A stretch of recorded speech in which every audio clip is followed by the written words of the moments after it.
Welcome back, day 2 of the BDO Namibian Open squash tournament. Today I'm joined by Aubrey.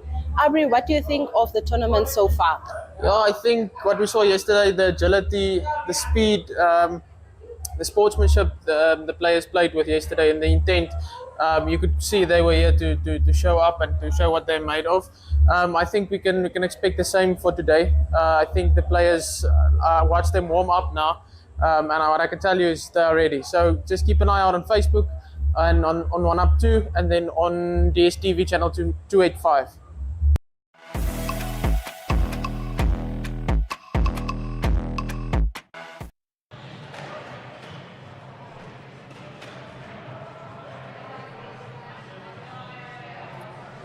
So welcome to the live broadcast of the PSA BDO Namibian Open 2025 here from the Wanderers Squash Club here in Pioneers Park in Windhoek. So on the screen, of course, the 5 matches that we will be bringing you today, basically in the round of 16 in this professional squash tournament. As you can see there, lots of representation of different countries in this $15,000 tournament. So we are looking forward to seeing some highly exciting squash. We already saw Samuel Gerrits play yesterday, and he will be up against Rhys Evans in the opener. Rhys Evans, 4th seed in the tournament from Wales. He had a bye in the round of 32, and so yeah, we're looking forward to bringing you all the action, as you can see there, leading up to the big match later tonight, the main match, you could say, between the 1st seed in the tournament, Taufik McAuliffe from France. He also had a bye, so the first time that we'll be seeing him against Ali Tolba from Egypt, who is considered to be a potential dark horse in this tournament. Also, we'll be seeing Dewald van Niekerk, who was the runner-up in this tournament last year here in Windhoek, playing against his South African countryman John Anderson. John Anderson, of course, who took out the Namibian number 1 Arno Diekman in last night's main match. Yeah, so we'll be taking a quick ad break, and we're looking forward to bringing you all the action.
Dreams are becoming a reality.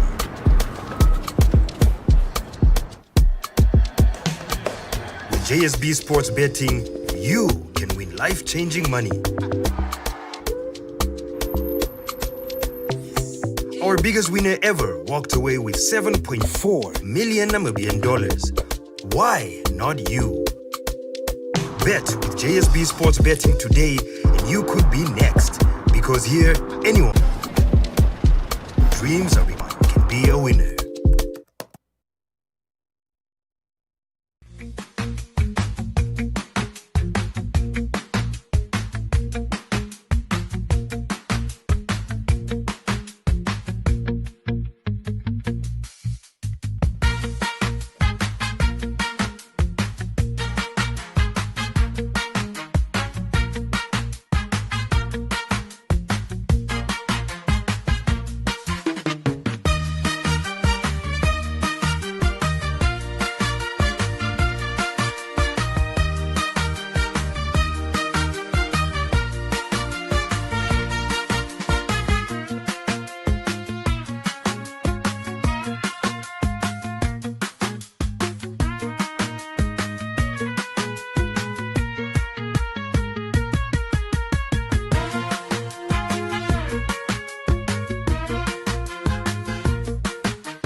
So coming up shortly then, this match between two very friendly squash players that also helped out with helping us with the commentary also yesterday. Samuel Gerrits from the Netherlands and Rhys Evans from Wales. Rhys, who told us this is his first visit to Namibia and looking forward to making his mark. He had a bye in the round of 32 and he'll be coming up against Samuel Gerrits. Samuel Gerrits, 20 years old. Rhys Evans, 21 years old. Rhys Evans, who has been on the PSA tour since 2022.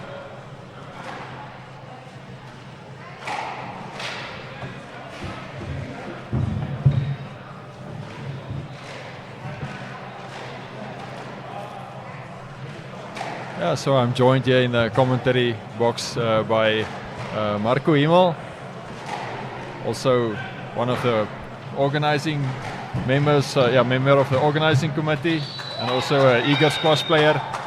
So welcome, Marco. Thank you, Andrew. First time in the booth, so let's hope we have a good night. I think we're going to have a very good games tonight. It's going to be a bit more competitive the second round than it was last night. So we have Samuel Gerrits from Netherlands, who's been back from last year. Then we've got Rhys Evans from Wales. He's been having good recent form. He had some good wins in his recent tournaments. So we'll see. We'll see what happens. Half time.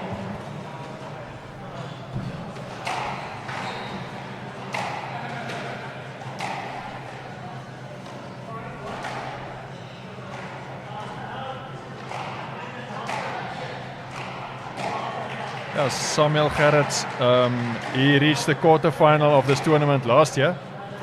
So there we see then some stats on Rhys Evans, our first time visitor from Wales.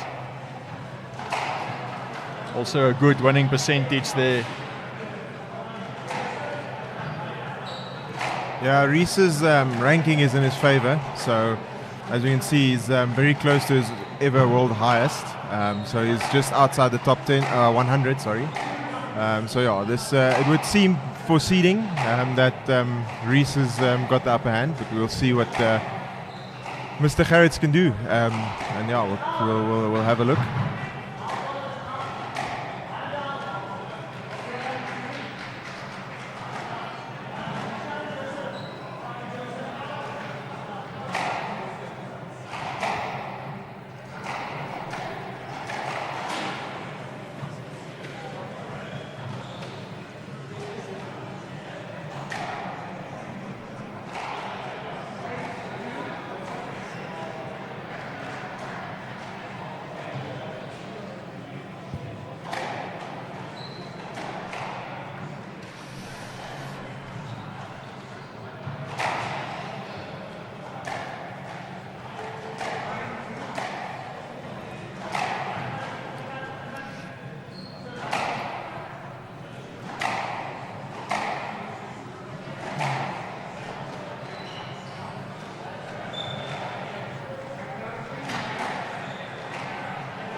So Marco, just people don't always realize just how big certain sports are. If you're just looking at like one event, like if you're not maybe familiar with squash, if you just look here now, currently in the world where there are professional tournaments going on. So I think we have this one in Namibia every year, I believe.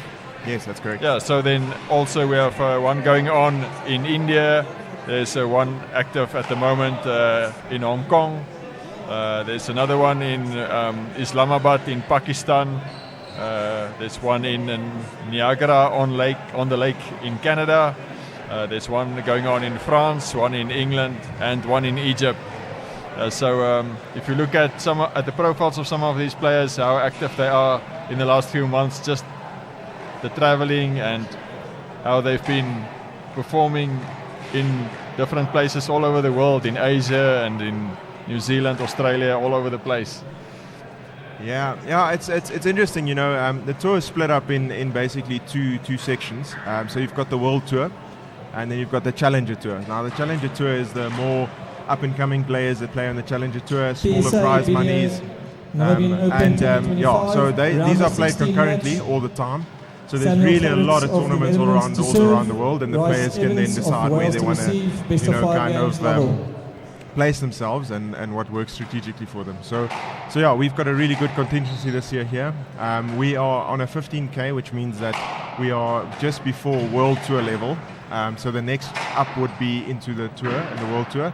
But that, obviously requires more funding. It requires more prize money. And then, there's a level of professionalism that comes with that as well. We got on the way here. Reese and Sam have started. Obviously, the talk of the whole weekend will be the heat and the altitude. Most players play at sea level. I think a lot of this has already been said, but that makes the ball extremely quick. And you'll see the pace that these players play with now is really, really high, and the rallies are really long.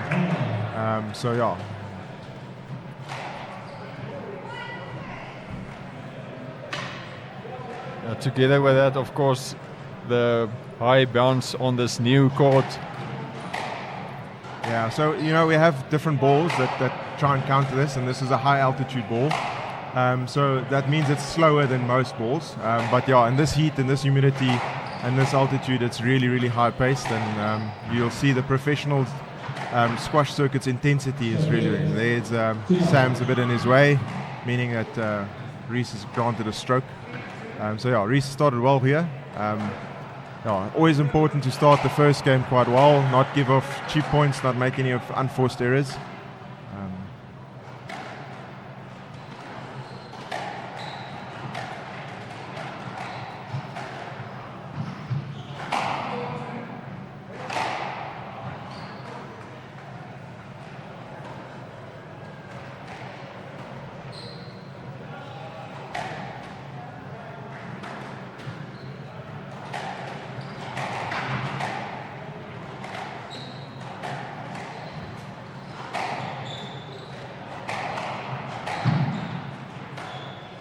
You can really see both players are really trying to keep the pace quite high.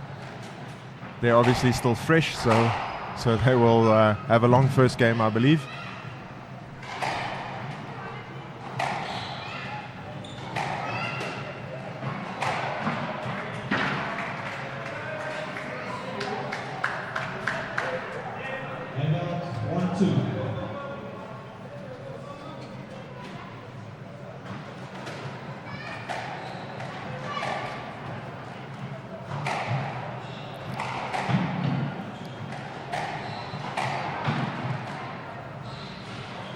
One of the sayings in boxing is people refer to your opponent as your dance partner.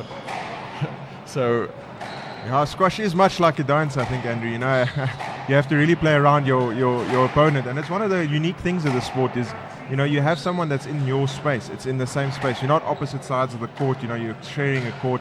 That also creates a lot of conflict. That's why the refs are quite important. And that's why the calls are there, that you do get in each other's way. So it is a bit like a dance. And squash is an absolutely tactical game as well, Right now the players will try and kind of sort out what the game plans are, try and adjust, try and see how the players. I don't know if these two players have played each other before. So the European circuit, usually these players, at this level they would have played each other at some point. They'll sort out everything, get used to it, and then adapt quite well.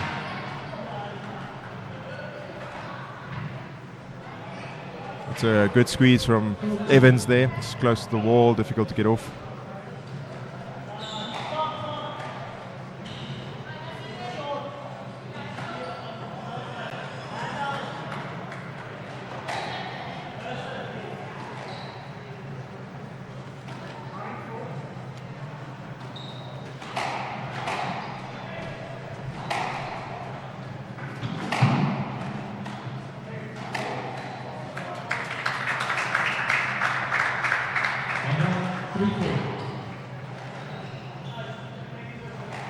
Yeah, Sam Gerrits had already had one match yesterday in which he beat Ahmed Al-Bashouti from Egypt. 3 games to 0. 11-4, 11-6,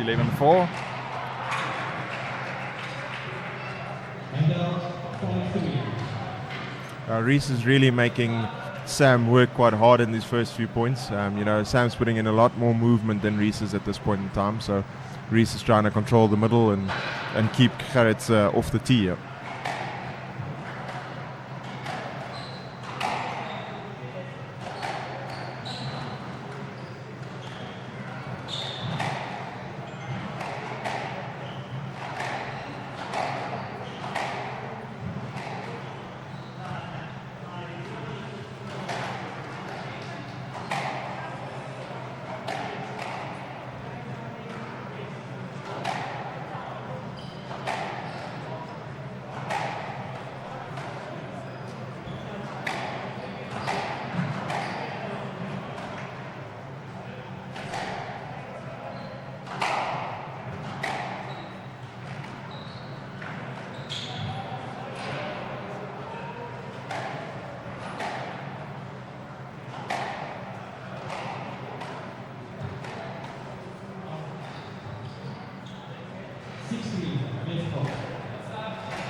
Long rallies for the last 2 points. I really think we're going to see a lot more of that, with the ball being really this quick and so bouncy, it's very easy to pick up most balls, so killing the ball is quite difficult.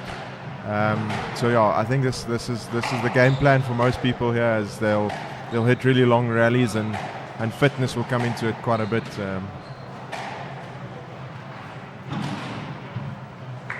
A mistake by Evans.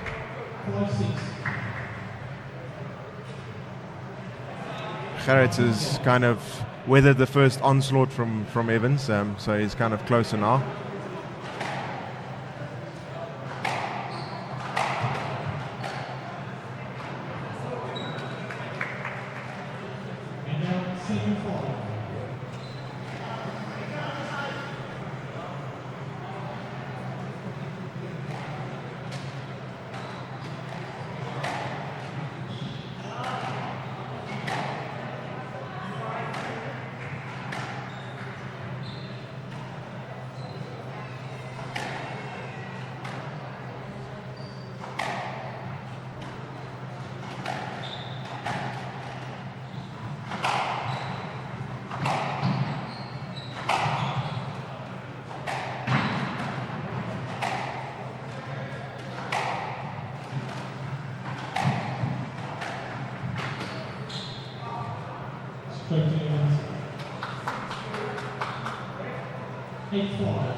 So with us in the commentary box, Marco Himmel, a member of the organizing committee of the tournament.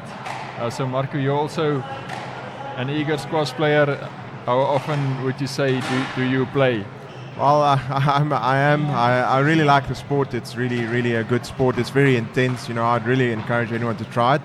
I don't play so much anymore. I've got obviously still it being a hobby, and I travel a lot, so I don't get to play as much as I often do. But I try to get to the courts at least once a week. It's really a good sport. It's really a healthy sport. It's been rated as one of the healthiest sports you can play. And it's we're trying to grow the community of squash, try and grow squash in Namibia as a sport. So this spectacle is very nice, and seeing this type of level that we're seeing right now, is something that we in Namibia at least aren't very used to. So it's always really nice seeing this type of level being played. Do you also enter tournaments when you get the opportunity? I do, yeah. Being an organizer with Andrew and Stephen here in the Wanderers Club, it's really busy because we started today with a local draw. We're streaming the PSA draw, but there's a whole local draw going on with local players and amateur players playing, and it really becomes quite busy. So it becomes difficult to try and focus on playing a tournament when you have to run around and make sure everything runs smoothly. And it's quite important that everything runs smoothly. So we've dedicated our time to organizing this time. But I've played a couple of tournaments this year. I'm really coming back from an injury as well. So trying to get back onto it as soon as I can.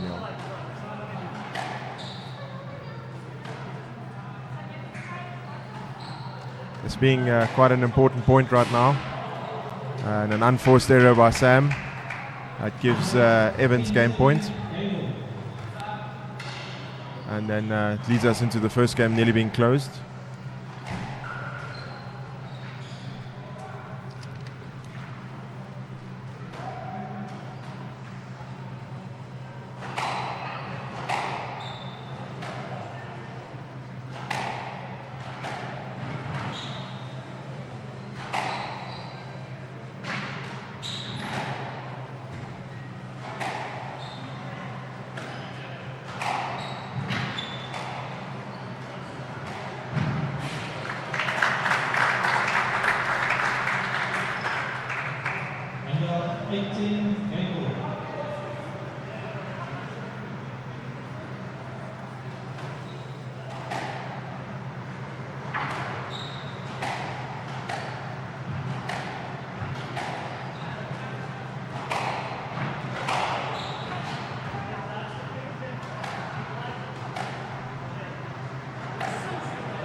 As usual, in this type of climate, it's really good to have the basics correct. I think Evans did a bit of a better job there, trying to keep his lines, pushing Sam just a bit more back towards the edges and really using the backcourt to his advantage.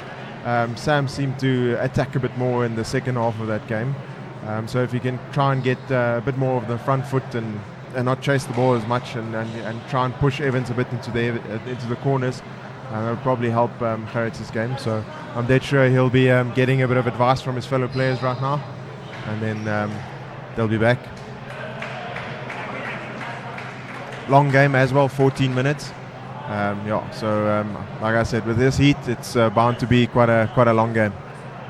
And I think what most people also don't really appreciate is how high these guys' heart rates go.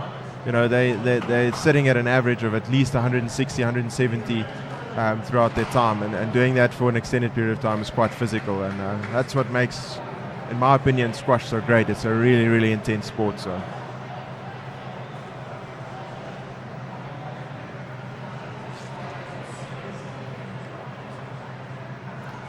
Of course, this tournament's still going on until Saturday, and so on Thursday we'll have day one then of the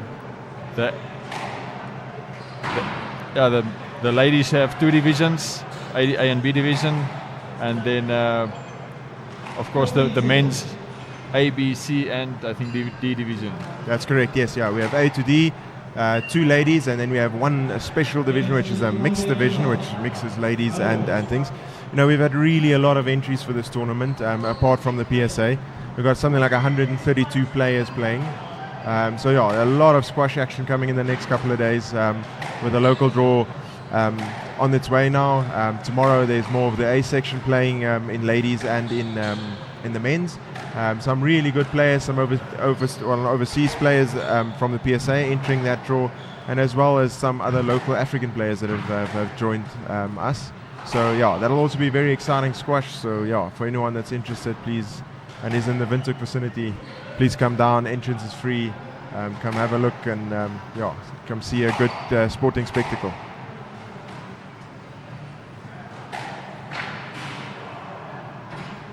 Another unforced error by Gerrit. You know, these games are really important to start off well.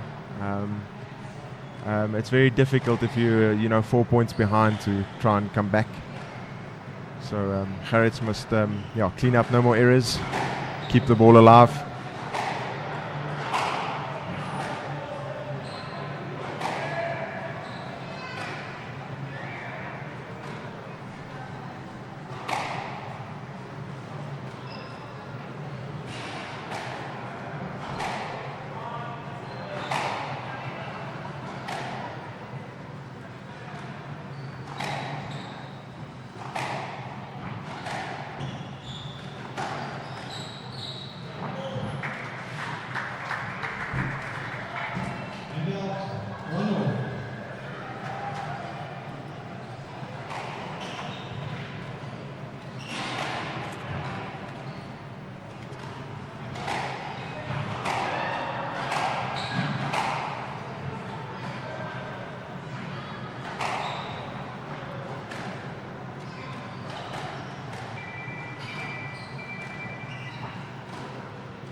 In the court just next to this one is also another round of 16 match currently ongoing.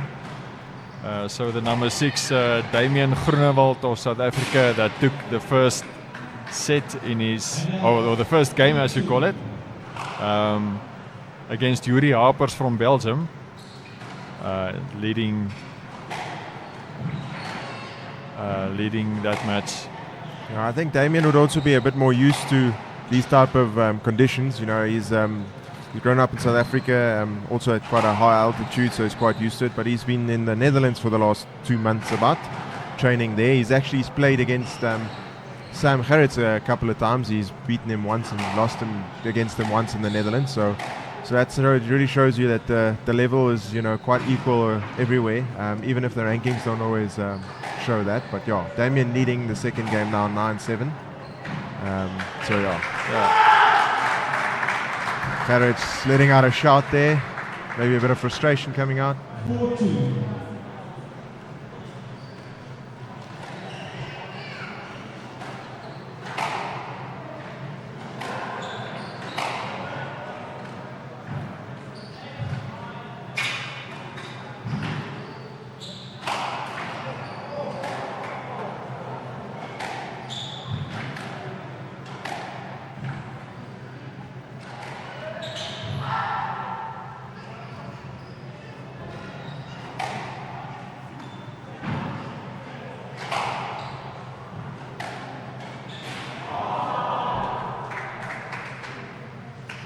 And now 3-4.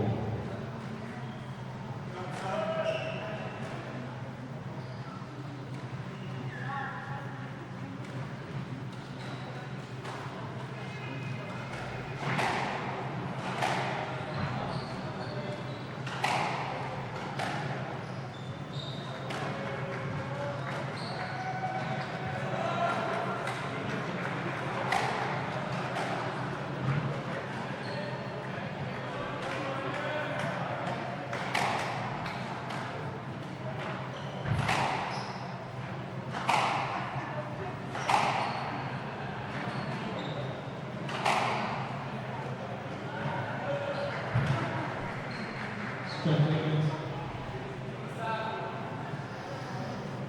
4-4.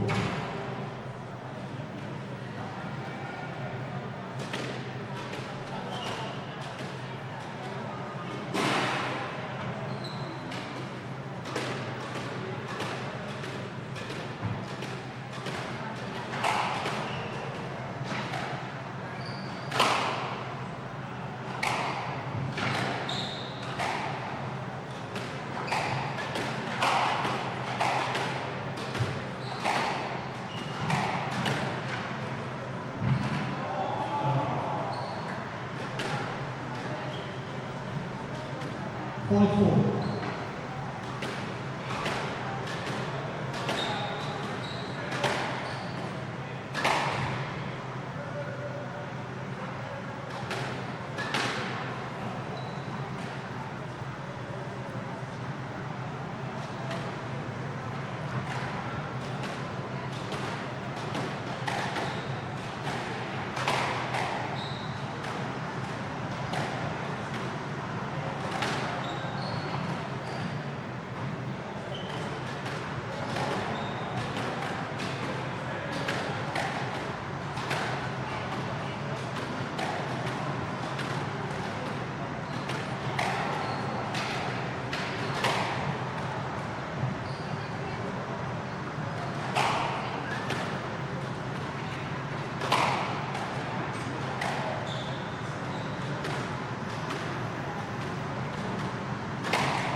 Yeah, really long rally there by the two. And then the mistake came from Gerrit again.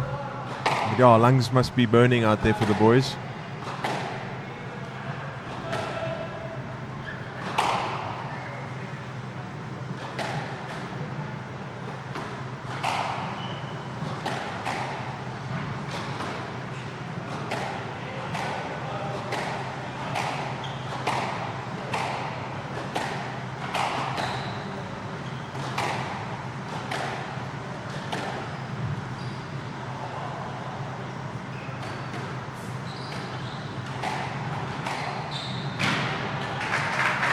Gerrits finds the nick.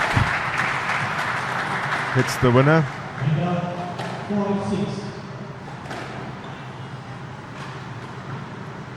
So Marco, can you imagine yourself being on the court with any of these guys? You know, it's the level of intensity these guys can keep is quite incredible. You know, we play average. You know, anyone on an amateur level really, you play between 15 and 30 minutes average a game time. These guys' average game time is at least 45 to 60 minutes. You know, and you'd play one of those long rallies and we would be really feeling it. So being out with these guys, and their accuracy is just something different. You know, the consistency they keep, the amount of times they hit really good winners, even if they're under pressure, they return well. Gerrits making a move now. Mistake by Reese. So it's really, really tough being on plane. You know, the cameras never do it quite justice how quick this pace of this game is. You think it looks so easy to do what these guys do, but it's absolutely not. But very, very great experience. You know, it's nice now we can expose some of our players here in Namibia to that level. They get to play this pace, this intensity. Really good. Yeah, really nice. Also, the crowd's quite full.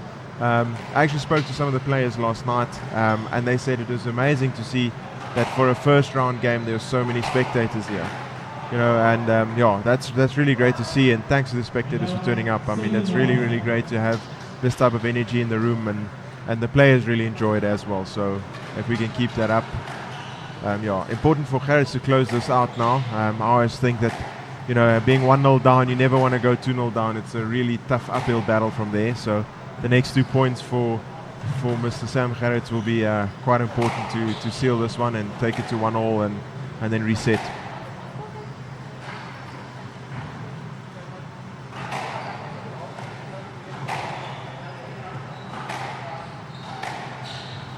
Still a lot of ferocious hitting going on. We wouldn't expect it, but they've been changing the pace up quite nicely as well, from time to time lifting. Sometimes they lift just to get a breather as well, to slow down the ball a bit, catch a couple of heartbeats, and then go again.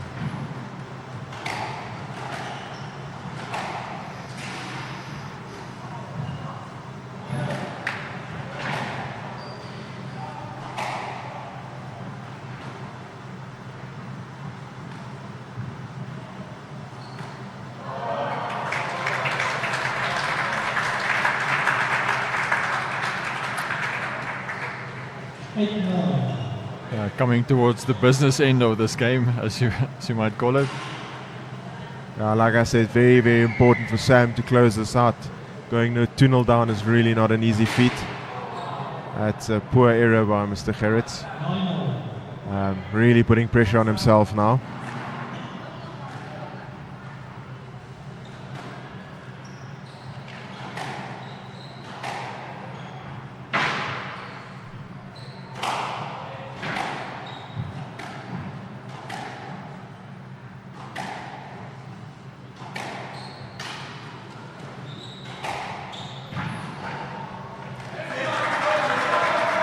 Using the back of the court to very good effect there, using the pressure he created. Game ball now for Mr. Gerrits, important point.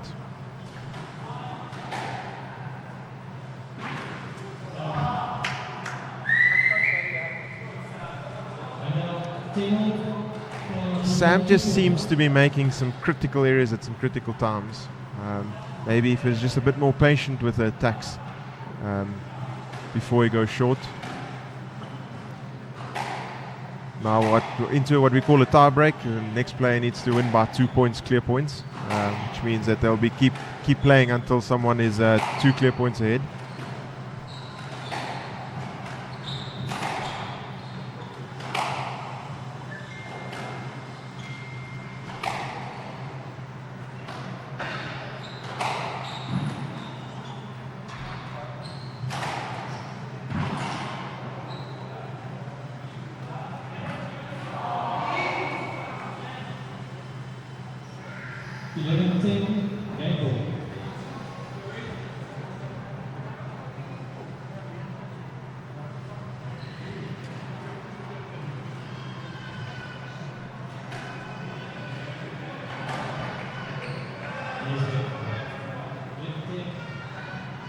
also something we're probably going to see more and more of as we get to the higher games is because the ball's so warm and moving so a lot, there will be a lot more interference with the players. They'll be in each other's way a lot more.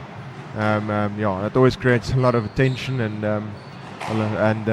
can become quite a heavy point to manage as the players would have to, making sure that they manage the strategy around the interference as well. Mistake by Gerrits again, and unfortunately that's it. Evans now leads 2 games to love. Long way back. Evans doing enough, really kept the pressure on, never gave up. Gerrits was leading that last game, should have closed it out, but a couple of unforced errors again, forcing him. Now 16-minute game. Like I said, this is quite a long game, even by professional standards, but very expected.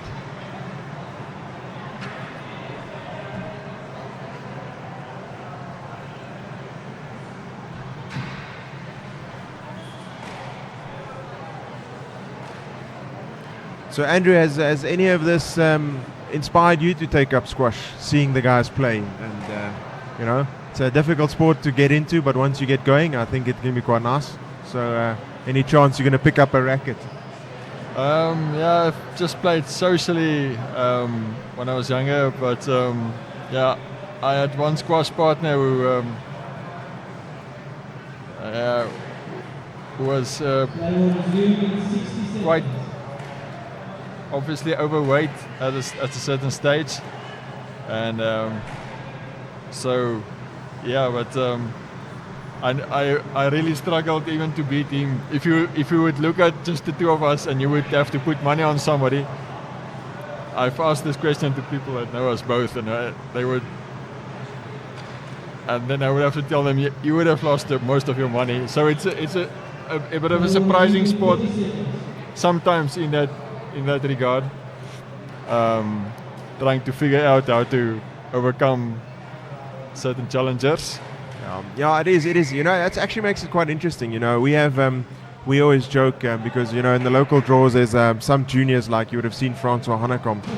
He's 14 years old, but he beats most senior players. And that's what's quite cool about squash, because the point is that even more women can compete with men. It's not. Although it's a very physical game, and at the top end, men are superior to the women as in most sports, but the women compete. We've had many tournaments where there's a mixed draw, and the women can hold their own, and the juniors can hold their own, and that's nice about squash. It's really a game for everyone, even old, young, and even if you're not that fit, you can be good with a racket and still compete.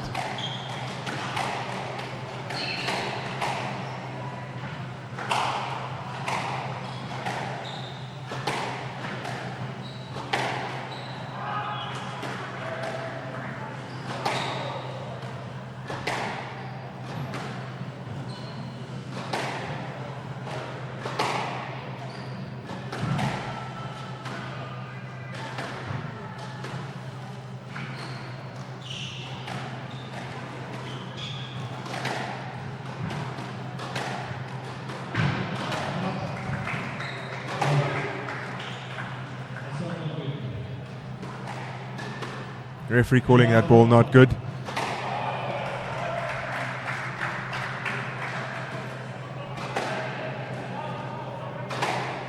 You mentioned Francois Hanekom Jr., 14-year-old. He put up a good show last night against a much more experienced professional opponent from Egypt, Azem Hossam.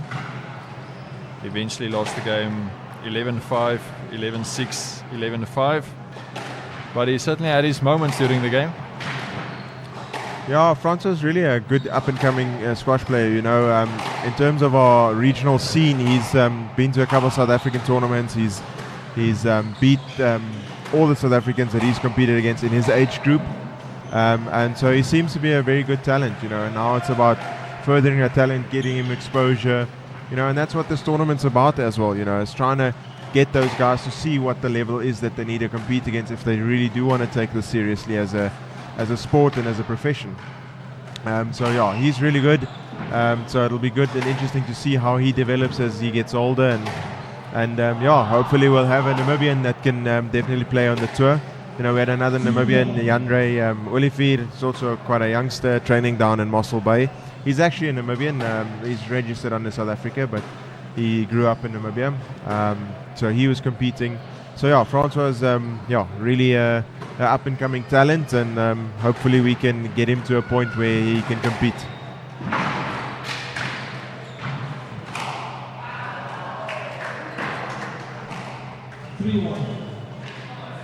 Sam just leaving that ball a bit loose.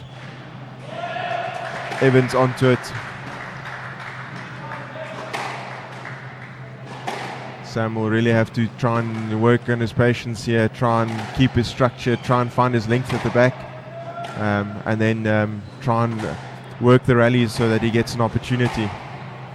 But really with this heat, it's really not easy trying to kill the ball. So the legs really have to be strong, you really have to be fit, physicality will be high. It just seems that Sam's just making a touch too many unforced errors. There's a couple of tins that he's hit already. He needs to try and clean that up if he wants a way into this game.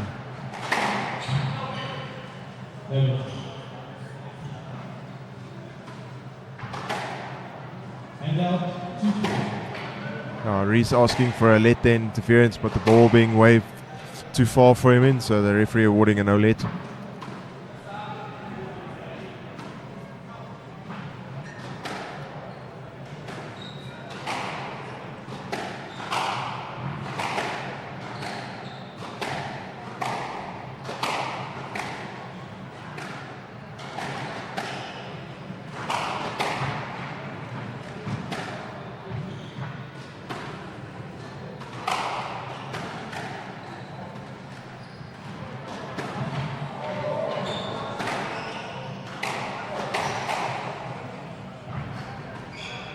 Sam putting the body on the line,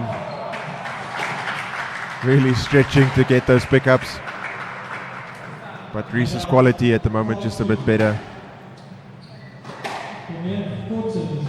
Reese asking for court service. Seems that there's a bit of water from the sweat, so we'll have someone quickly come in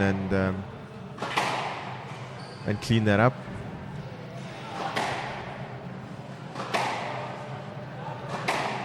One of our local players, Lou Gravenstein, in the broom there, and Andrew, one of the main organisers. Good form and sweeping.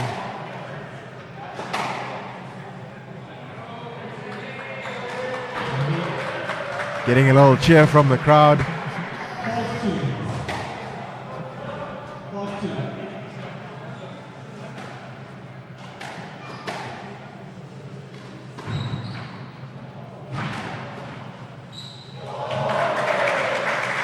Really nice shot from Gerrits there, using the short ball.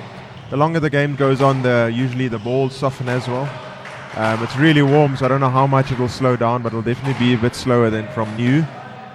So the players will look to play a bit more attacking squash, a bit more in the front of the court, with the ball being slightly softer. Yeah. Just a bit of interference again. A let given.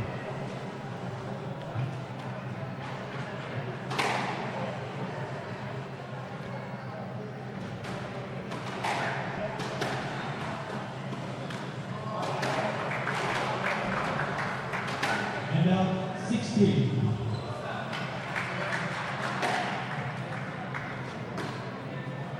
Sam will have to dig deep now. Try and claw back some points. Try and get back into this game.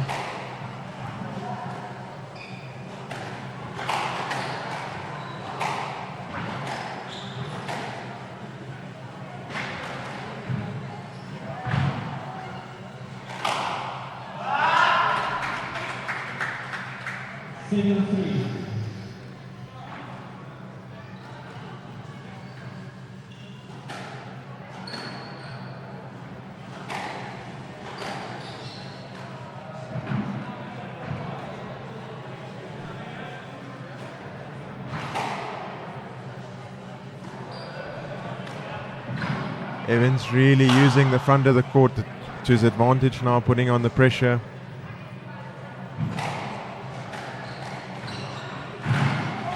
A dive by Mr. Gerrits, really committing himself. And they'll have some court service come on now.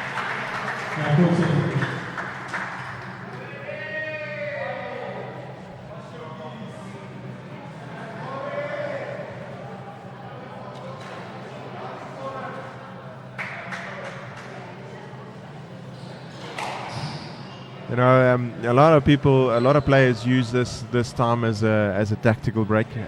Try and get their heart rates down, try and recover. Sometimes it's taken too far, but it's also part of the tactics. You know, trying to get a bit of rest in if you've been under pressure a lot, like Mr. Gerrits has been. So always good to catch a breather.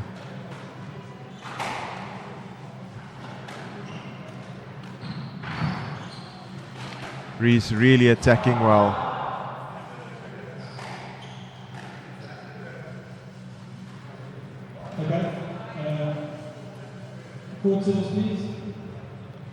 Sam's still unhappy about the court conditions, still a bit slippy for him. So this is where the tactical games comes in. He's also catching his breath a bit, I think, trying to renegotiate his position, try and reassess where he's at and reset.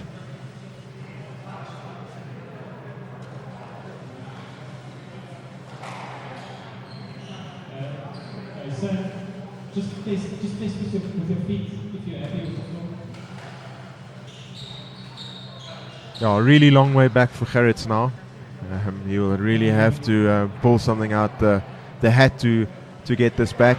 And if Evans plays as well as he has been, keeping on the pressure, it'll be difficult for Sam.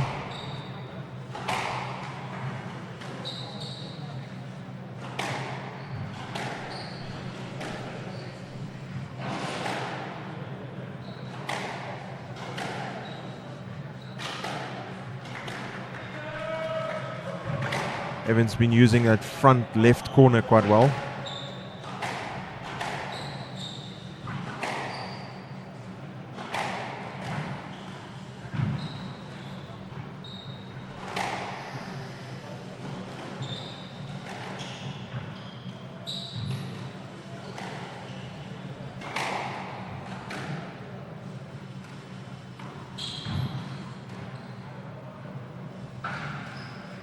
Really good alleviating of pressure by Evans there.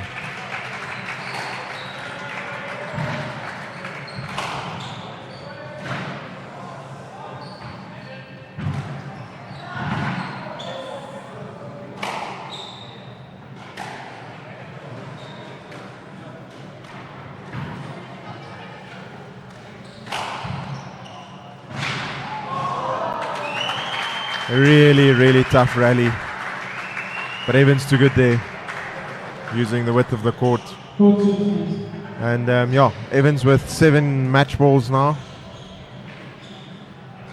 You can really see the guys have had a physical battle. Mr. Evans doing a bit of ghosting there. Doesn't seem too tired.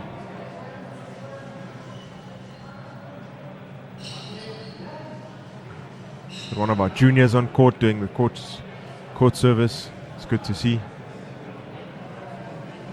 Take 3 match ball.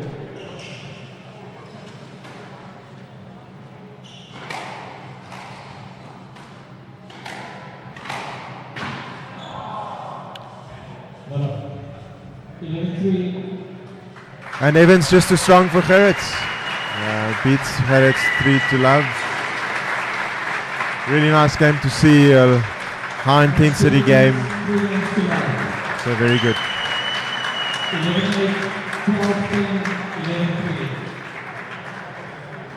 That's it. We'll have the next game follow on now. Maybe in another 10 minutes. Yeah, Andrew, thank you for having me in the commentary booth. I think someone will take over from me now. Okay, it was great to have you, Marco. So yeah, we'll see you later. Thanks a lot.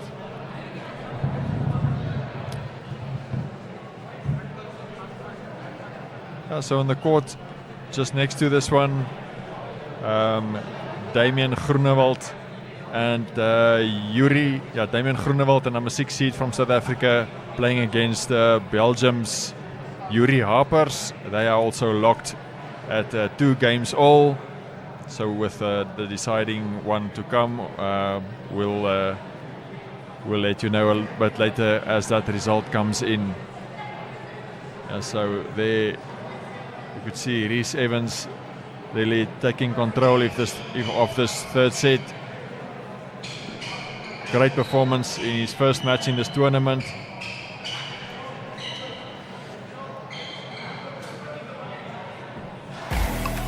So we'll be taking a short break maybe just now before we bring you the next match, which will be between Yannick Omlor from Germany and David Turner from Australia. Dreams are becoming a reality.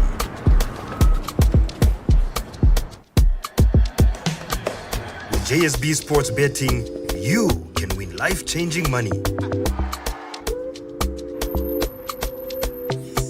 Our biggest winner ever walked away with 7.4 million Namibian dollars.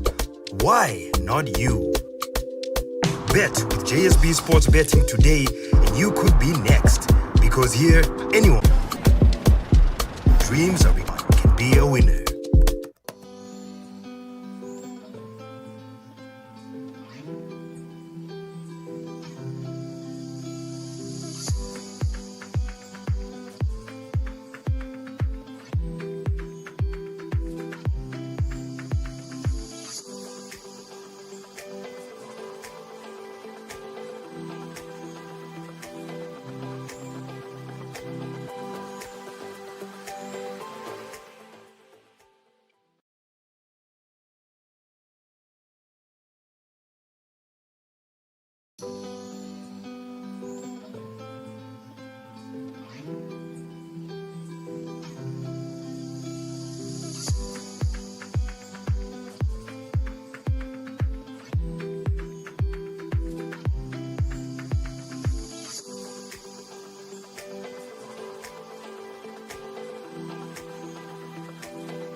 Your millionaire journey starts with a simple step: walking into one of our many convenient JSB shops located right across Namibia, or going online to jsbsports.bet.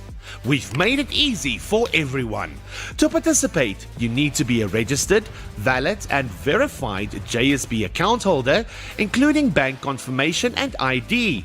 You must also be of legal betting age in Namibia and legally permitted to gamble. Ready to turn a small bet into a huge win and join the Millionaire Mania? Let's dive in. The path to the grand prize starts with earning a silver ticket. For the monthly silver ticket draw, it's simple.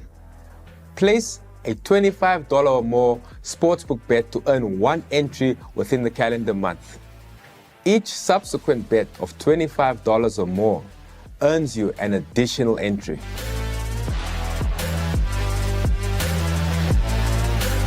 Remember, cumulative bets do not count. For example, if you place 2 bets of $15, that won't qualify. Also, voided, cancelled, or cashed out bets do not count. At the end of each calendar month, we will randomly draw 10 silver tickets from all eligible entries. These winners will then form a specific group for that calendar month, heading closer to the big draw. The monthly draw will happen 7 days after each calendar month. But that's not the only way to get a silver ticket or even a direct golden ticket. And some lucky participants might even win a golden ticket directly from a JSB promotion or a partner giveaway, granting them entry into the final prize draw, provided they meet activation requirements. To retain your silver or golden ticket for the final prize draw, you must remain active within each subsequent month. Being active simply means following your favorite football team, placing bets of $25 Namibian on them or more. Follow us on our socials, and for more information, Check out our T's and C's on our website.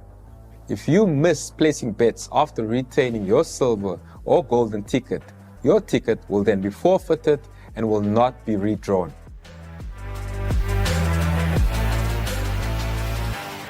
All these paths lead to one incredible destination, the grand prize draw for 1 million Namibian dollars. The final draw for all groups will be held 7 days after the 24th of May 2026. The grand prize draw event will be held approximately 2 to 3 weeks after the end of the competition, and the exact location will be announced closer to the time.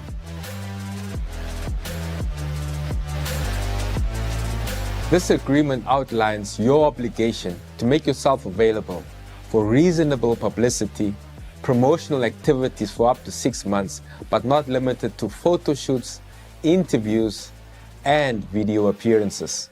We will also ask for a follow-up interview 12 months later to share your amazing story. This helps us inspire others and showcase the real impact of the JSB Millionaire Mania.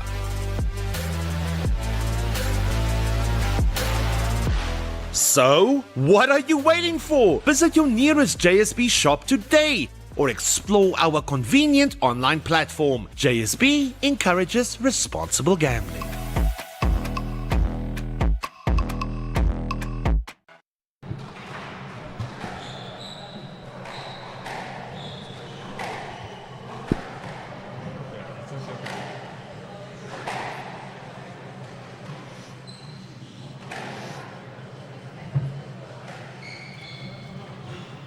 So our next match between Yannick Omlor, the third seed in this tournament from Germany. He's the left-hander with a purple shirt against David Turner from Australia. And I'm joined here in the commentary box by JP Brits. Welcome, JP. Yeah, bye, donkey. I think we're looking forward to a great match between these two players.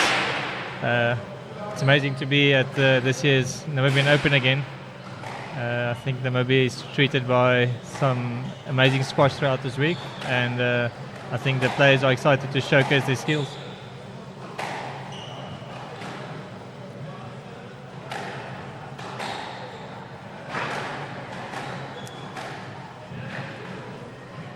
We are experiencing like really hot conditions in Windhoek at the moment, and we can see on court that the ball is really bouncy and it's very lively squash at the moment.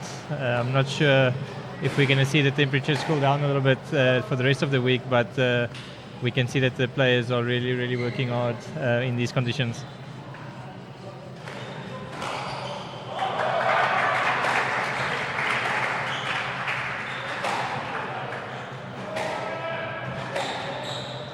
I think especially in the first couple of minutes when the ball is still new and extremely lively, I think we'll definitely see some extended rallies and see how the players adapt to getting the length and pace of the ball, ideal for the conditions. And I think the players, it's going to be crucial for them to really understand the weight that they're going to have to hit the lens with, and then combine that with how they create space in front and then add some more pressure on the opponents.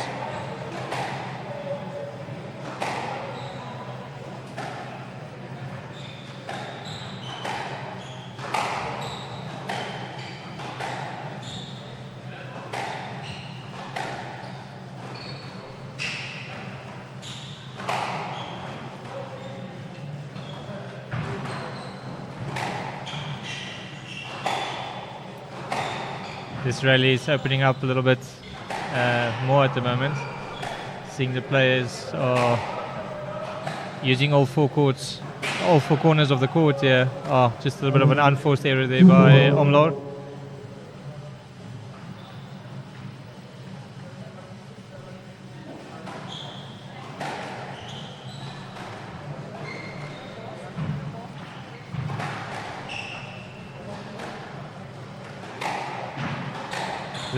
The top 8 seeds the top 8 seeds have a bye in this format with the 24 draw. So we see all the top 8 seeds of the tournament playing the first match, and sometimes it's interesting to see, how they feature with the first match because they haven't played a match. Of course, these players are very professional, so they get in a few good hits and a few good practice sessions before the tournament starts. So they will definitely be fresh and ready. But sometimes it's good to get an actual match under your belt and already in it, to start with. So, well.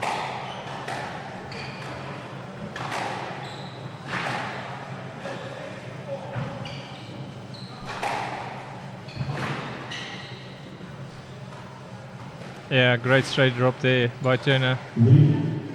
Just managed to put Omler in some trouble at the back, forced a loose shot, and beautifully finished that ball into the forehand neck.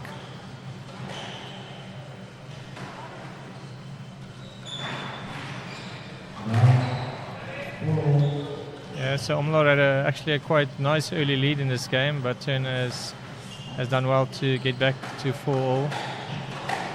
Bit of a combination of a few, I would say, easy mistakes from the German, but equally some good play by Turner.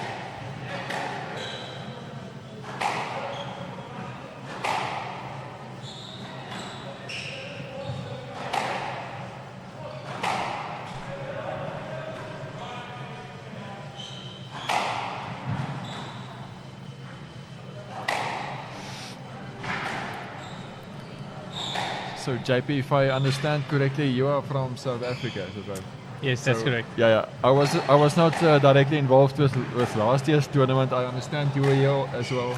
Yes. So are you also a player at the pro level, or? I used to be a professional player, and I played on the PSA Tour from 2012 to 2023.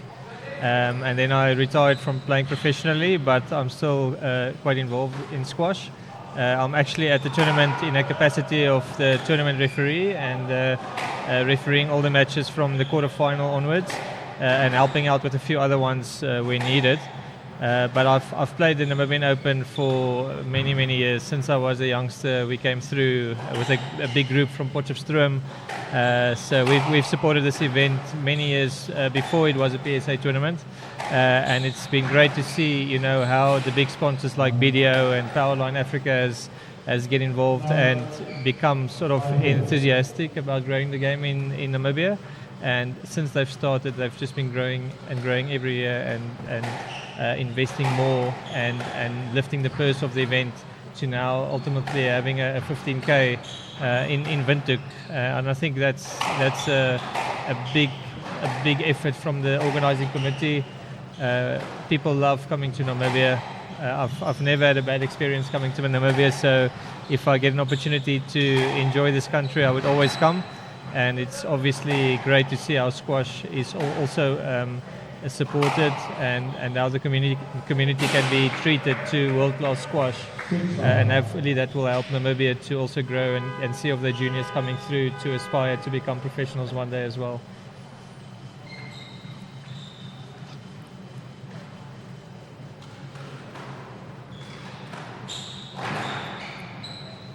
So squash acquiring Olympic status for 2028. So unfortunately not during your career as a professional.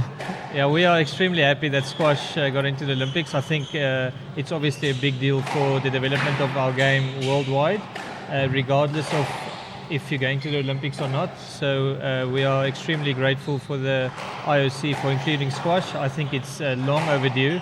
I think we have a great game and it has grown a lot, and we've shown a lot of growth and evolvement of our game over the years. Of course, when I was a young boy and during all the bids to get squash into the Olympic Games, I was always dreaming to go to the Olympic Games and play squash. But now that we are in, even though I'm not playing, I'm definitely going, and I will be there in any sort of capacity, whether it's just a supporter or in any other way that I can be involved. So I think the worldwide squash community is going to really have a massive jump in development from the experience, the exposure we get from being part in the Olympic Games.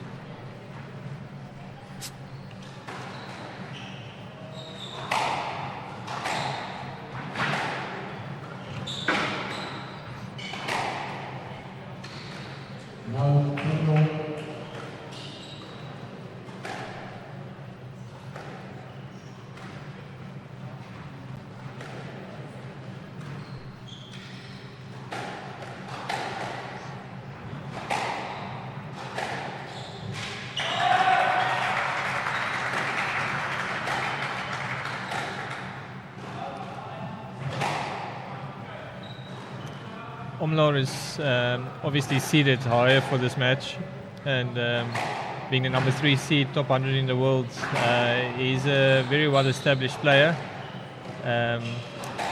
But Turner, who is obviously unseeded, is really doing well to have this first game at 7-all.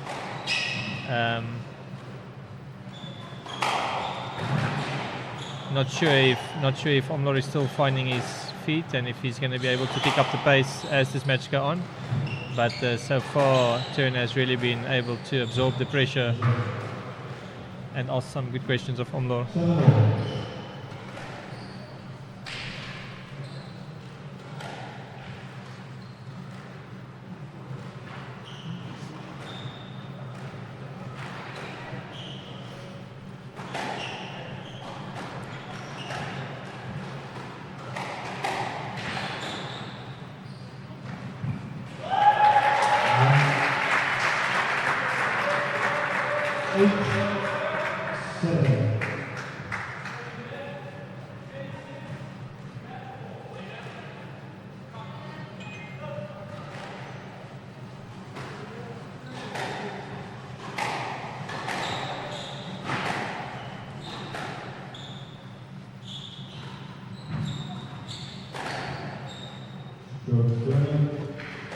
Yeah, a bit sloppy there by Omlor. But I think you can really get caught out by how quickly this ball is coming off the front wall.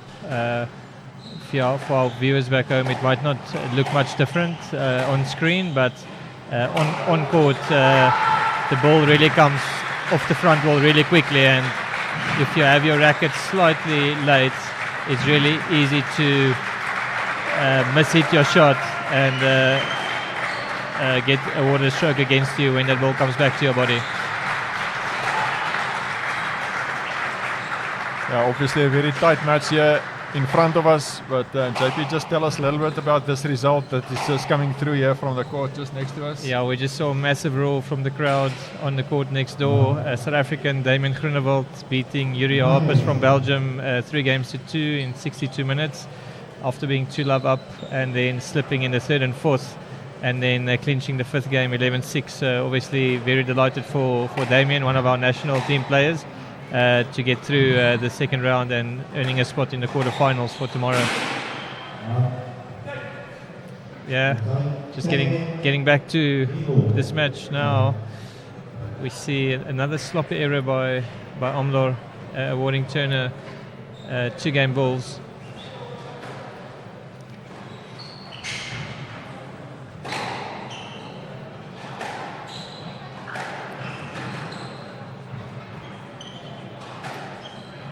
So Damien maybe also taking a bit of a revenge for South Africa against Yuri Harpers from Belgium, who took out Miguel Lombard yesterday, I believe. Yeah, it's nice to see a lot of South Africans taking part in this tournament, and it's good exposure for our players to get to play against international professionals. And of course, it's nice when our South African players always also get good results and have the opportunity to represent us in the next rounds as well.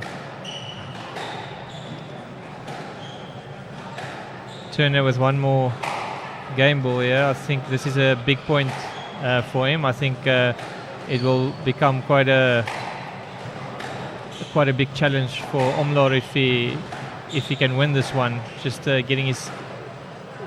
keeping his confidence up and making sure that he believes that he can win this match. Whereas if Omlor wins this one, I think he might be able to turn the momentum around. So locked in at 10-all. Big points to come from both players.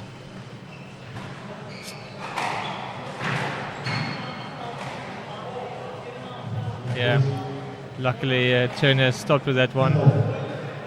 It's very important for players to be careful when they turn on the ball, not to play a dangerous shot, but luckily in this case Turner was mindful of his opponent's positioning and rather stop than play late.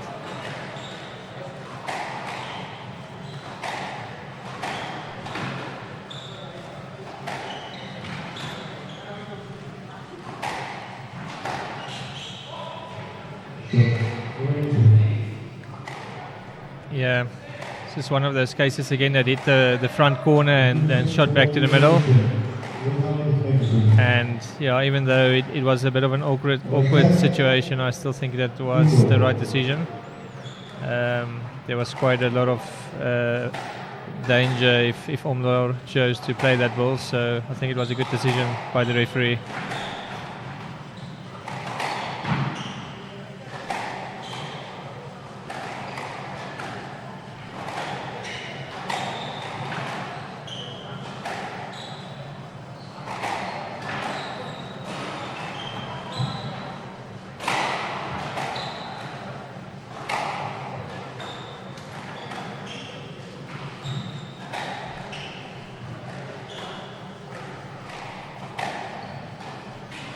Oh, just slipping the 10.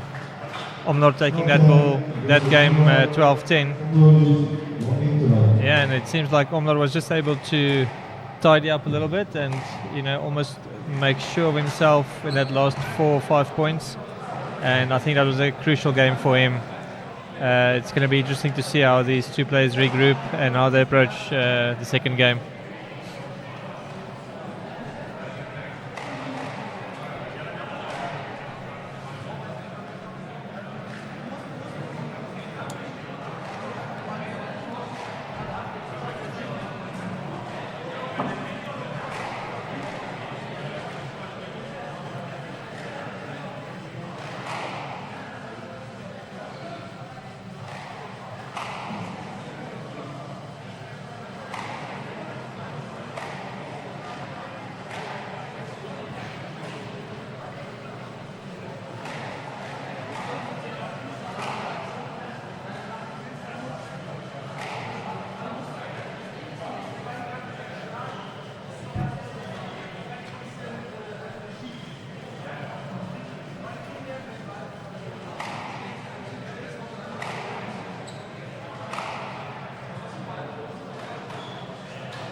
David Turner, the first one to return back to the court.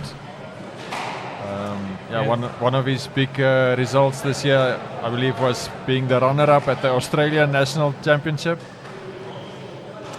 Yeah, I think that's a great result. I haven't seen much of David on the professional tour, and in the last couple of years he hasn't represented Australia yet at the World Team Championships or World Tour events. But obviously getting that result, run-up in the Australian Nationals, I think that would definitely put him into the mix of hopefully representing Australia with coming WSF events. So we will definitely keep an eye open to his career going forward. And it's nice to see the Aussies coming down to Africa and participating in the Namibian Open. Let's see if he can have another good game here and challenge the number 3 seed.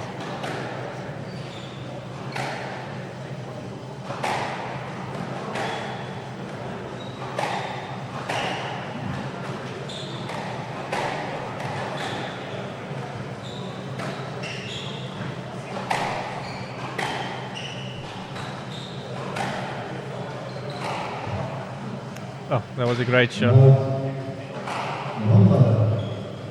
So during the break, we saw Stephen Berry putting up those things there in front. What are they?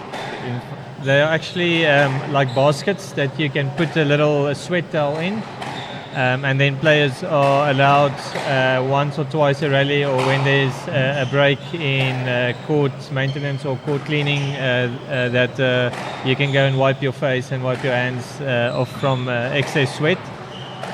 Neither of the players have put the towels in it, but I think we'll definitely see from the coming rounds that players would make use of that. Sometimes it's just good just to get that excess sweat, off your forearm and your face, just to prevent any slipping of your grip. And of course, the professionals also use it as a tactical, let's say, tool, so that they can regroup maybe after a really tough rally, or just to get some composure while they are in that process. So the referees have to keep a close eye on that, just to make sure the players don't abuse that. Great shot again by Turner. Yes, a strong start again from the Aussie. Actually saw two great straight drops, one on either side, backhand and forehand. So it's a really positive start from him.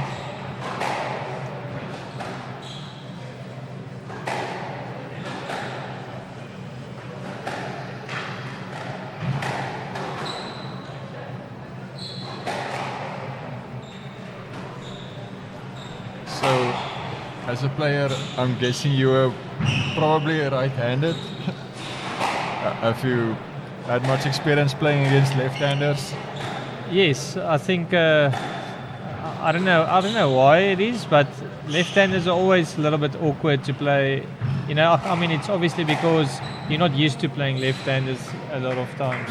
Most of the players are right-handed, but the left-handers, they're always a little bit awkward. You play with your backhand on their forehand and their backhand on your forehand.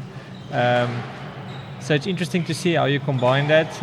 When I played, I really favored my backhand, but that meant if I played a lefty, that I had to play my backhand against a lefty's forehand, and that was always a difficult tactical decision that I had to make while I was playing. So I had to sort of work out, am I going to back my backhand against his forehand, or am I going to play away from my strengths and play to his backhand on my forehand side? So you have to sort of figure that out, whereas if you play a right-hand player, it's much easier to go through your patterns and the areas that you really enjoy playing in. But at the end of the day, they are hitting a shot and you are hitting a shot, regardless if they're hitting it with the forehand or backhand, and you have to work out how you're going to tactically outplay them, independent or if it's on this side or that side. So a lot of times players are a little bit more flexible on their forearms, and they've got a bit more power with shorter swings. So they've got a bit more deception on their forearms, a bit more power on the forearms. So generally you want to avoid those areas on court. But at the end of the day, a good shot stays a good shot. It doesn't matter what... turning again. Doesn't matter which side you're going to play on.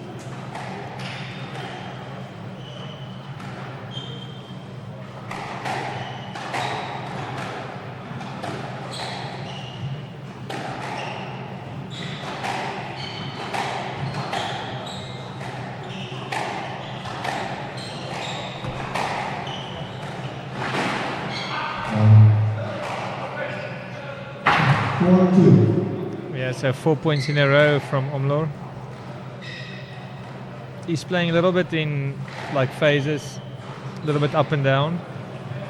He's obviously very experienced. He has played a lot of tournaments. If you rank top 100 in the world, you are a very good squash player. You've really have done the hard work. You've gained a lot of experience. So I think he's going to be able to close this game off. And I think he's going to want to, that was a great shot.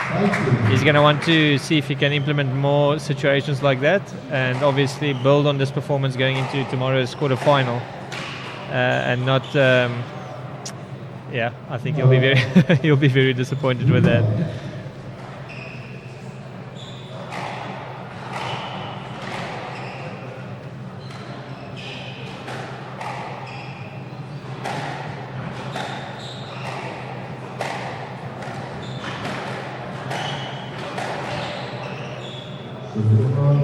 Yeah, just a bit too loose from Turner there, and the referee awarding a stroke to Omlor.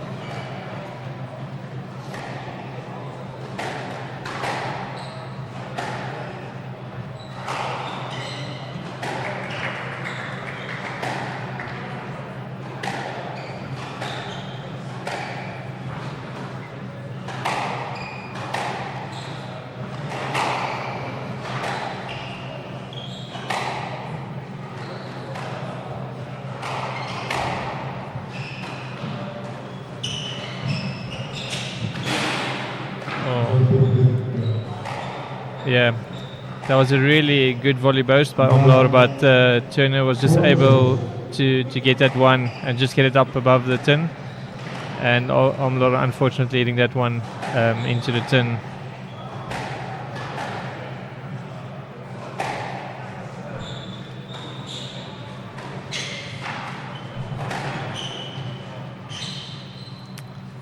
Yeah, we've seen Turner turn 3 times already. I think it's a combination of the court conditions being so bouncy and the ball being so hot that if you just misjudge that width of the cross court, then it really goes wide and comes back quite a lot from the back wall, and it's just a simple safety let for the referee.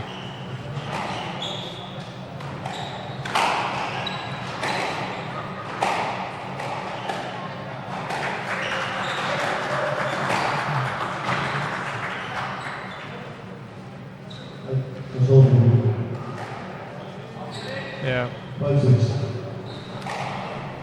So thinking about squash as an Olympic sport, I don't know how much we know about how it's going to work, but would it be like only 32 players in the whole tournament, or how much do you think, or how do you think it would actually work? Yeah, I know somewhere around March in 2026 they are going to give the qualifying criteria for all the countries, but so far we've heard that it's going to be 16 men and 16 women, which is a very small draw, which also obviously means it's going to be very, very tough to get into the Olympic Games as a player. We are not sure yet how it's going to work in terms of how many players per country, if they're going to have qualifying tournaments, for example, in each continent, or how they're going to go about selecting the 16 players. It's always a difficult thing because, some people think that, the Olympic Games must be the top 16 players in the world, because we want the Olympic Games to be the top 16 players playing against each other for Olympic gold medal. But the Olympics are also about diversity and having players from different countries compete and so on. We obviously have a sport that's dominated quite a lot by Egyptians, and it will be obviously sad from their point of view if there's only one player per country allowed, for example. We wouldn't want to see, for example, the number 2 in the world or 3 in the world, if they are Egyptian, not being able to play in the Olympics. So we will see how it works out. Of course, for someone like Dewald van Niekerk, who's South Africa's number 1, it would be great if they decide that it's only one per country, because it means it will make his chances for qualification much better. And then you can argue it's good for the sport if there's many countries competing in the Olympic Games, and it shouldn't just be about winning, it should be about the broad development of the game and the Olympic Games. So I think there's a lot of options that's being considered, and I obviously think the IOC and the World Squash Federation won't take these decisions lightly. I think they will make good informed decisions of what they decide and what will be the best for the growth of the game. And hopefully it will be a great spectacle by the time we get to LA 2028 and we see how our sport is being demonstrated towards the whole world watching.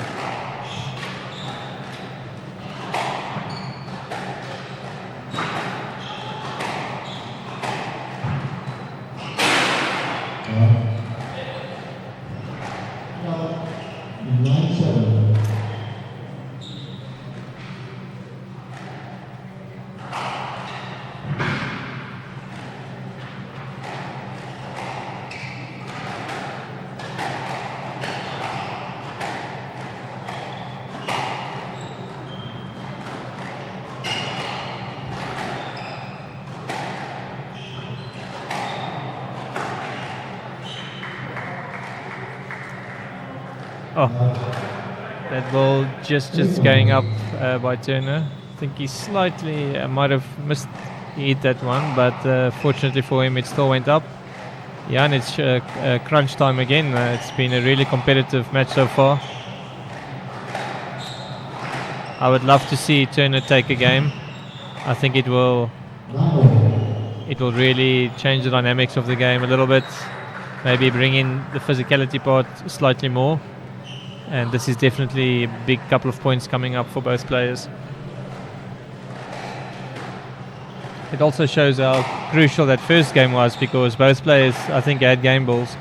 And if you took that game and now you're actually in a position to take another one, and it seems like Omlor is getting the better of the last couple of points of each game, and he's definitely going to try his best to close this one off to go up to love.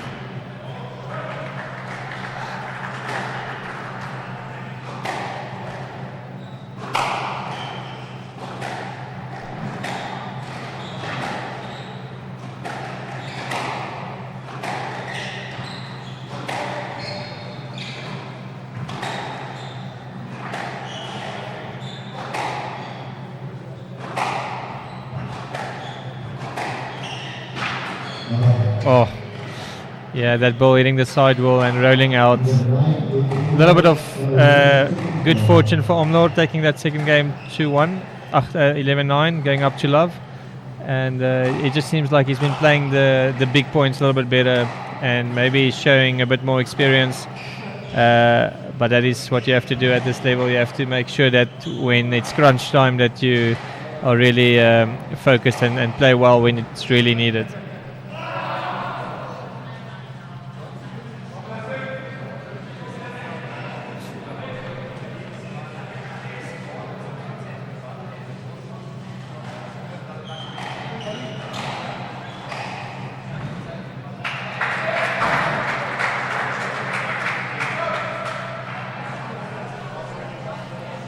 Coming back from 2-0 down is quite a long way.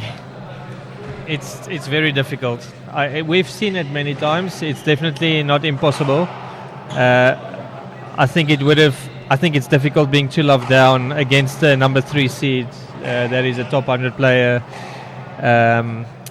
But a lot of things happen in sport. As soon as one of the players relax a little bit, or maybe think they've done enough to win this match, we've seen much bigger upsets than this, coming back from 2-love down. But the players are like really professional, and they really try to not make those errors. But I always love to see an underdog coming back and win a match. So it's going to be see. It looks like Turner is up for the fight. He always comes back on court and he's on his toes, jumping, and he's showing the intent of giving a big fight. Yeah, we can see again he's back on court early, hitting the ball, getting ready. He's got a positive attitude and mindset. So I wouldn't write it off that we might not see him win another game in this match.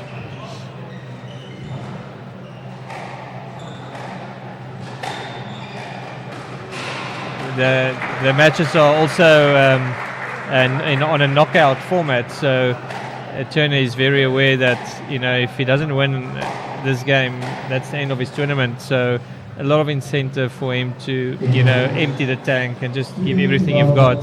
And sometimes that is enough to just increase the intensity slightly and get yourself back into the game.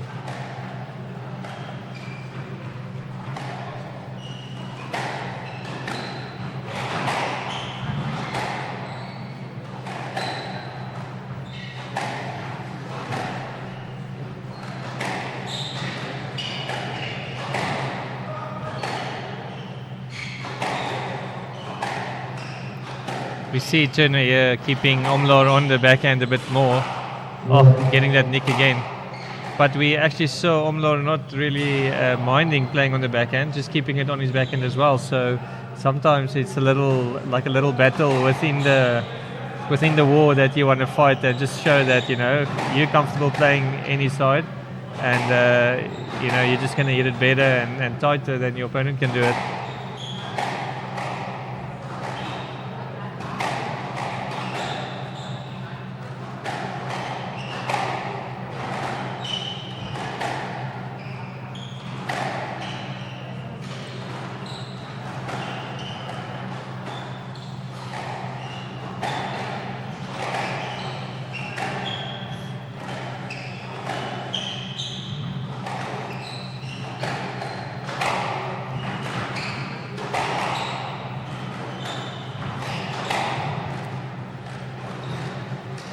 Yeah, great shot there by Omlor.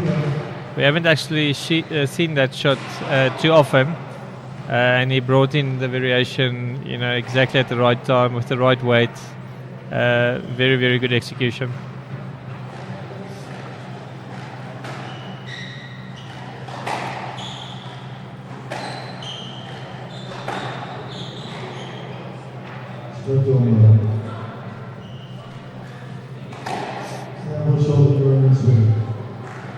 Yeah, the referee deciding that Turner was still inside the swing of Omlor.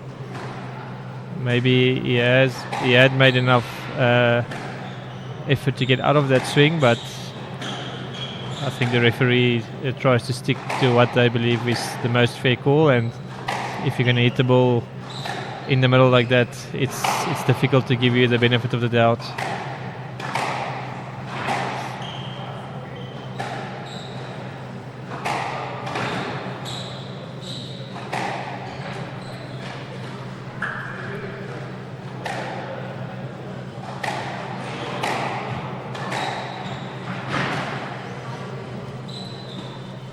So yesterday during the opening day, Rhys Evans, the tournament number 4 seed, he had a bye, and so he also joined us for co-commentating during one of the matches. So he only had been just practicing a little bit on the court, and he said this is the bounciest court basically that he's ever played on anywhere. It's definitely extremely bouncy. I think it was 36 or 37 degrees today, and bouncy. There's some vents on, but it's not like a really air-conditioned center, and so it's really, really hot. And sometimes, us that live in Africa, we are used to this kind of weather, and we train in this weather, every day, and we get used to playing in these conditions. But I think if you're from Wales, you don't get to play in these conditions that much. But I think it's in a way challenging the players in different ways. I think if they have the mindset of trying to figure it out and trying to not use it as an excuse, but really try to figure out what type of game do you have to play on these courts to get the best out of yourself, then they will enjoy the challenge of having the elements to deal with as well. You would definitely need to hydrate much better than what you used to do, and I think it would be good to pack in an extra shirt or two as well. Yeah, we've had some cloud cover over Windhoek, which that definitely helped. Yes, we actually heard some nice thunder and some good rainfall, which definitely makes a difference towards the later matches of the evening. But it still stays extremely hot on court.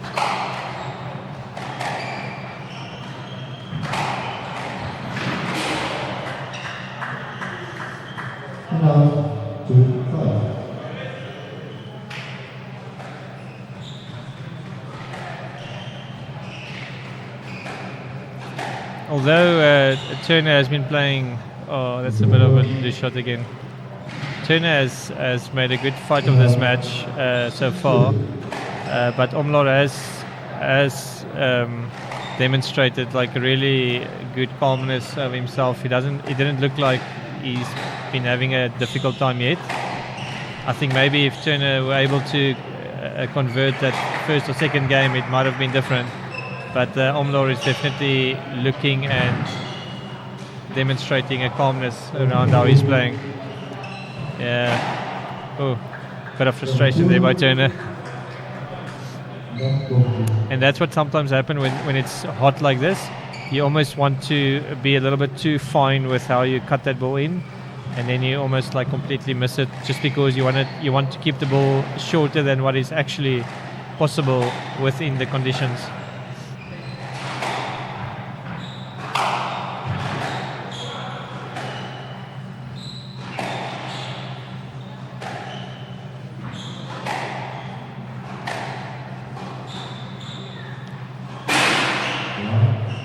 Yeah, Omlor just going for it a bit there. Sometimes when you have a buffer of being 7-2 up and you get an opening, you are able to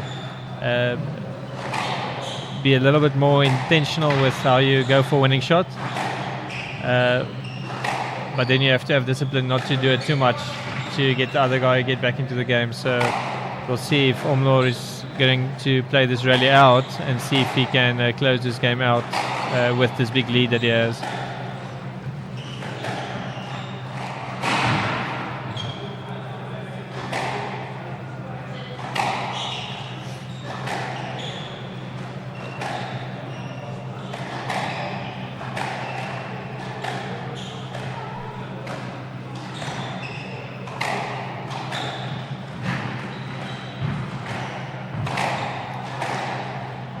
Yeah, good play here by Turner, making Omlor work a little bit harder for his points.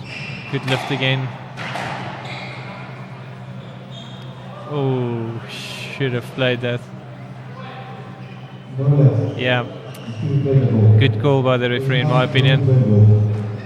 We've seen the players play that comfortably throughout the tournament so far, and I think Turner has made enough space for Omlor to play that, and that's good refereeing to make sure the players are aware that they have to play those balls. Bit of unforced error there by Turner. Maybe he just felt he had an opening there, but obviously wanted to force it a bit too much in that occasion.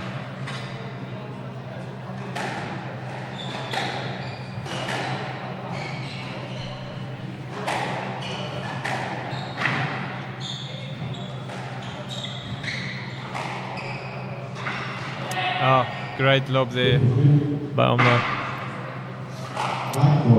That shot is especially difficult when it's so bouncy because it can actually easily get back off the back wall. But to hit it with that precision is very good skill.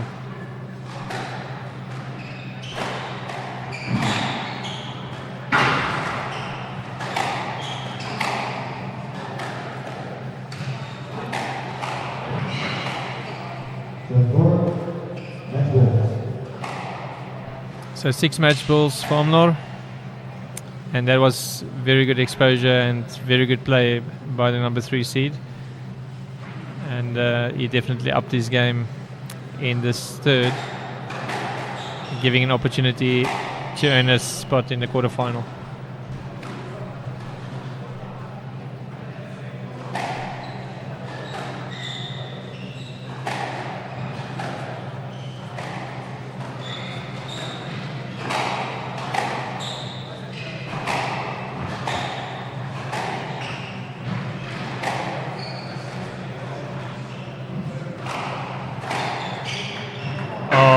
Amazing, great shot.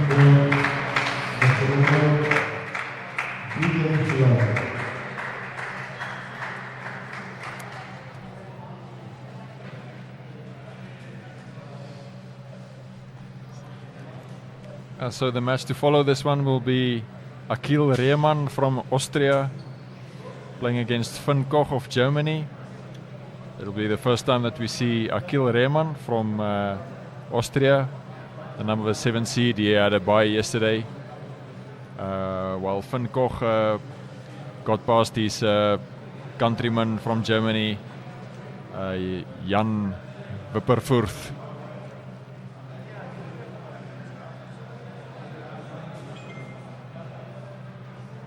Yeah, so good result there for Yannick Omlor, another German in this tournament, taking out the young David Turner from Australia. Yeah, so just want to thank JP Brits, the tournament referee, and also former professional player from South Africa that joined us in the commentary box for your insights. Yeah, thank you very much. It was fun. And enjoy the rest of the games. Thank you.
starting quarter 2. Dis ek wil laat nie begin.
Right, so we are back for this next match with Van Koch. Van Koch will be the one with a slightly blue shirt, I believe.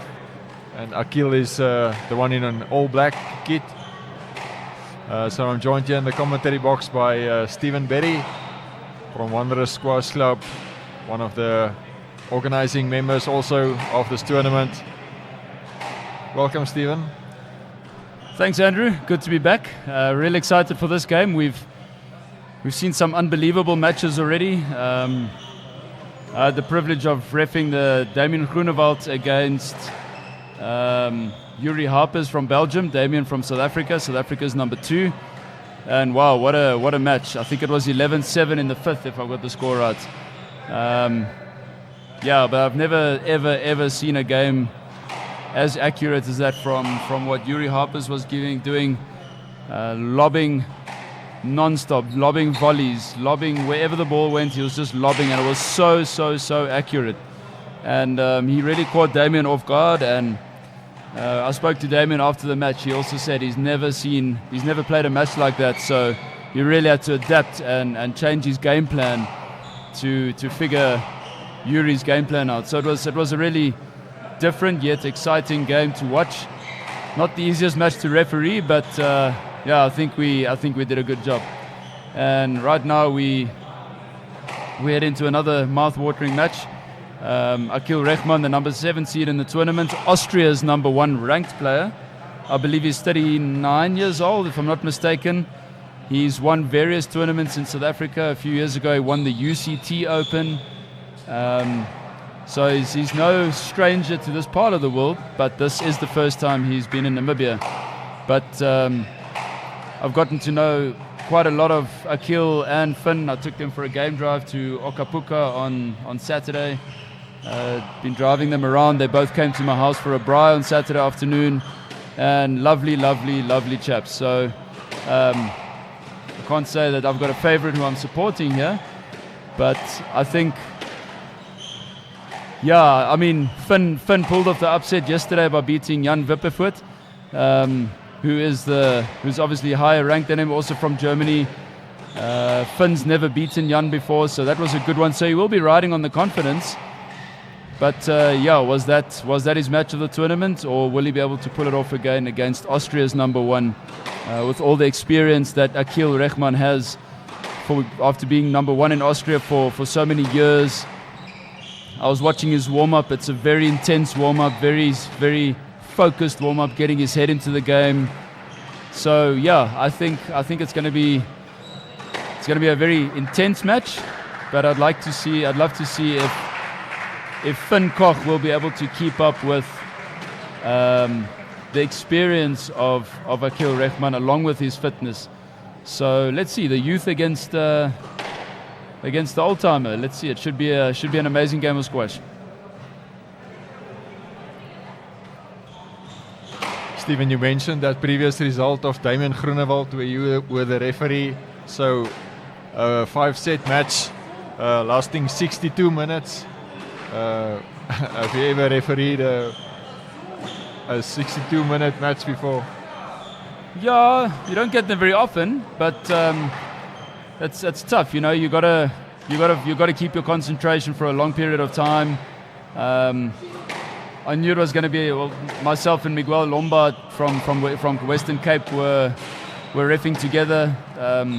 When you get to matches at that level, there's not a lot of big calls that you need to make, but when you make them, they are big calls because the matches are so tight. The balls, the shots are tight. So, any call you make is going to be scrutinized in some way. One player is going to appreciate your call, the other one's not going to appreciate it. People in the crowd are, but I think our calls were pretty good. But yeah, it's tough, Andrew. Just to be honest, you've got to focus for 62 minutes, and you've got to keep your head in the game. You've got to make sure, because one bad call can have an effect on the eventual result of the match.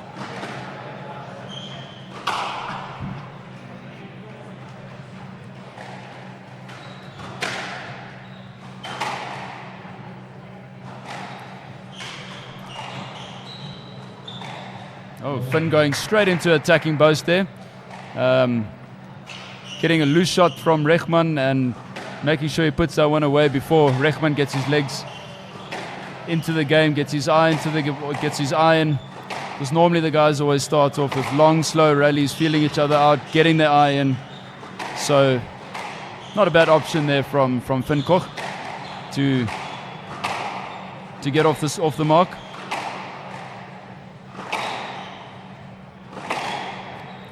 And this second rally is certainly more of what we would have expected the start of the game to be.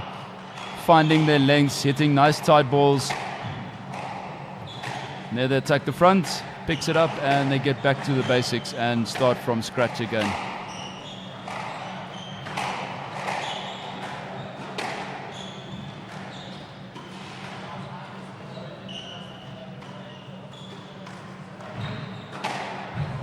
Oh. It's a fantastic drop there by Akil Rechman.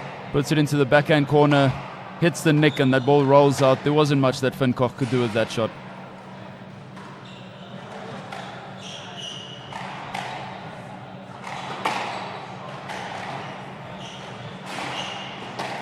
Finn Koch won't be happy with that one. It wasn't a spectacular shot from Akil Rechman over there. It was just a everyday shot hitting the tin. You can't afford those mistakes at this level, so you'll have to reset and get back into this.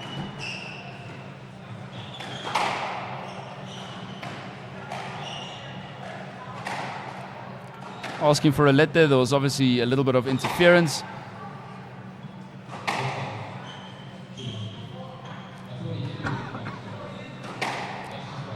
Akil Rechman saying there wasn't interference. He doesn't quite understand what the request is for. He's not agreeing with the ref's call.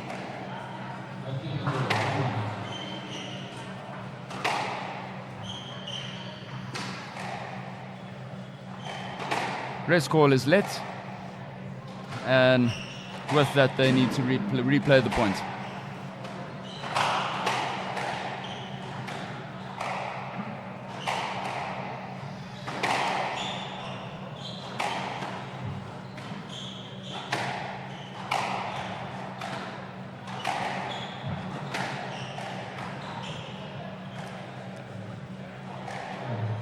The referee will call a stroke there. So for those listeners that don't understand that rule, if you're obstructing your opponent and he's unable to get access to the ball, that's a stroke, and that means Akil Rechman was in his way and Finn gets the point for that one.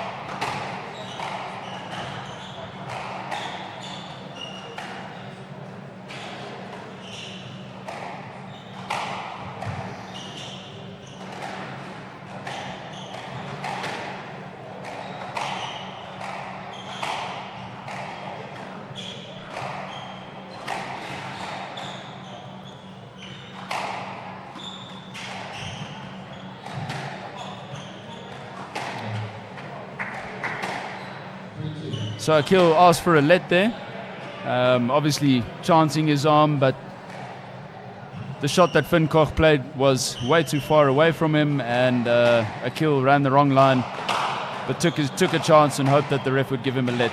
But I agree with that call, rightfully so, and no let was given. So that takes the score to 3-2 to Finn Koch from Germany.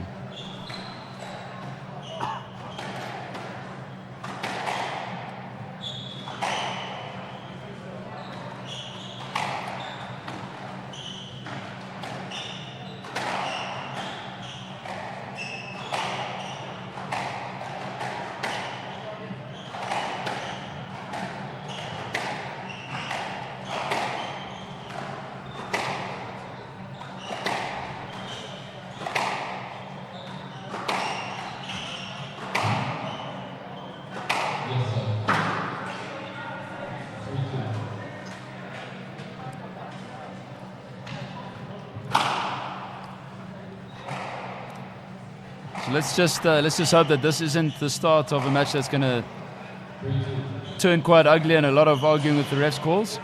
Ref calls a let there, so they replay that point. But you do get that from time to time, where the players create a lot of traffic with each other and get into the refs, or put the ref under pressure. Let's put it that way, in the hope of the ref giving them a call in their favour. So let's just see how it's going to go. Level of play at the moment is very even, but you can see Rechman querying most of the refs' calls. You saw there after that one, he shrugged his shoulders again. It's always difficult to see the interference on camera.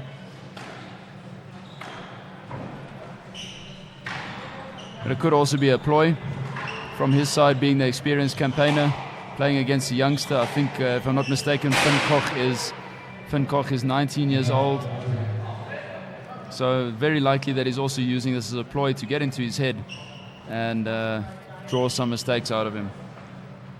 Yeah, so we're not even at the halfway point of this first game, and I think it's already more contact than we've seen in the whole previous match that we've been broadcasting from this court, which was between Yannick Omlor and David Turner.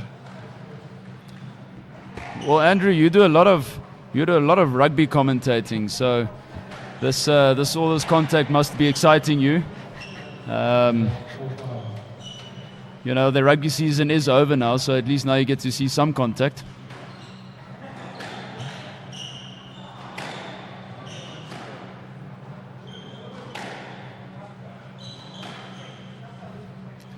It's a fantastic angle, this, just to give all the viewers an idea as to how tight these guys hit the ball, how close the ball stays to the wall, how consistently they do it. And that's at the end of the day. Ooh, there we go. Okay, the call's a let there. He felt that Finn Koch had enough time to hit that ball. There was a bit of space there. Ball was tight from Akil Rechman as well, so the referee in that situation wasn't convinced that Finn would have been able to get to the ball and play a winning shot.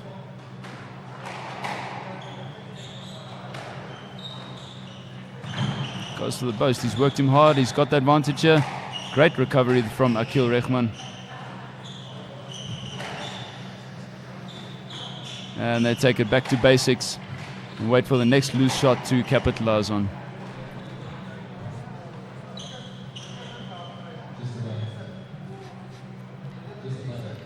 Speaking of rugby and comparing sports, I mentioned a bit earlier that in boxing, sometimes opponents are also referred to as dance partners. Yeah, yeah. So yeah, just adapting to the different patterns and rhythms and style of your opponent's play, right? Yeah, so this is getting very messy at the moment. We're getting let requests after every single point. We'll see if the ref will be putting his foot down and telling the players to start playing the ball instead of looking for the lets. You obviously, as spectators, you want the game to be a spectacle. You don't want the messy games and arguing with refs.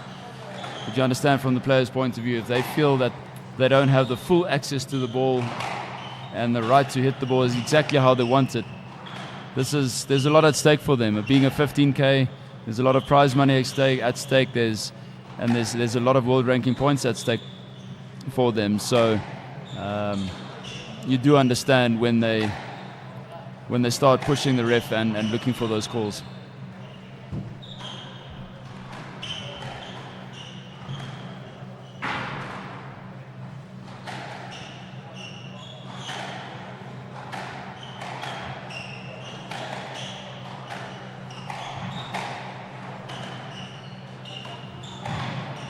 Oh, fantastic drop shot there from Van Koch. Nice attacking drop, keeping it millimeters above the tin, forcing Akil Rechman to do a full stretch lunge. He wasn't able to get there because that ball was really tight. So well played there from Van Koch. And this game has started off like a Boeing. Other than the let calls and the requests and stuff, the actual squash has been at a high pace and of a high quality.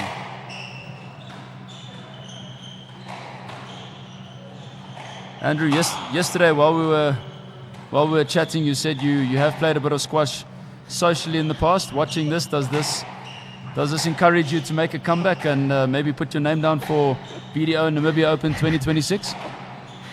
JP Brits also asked me that.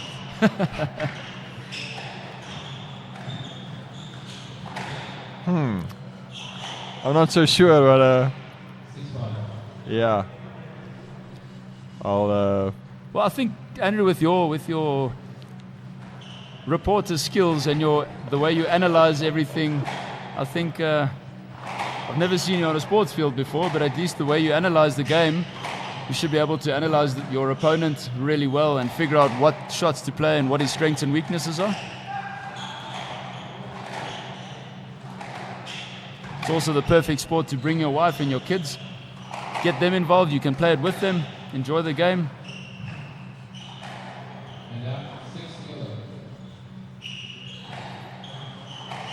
Yeah, it's been interesting hearing Sam Gerrits also relating how he's been playing the game basically since he was 3 years old, and watching his dad since he was basically in the stroller or as a baby. Yeah.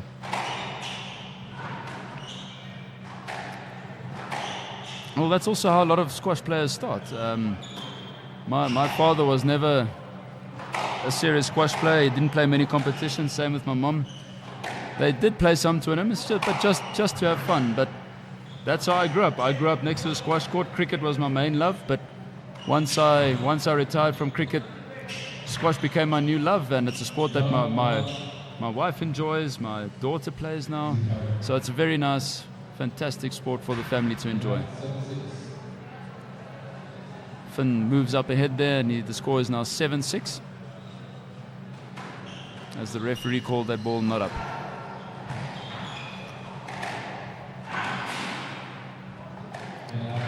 Once again, that's the second unforced error there in the set from Van Koch.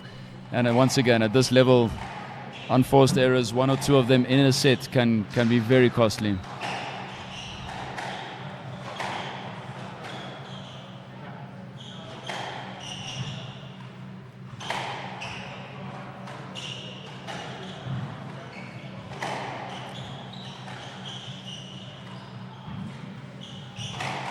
Oh, he sent him the wrong way. Surprised we haven't heard Herlu Pretoria saying taxi.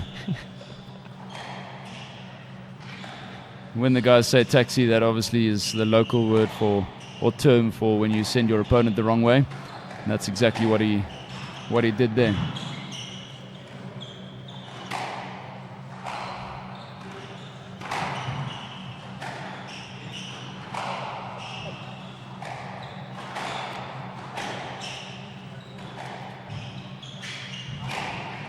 At this point in time, Akil is really mixing it up very nicely. Great there. Great boast from Van Koch, putting it into the nick. So yeah, Akil has been playing a very interesting game. I think it's a very good game. But mixing it up, he'll boast and then he'll drive, then he'll cross court. So he's not playing many consistent, repetitive shots. You know, normally we saw it in the start of the set, where they were driving and driving and driving and driving. But the last few points has been a lot of cross courts and boasts trying to move from every corner of the court. As you see what I mean, as he starts off with the cross court there. then he drives, and then he plays a cross-court drop. So it's been a lot of variations in this second half of the set. Van Gogh moves back into the lead at 9-8. He'll be serving from the left, I believe.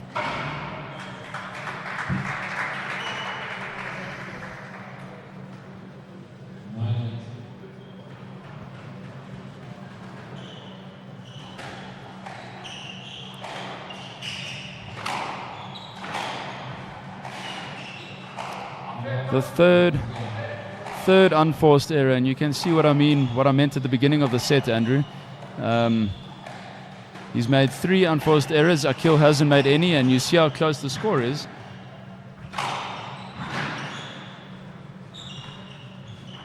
Oh, that's tight. Very tight shot there by Van Gogh. You can see the fist pump, how happy he is. That takes him to game ball at 10-9, so he'll want to make sure he sticks to the basics.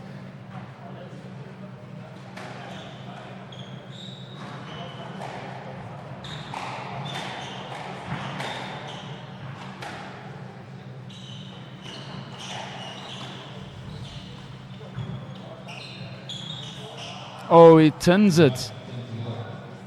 You won't be happy with that. That's the 4th tin of the set, and that takes the score to 10-all.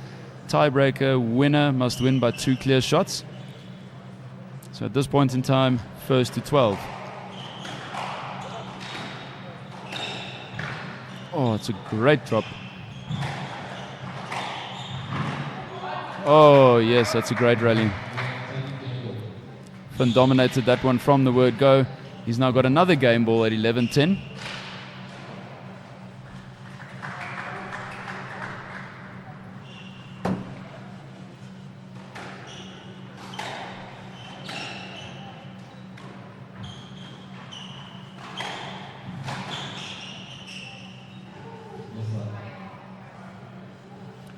Finn's not happy with that call, but I think it's shows a fishing reel there. But I think it's a fair call at this point of the game. The game's very close. Akil can't afford to lose the point. And if you're not sure if your opponent's in or out of your swing, that's generally better to just play the safe shot.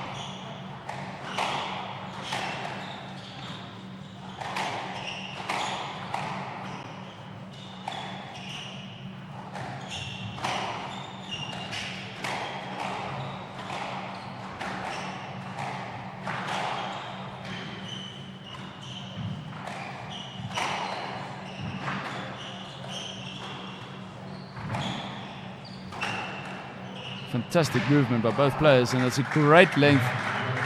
Akil fetching that ball, having to do a deep lunge to fetch that boast towards the backhand corner from Van Gogh, returning it with a wide cross court, putting it in the back neck, and Van Gogh unable to get that ball out. So it's a great shot there, and that moves the score back to 11-all. So the tiebreaker continues. Oh.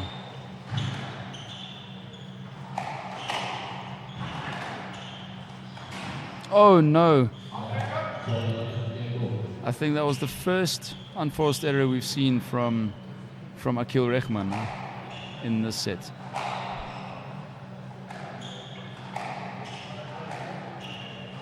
Hands on knees is generally a sign of tiring. So I wasn't expecting to see Akil on his hands and knees. He is extremely fit. You can look at those calves from the screen here. It looks like he'll kickstart the donkey cart.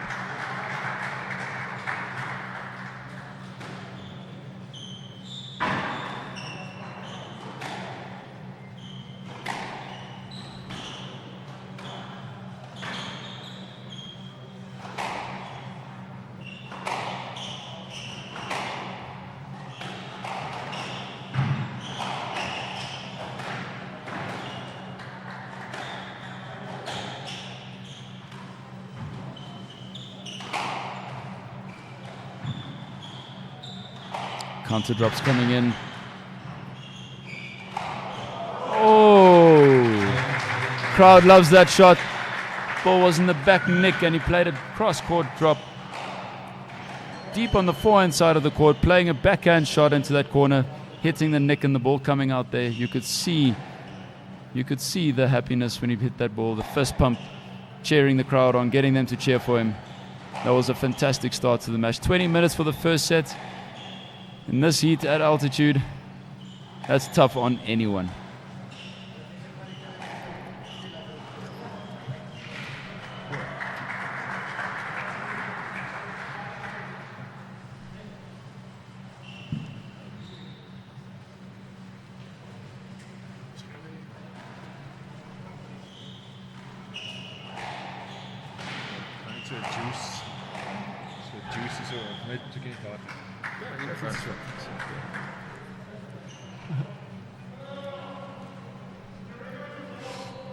Yeah, quite an intense first 20 minutes of this match.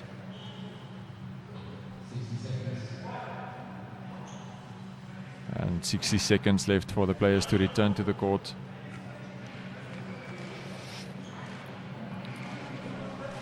So speaking of the contact that we've seen so far in this match, I remember one club rugby match some years ago when Wolfie Dievenage and Rudy van Vieren was still playing here. Wolfie Dievenage, yeah. And I think they were playing there at United. Rudy van Vieren was on the sideline, and it so happened that Wolfie Dievenage, who used to play flank and who once captained Namibia once or twice, yeah, I remember. There was just a sort of a ball on the ground, and and Wolfie picked it up and just smashed into the players in front of him, and the referee also happened to get in front of him, and so he sort of smashed him into that whole contact situation there. And Rudy van Vieren from the sideline was calling it roll away tackler at the referee. Calling to the referee.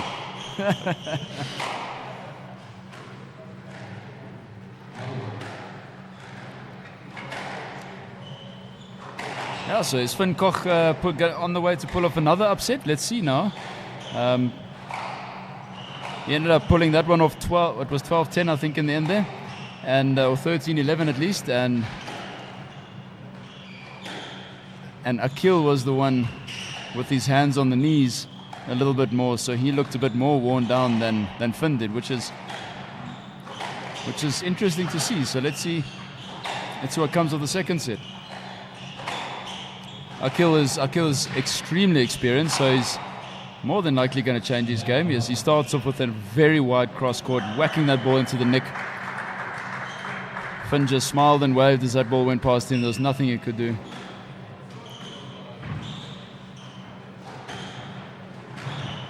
Oh! Finn showing a little sarcastic Aina kind of sign there. Realizes how he taxied his opponent, sent him the wrong way. Oh, no. It's only the second unforced error that we've seen from Akil in this match.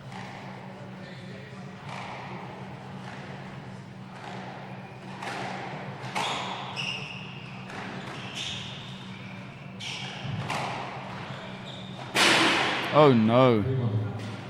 Is this a sign of the wheels coming off? Suddenly a few mistakes, looking tired. There he goes, trying to get his head back into it, shake it off. And that's the thing with squash, it's a real momentum game. As soon as you lose that momentum and you lose focus for 30 seconds, those 30 seconds can cost you 2 or 3 points, and before you know it, you're under pressure, and you got to change your game up and maybe play a bit more aggressively. But there he played an amazing volley drop, which was already quite a tight shot from Finn. Put that ball millimeters above the tin, and yeah, so let's see if, hope for Akil's sake, that's the shot he needed to get back into it.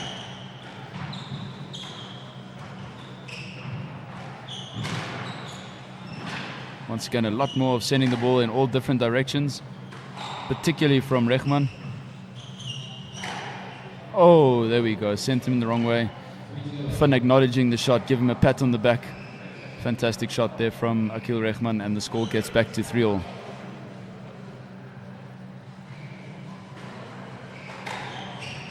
As we look at other scores, Mohamed Goha, the tournament's number 5, beating Blessing Muwati from Zimbabwe. I guess that's not a surprise. Goha being the number 5 player in the team, or in the tournament at least. Blessing being unseeded. But Blessing is a strong player. He's been playing at this level for a long time as well. A lot of experience. But yeah, Goa comes from a squash family. His sister played in the World Juniors in 2014 here. She lost in the semis. But that time she held the record of winning the World Juniors. Winning the World Juniors the most times. I think she had won it 3 times in a row before that year. And from there she went on to be the #1 lady squash player in the world for many years. So it's a very, very good squash family that he comes from. And he's another player that'll be hoping to put his stamp on the tournament and pull through and win the event. He'll have a tough match tomorrow. I believe he'll be playing Yannick. Playing Yannick Omlor, if I'm not mistaken.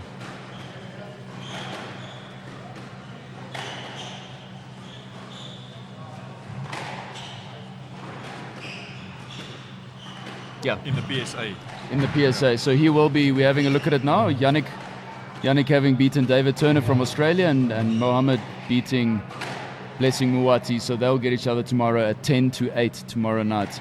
So Yannick Omlor from the Netherlands, from Germany, the #3 seed in the tournament, will be taking on the #5 Mohammed Gohar in that quarterfinal. That promises to be an absolute mouth-watering occasion. As we head back into the match here, get our focus on this match. Once again, very little to separate these two players. As the score moves on to, I believe it'll be 6-all now, or was it 5-6? 5-6.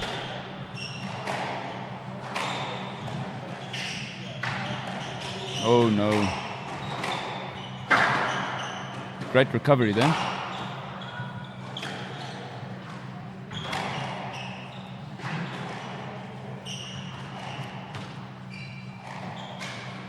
Oh, it was tight. Very tight. Finn enjoying that. Showing a fist pump to his colleagues, the fellow Germans in the crowd, which would be Yannick Omlor and his opponent from yesterday, Jan Wipperforth. I got told yesterday we're pronouncing his surname wrong. So we'll have to figure that one out.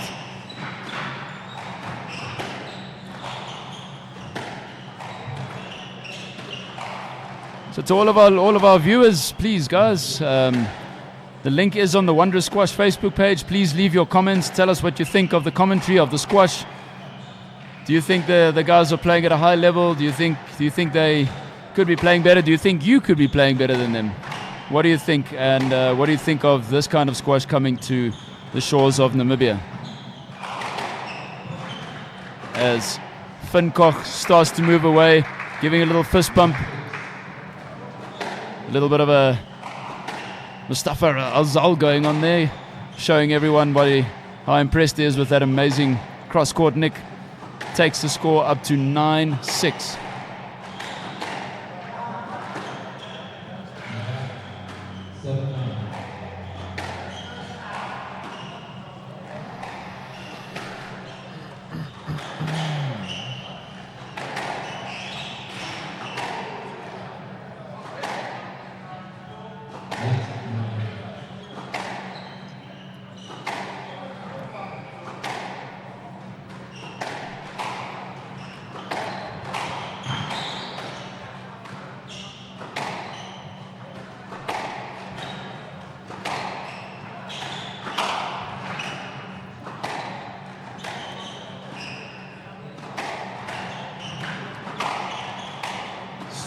So on the other court in front of us, Andrew, we've got John Anderson warming up. He's South African. I think he's #5 in South Africa. He's going to be taking on Dewald van Niekerk, South Africa's #1.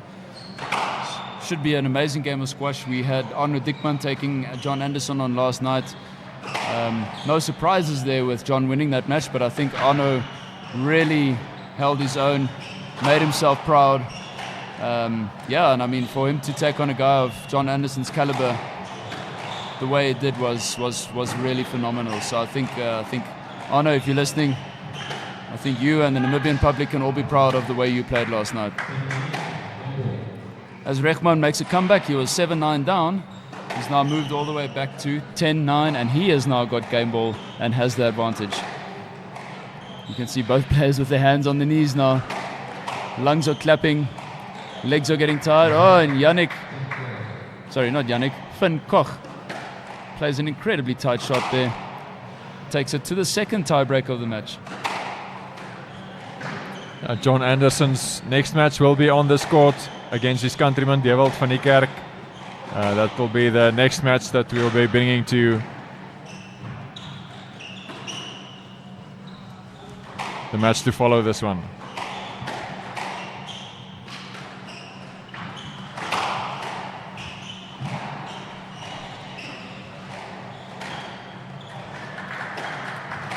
I must say, Finn Koch pulls this one. Oh my word, he's beaten him again. Akil looks to be like he's struggling now, and I think you don't want to jinx these things, but my feeling would be if Finn does take this set, I can't see Akil coming back from this. It just looks like the humidity and the heat might be catching up to him.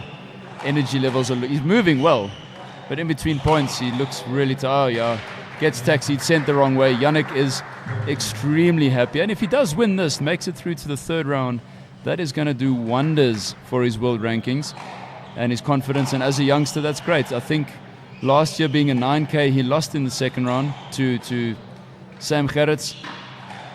If he can be playing an even bigger tournament this year and make it through to the third round, well, kudos to him, and that's great progress for his game. He does get coached by Rafael Kandra, former top 10 player in the world, Germany's number 2. So he gets coached by the best.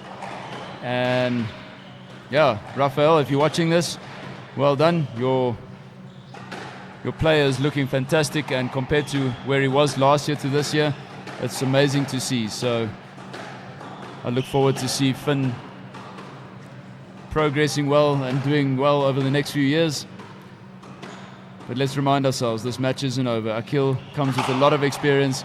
He's played a lot of very high-level squash. So I wouldn't put away a good comeback and a good fight back from Rechman. Even if he doesn't take the set, I'm sure he's going to go guns blazing. I mean, both sets were still tiebreakers and could have gone either way.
The players make their way back. Andrew, what do you think? Do you see a comeback? Or do you think Finn's going to hold his own in this third set? Yeah, I think Finn will be looking to kill the game off from this position.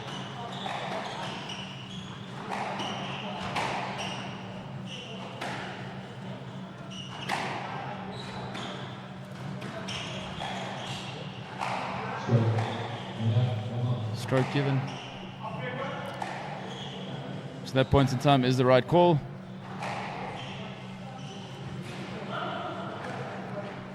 Akil definitely did milk it to make it look a bit worse than it was. But yeah, the stroke is a stroke at the end of the day.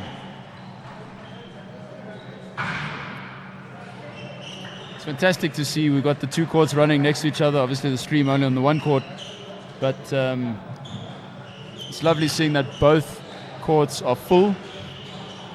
On the Fabu Farm court, we've got the two Egyptians against each other. Abdullah Amir he's the number 8 in the seed in the tournament. He played in the NAM Open last year, as well as the All Africa Championships, which followed the following week, where in the NAM Open, BDO Namibian Open, I think he lost in the third round, and then in the All Africa he made it through to the finals, where he eventually lost to the eventual winner, Dewald van Niekerk. Hazem Hossam, is one of the younger guys. I believe he's 22 or 23 years old. He has been playing unbelievable squash, and I did speak to him the other day. Obviously, Abdullah Amir is the higher ranked player, but Hazem said there's no ways he's losing. So he went into that game with a lot of confidence, as Rehman plays a fantastic drive down the wall, plays it short, hits the nick. Nothing that Finn Koch could do about that. So back to the game next door, just to give an update on the scores. Hazem took that first set in 14 minutes, winning 11-6. And the second set, they've been playing for 9 minutes, and the score is 8-7 to Abdullah Amir. So that game also finally in the balance. Rehman playing a very nice backhand drop shot. He won't be happy with that one.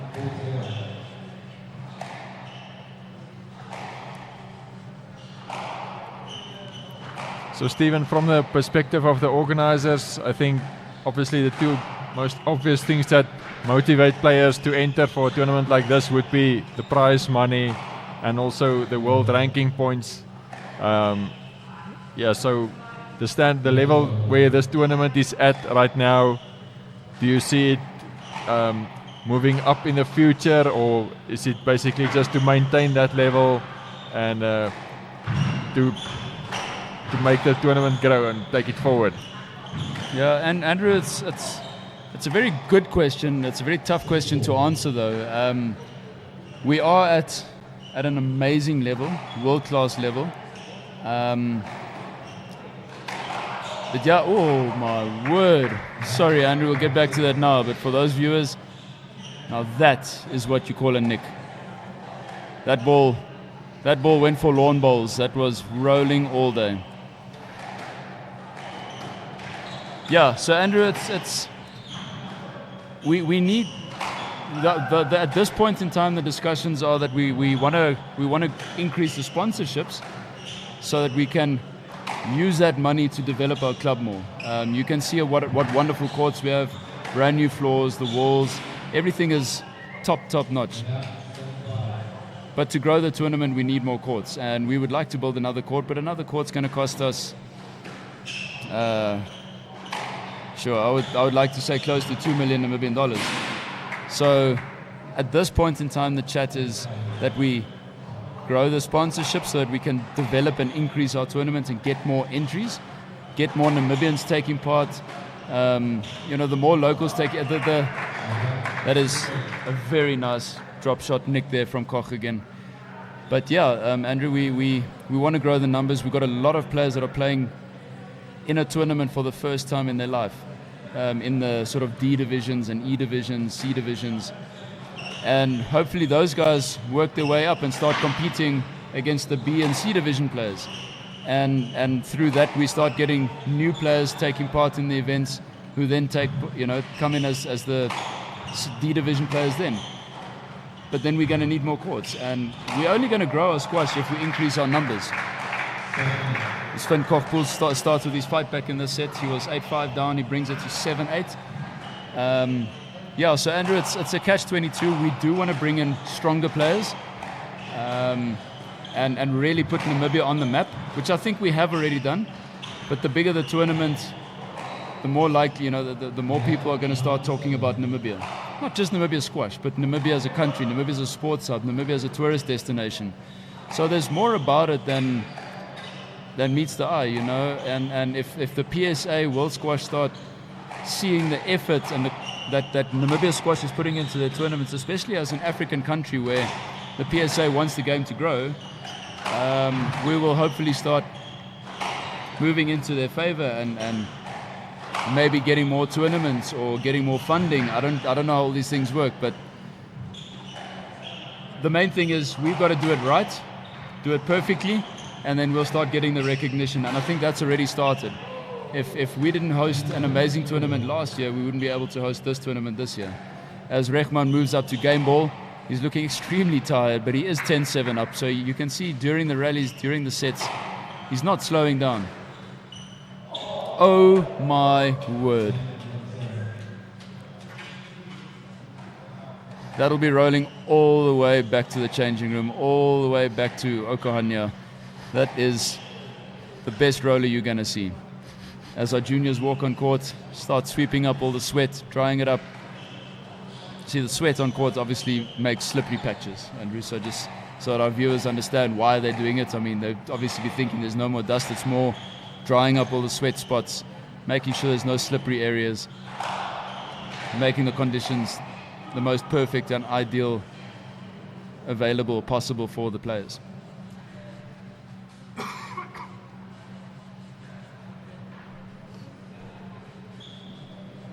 So we spoke about that at the beginning of the set. We didn't really see Akil coming back and pulling off another set.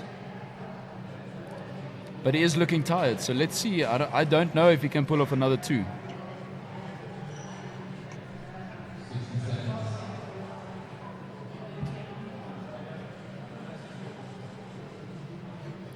Looking at the two players sitting on the pavilion in front of us, Akil sitting on his own. He doesn't have anyone giving him any advice or tips or what he's doing right or what he's doing wrong. He's obviously alone here from Austria, whereas Finn's sitting up front with his German teammates, and they're giving him tips and advice on what they think he should be doing. And at this level, when you got guys in your corner like that, then it definitely makes a big difference. Helps you get your head right in those 2 minutes rest. Reset your focus. And obviously Sam Wipperfurth, who's sitting in his corner there, has played Akil many times on the PSA circuit in Europe, in local leagues in Germany and Austria. So they've met each other a few times. So he also will be telling Finn about Akil's strengths and weaknesses and what he thinks can be done and should be done.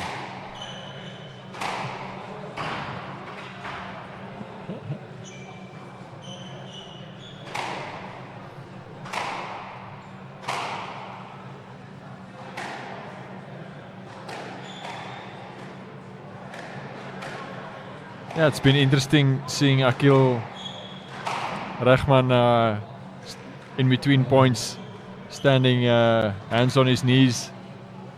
I don't know if it's just a tactic or because his energy level has been sort of increasing as the match went on.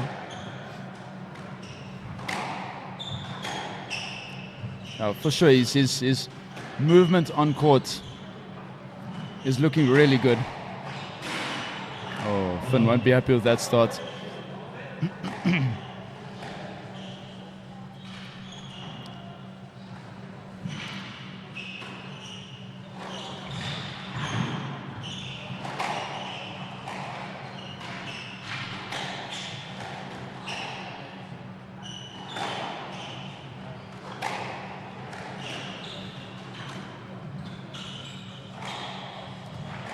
That'll be a let, yep. Akil's not happy with that call, but there's no guarantee that he was getting to that ball to play a winning shot. So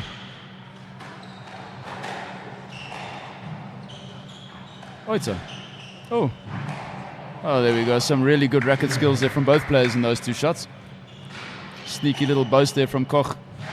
But Rehman was up to the task. He read that like a book and sent that ball to the other side of the court, making sure that Koch would have to run from front left to back right, but he took the pace off and the ball died in the back corner.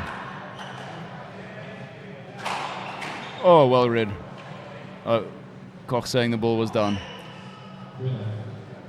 Score moves on to 3-love to Rehman.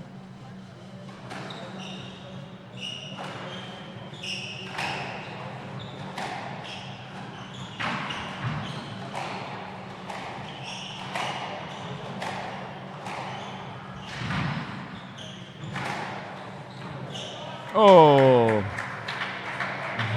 cut that ball off beautifully, volley drop. So yesterday when Finn played against Jan, his fellow countryman, he won that match 3-1, but 3 of those sets he was, if I remember my scores correctly, it was 7-love up in the one and 8-1 up twice. He ended up losing the one set when he was 7-love up, he lost that set, and the other 2 when he was 8-1 up, he allowed his opponent back into the match, and the match ended up, both sets went up into tiebreakers or very close too, so he'll be wary of that. He won't want to, well, obviously he's 4-1 down at this point in time, but he won't want to let him run away with that, because that's pretty much what happened yesterday. Lapse in concentration, letting his opponent back into the game. He'll want to stay focused and get his head right, because I don't think he'll want to take this to the 5th. If this does go to the 5th, then Akil Rehman will have all the momentum. Obviously, he might have lost the first 2 sets, but he's won 2 sets in a row, and he will be the one with confidence. So Finn Koch will definitely want to give the set everything as he plays a counter drop. Rehman not happy with the way he's pushing him. Rehman saying as he ran past him, he pushed him out the way. Not happy with that. Finn Koch shrugging his shoulders, saying, I don't know what you're talking about. Rehman begging the ref to please watch. The referee for the match is David Turner from Australia, who played in the previous match.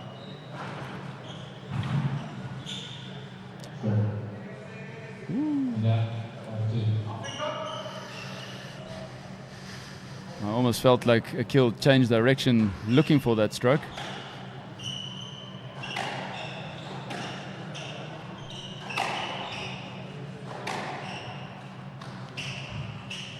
Oh no, Finn. Finn starting to make a lot of basic errors.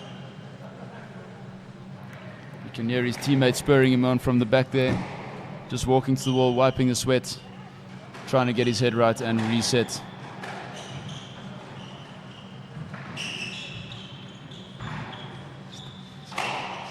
Oh, sent him the wrong way. Akil Rehman going for the backhand drop there. Finn up to the task, sending the ball the other direction, saying, sorry mate, this bus is full. There we go, good length, nice and tight. Right, so he'll definitely want to keep the momentum now, as Rehman's made a couple of mistakes.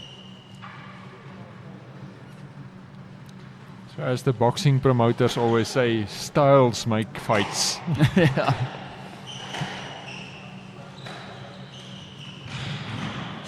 Oh no.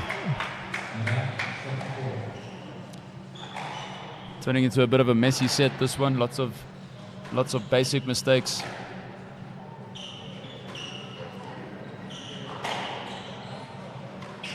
Oh, good drive.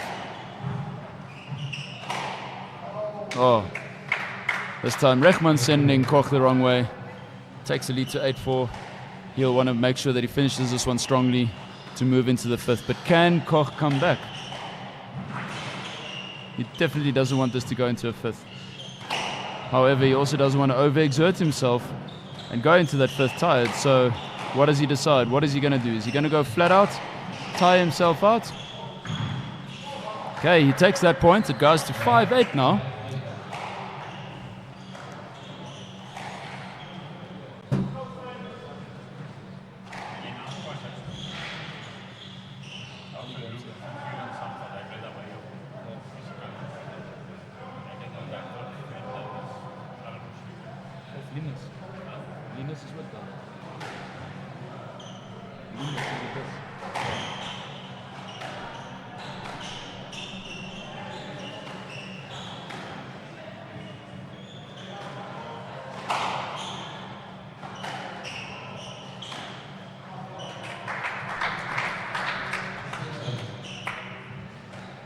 You heard the crowd enjoying that one. I must say, the guys have really hit some good nicks in this match.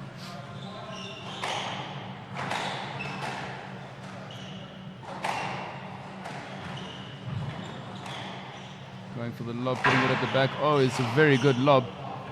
The ball just stuck to the glass like putty.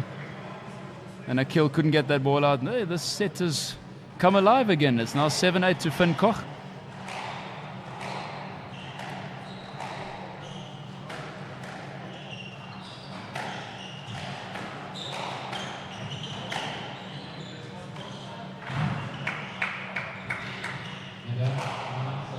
Finn playing through Rechman, they're going for the ball.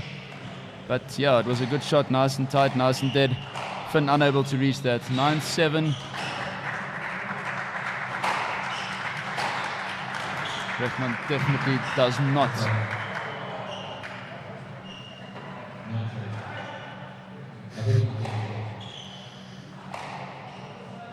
So it looks like there was a let call there. Finn not happy with the call. It's often the challenge at this level of squash when the calls become tough and they become 50-50.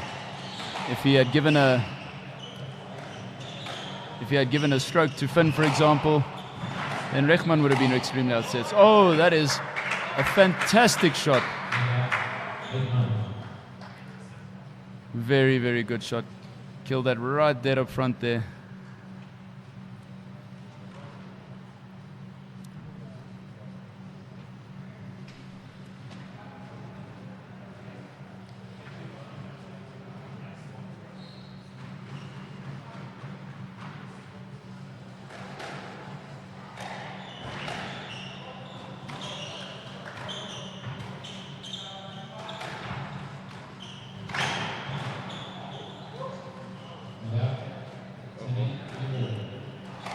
Finn won't be happy with that one. The ball was loose. He had the chance to play a good volley there. He didn't even hit that down. The ball almost hit his own toes. It went straight into the ground.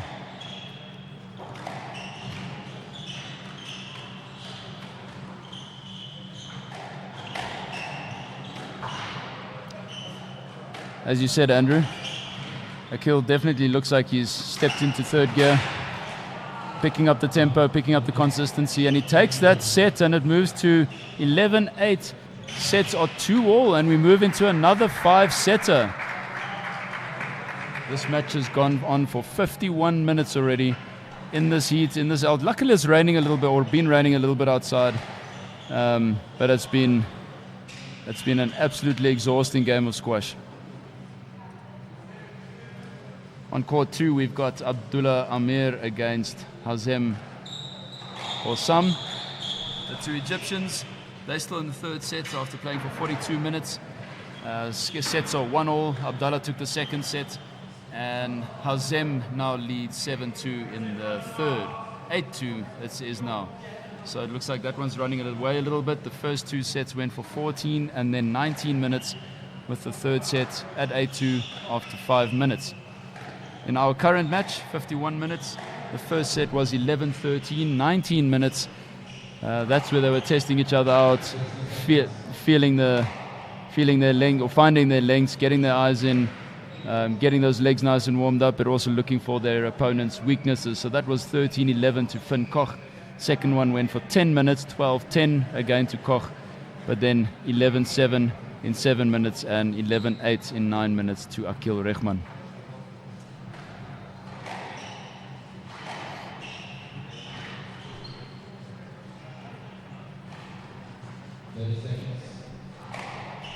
So still 2 matches to come after this.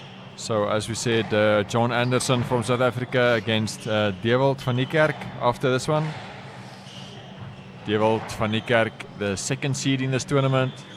And then the last match of the evening will be Taufik Mekalfi from France up against Ali Tolba from Egypt, who I think you've pointed out to be possibly a dark horse in this tournament. 100%, yeah.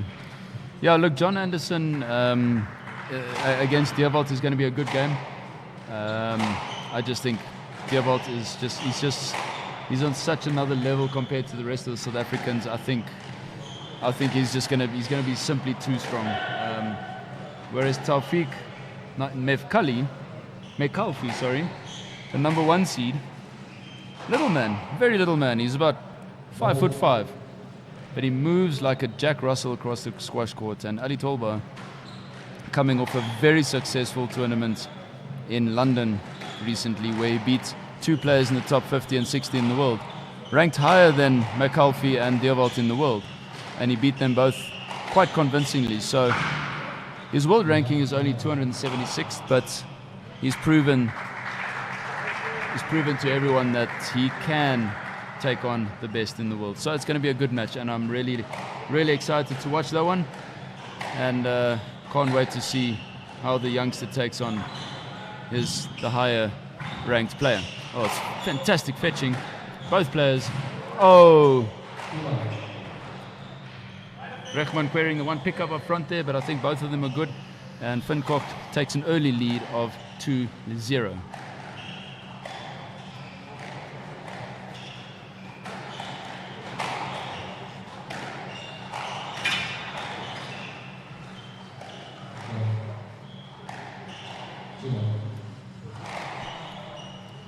So Rechman only getting a let there.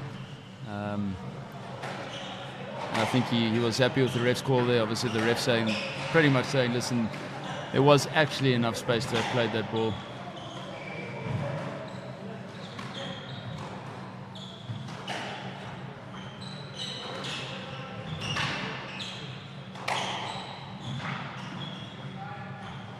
Oh no, Finn will not be happy with that at all. You can see him talking to himself, telling himself to refocus, forget about that silly shot, because he had all the time in the world to win that point, and that's the most frustrating. And if that ends up costing him, it's a very good shot there.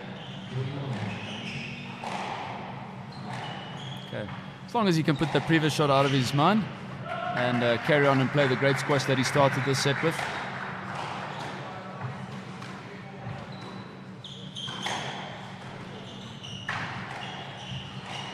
Oh no. Very good boast. It was a very difficult reach for him.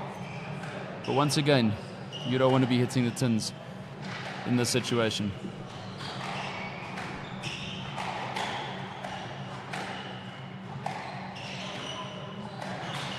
Oh, a tin there from Rechman this time.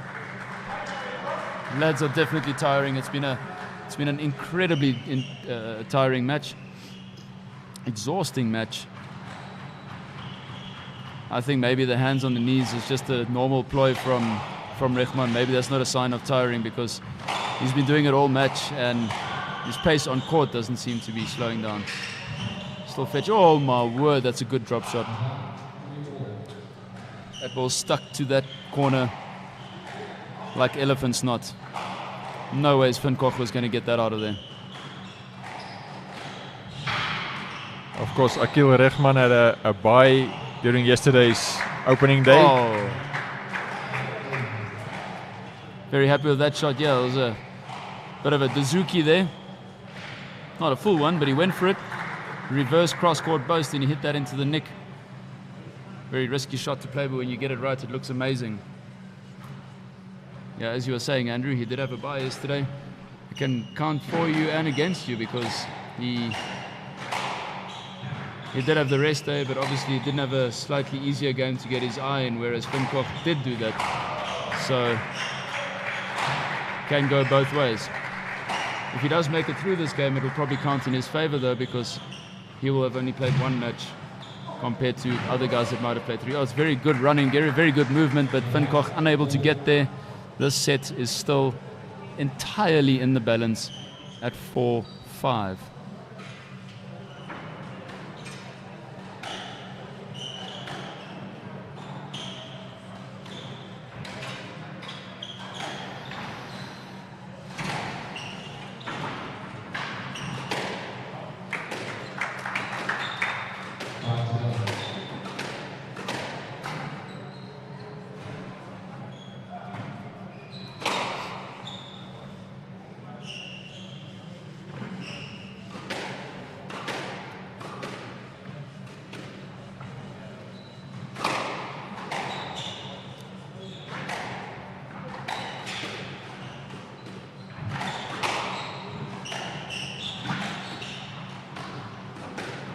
Oh, there we go. That was the opportunity. Unfortunate there for Rechman. He went for the right shot, but when that ball comes out of the corner, it really can damage everything.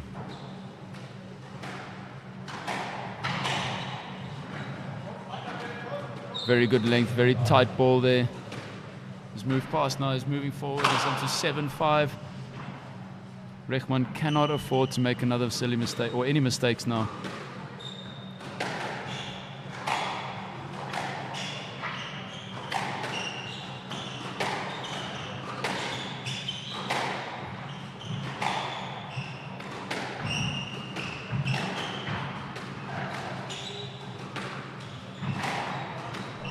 Oh, he put that across.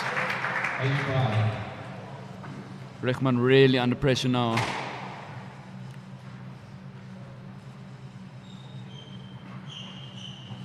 Played the unexpected cross court there, slightly wrong-footed Rechman slightly, and yeah, he wasn't able to turn around quickly enough to get that ball out of the back corner.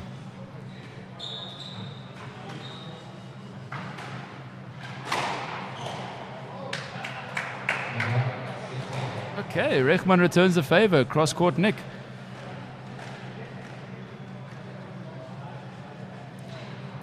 I think the nerves and the testosterone and the intensity is really pumping now. From here onwards, these boys are going to be putting everything on the line.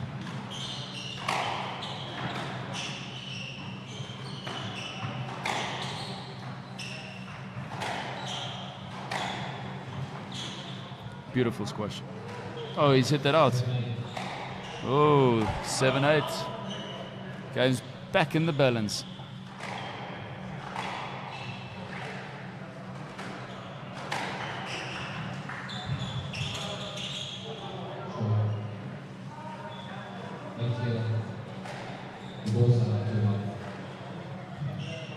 Stroke given.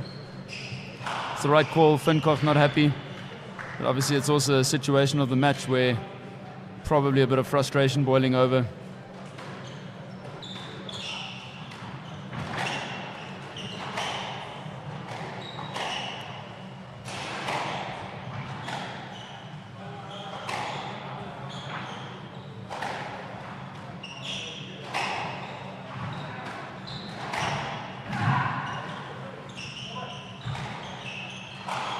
Oh, it's tight.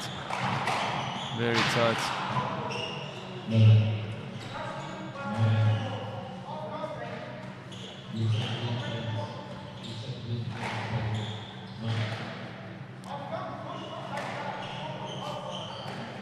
Not too sure what the argument is about there, but I think it's also got a lot to do with the stress that he's obviously under and the pressure that he's under. Some other form of contact, and when something doesn't go your way at this point in time, Rechman won't be happy with that mistake. At 9-8 up in the fifth, you want to make sure that those stick. Even if you'd rather give him an easy shot to return than hit those tins. So, yeah, he won't be happy with that. But 9-all in the fifth. How long has this match been going on for now? Let's have a look. 62 minutes. Andrew, you asked me that just before this match started about me reffing that previous match. That happens very often in squash matches at this level. And as we head into the 64th minute, Koch moves up to 10-9. If he does win this point, you are going to see an amazing high level of celebration.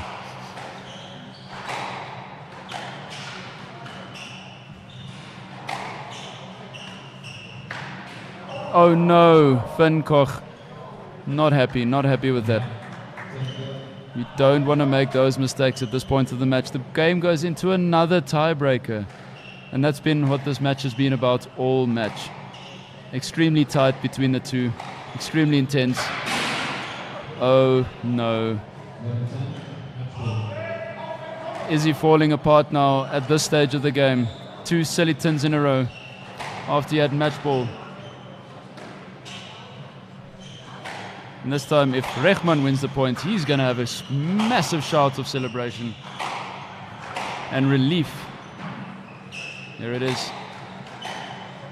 Finn won't want to do anything fancy now. Just do the pay. Oh. He went the wrong way. That'll be a no-let. That's a no-let, and that takes it to 11 all, ladies and gentlemen. What a game of squash. Player must win by 2 points once again.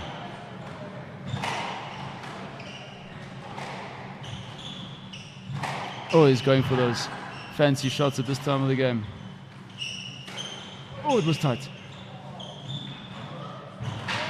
Oh, no. Both players putting everything into it now.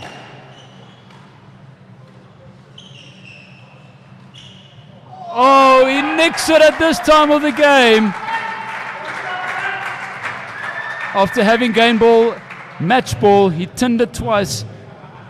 And at this vital stage of the match, he plays a nick in the front left corner like that. What a shot, Finn Koch.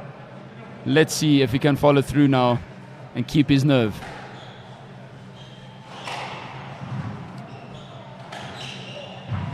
Oh, Finn's under pressure now. He's worked his way back into it, putting everything on the line. You can hear those cries of anguish. He doesn't want to lose this point. He's got it. Oh my word, ladies and gentlemen. We are witnessing a game for the ages. Both players are knackered. 12 all in the fifth. 65 minutes of squash. Who's going to hold out the longest? We've just got a new ice bath in the changing rooms. I think these guys are both... Oh no, it's a stroke. Both of these guys are going to be spending at least 10 minutes in that ice bath tonight recovering. Rechman now has match ball. Is he going to hold out? Is he going to hold his nerve? Or is Finn Koch going to fight back? Ooh. Big call. Big call. Stroke ball. Rechman takes it. He wins 14-12 in the fifth. And the crowd gives a massive and well-deserved round of applause to both players. As Akil Rechman goes down on his hands and knees to say thank you, Finn Koch can be proud of an amazing game of squash and an amazing tournament. He might not have made it past the second round, but he nearly took out another tournament favorite after yesterday's big surprise where he beat his fellow countryman, someone that he's never beaten before. But at the end of the day, Akil Rechman comes back after losing the first two sets, 13-11, 12-10. In 30 minutes, he came back and won the next three, 7-11, 8-11, 12-14, with a 13-minute humdinger in the fifth. His nerve, or is Finn Koch going to fight back? Ooh, big call, big As call. we See that call there. Stroke, definitely the right call. Unfortunately for Finn, you could see it was a tired shot. Ooh. But yeah, have a look at that. Yeah, he was in his swing. He was in his swing. That's the right call. Andrew, catch your breath. It's been a pleasure, Stephen. It's been a pleasure. Thanks so much. I hope all of your games aren't like this. You're going to have lost a lot more hair by the end of this evening if if you got two more matches like that. Yeah, up next, as we said, John Anderson to play Dewald van Niekerk, the two South Africans. Should be a tight match as well. And then the number one seed in the tournament, the first time we'll see him in action from France. That'll be the match of the tournament, I'm sure. However, on the court next door, we still got the Egyptians are still taking each other on. Just to give an update on that score.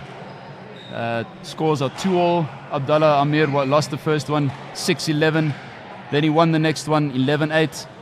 He lost the third one, 9-11, but he won the fourth, 11-2. And at this point in time, in the fifth set, Hazem Hossam is up, leading 2-love. So Andrew, I'm going to love and leave you. I'm going to go and watch that game, and we'll chat soon. Thank you, Stephen. All the best.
going up.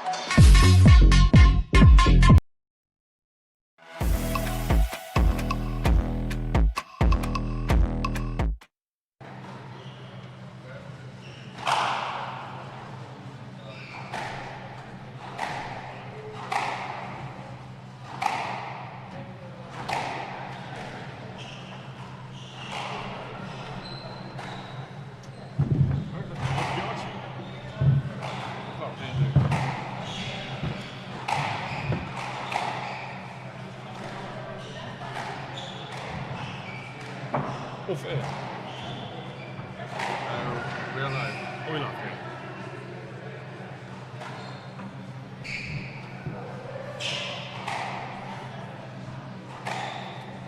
Yeah, another round of 16 match here at the BDO PSA Namibian Open tournament here in Windhoek.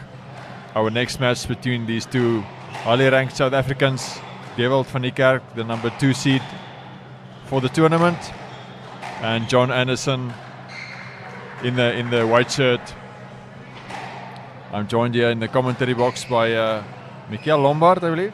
Yes, good evening. Good evening to you and to everyone listening. This should be an interesting match.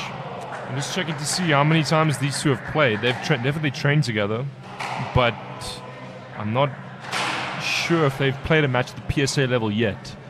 Dewald is 28 years old. He is the South African number 1.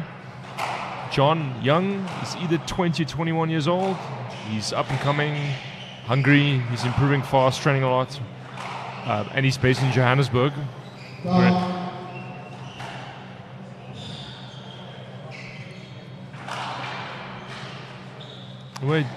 Dewald had a buy into tonight's match. John Anderson played a local Namibian hero. Arnu went up in 4 games last night.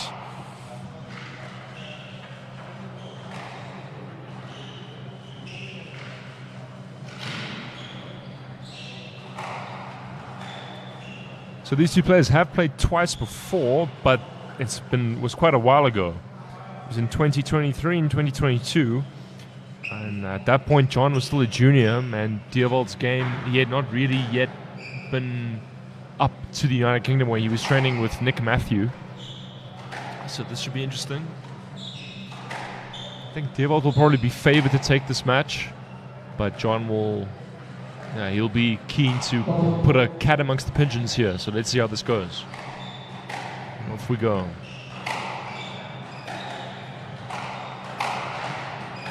For our viewers watching, the ball is absolutely flying around. Windhoek is at altitude, this is in the summer, so that's to be expected, but it's hard to explain just how difficult it is to hit a winner, especially against a fit player who moves well. We've seen that in the other matches. Oh, that's a nice winner there by John, and he's on the board.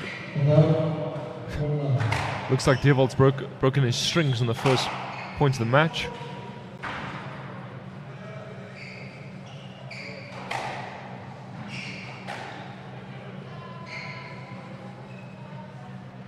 So I certainly expect we'll see some attritional rallies, long points as this first game gets underway.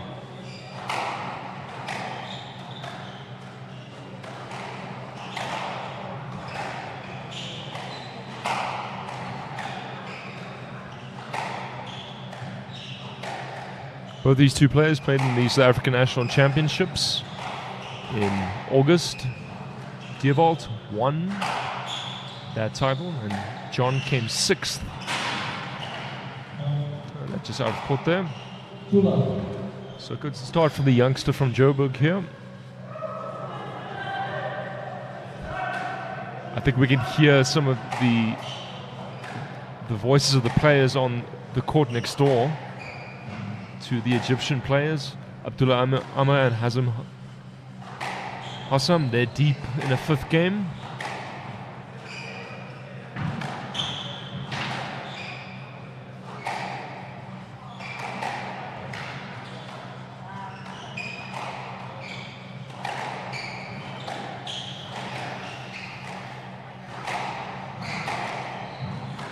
into this long rally we go here. First major one of the match.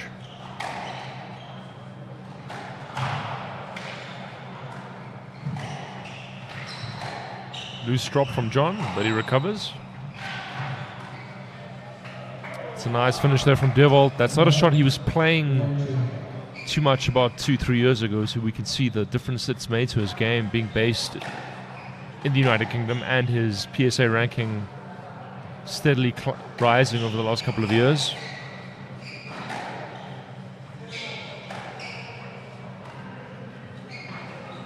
Got a chance there midcourt.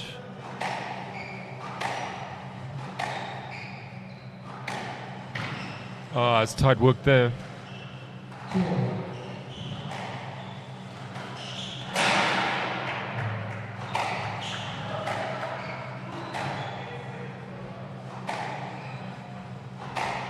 So Fanikax has come from the All Africa Games. This was in Uganda, so he'll be tournament sharp.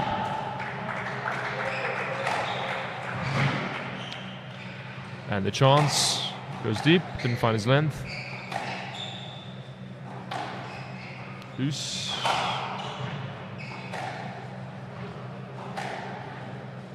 John was saying to me he was struggling to breathe on court last night. That certainly is something that you've got to get used to when you play at altitude. Oh, that's a nice change of direction there by Dewald.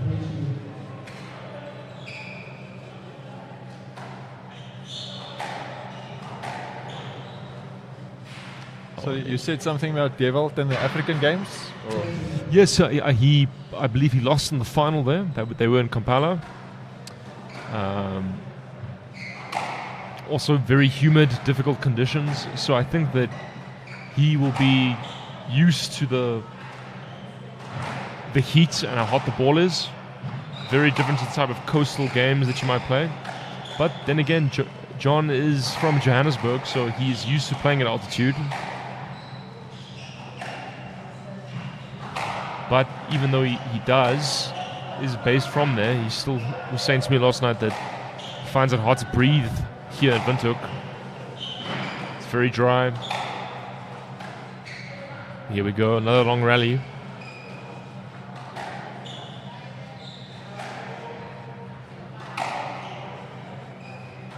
can see John just trying to slow things down a little bit. If he does that, he has to be accurate. Chance from there. And he finds it in. I don't think that's a bad tactic from Anderson to be trying to look to slow things down. He's just got to make sure that he's accurate, or else Fanigak will volley and put him under pressure.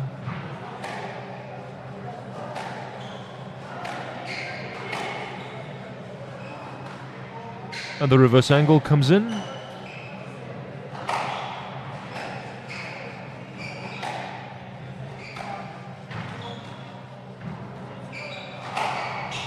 That's nice from Fanigak there. He's controlling the middle well here in this rally.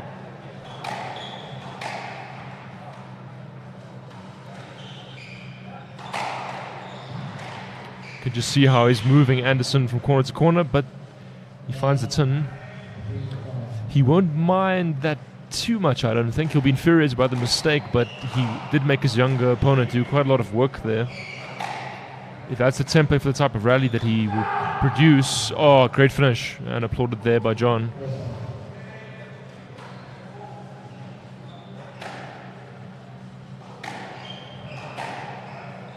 What have you been making of some of these professional matches so far this evening? This previous match between Akil Rehman and Van Koch, yeah, there was quite a lot of contact in the first set. You could say it was, I think, more than just in the first few points, more than in the whole of the previous match, I think. But it's interesting watching the different styles of every player. Yes, and certainly agreed.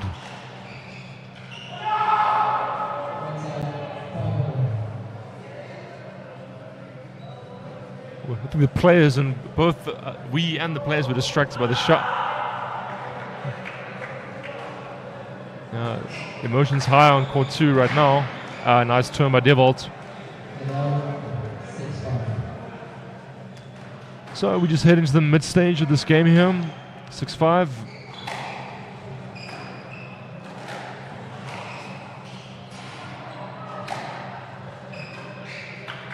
That's nice defensive work there by John. He's looking for the fade cross court. Didn't quite find it.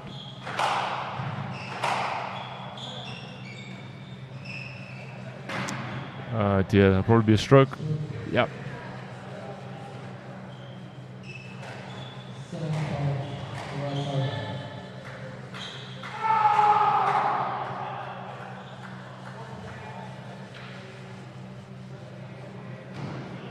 Okay, I think that match next door was just ended. Players having a laugh there.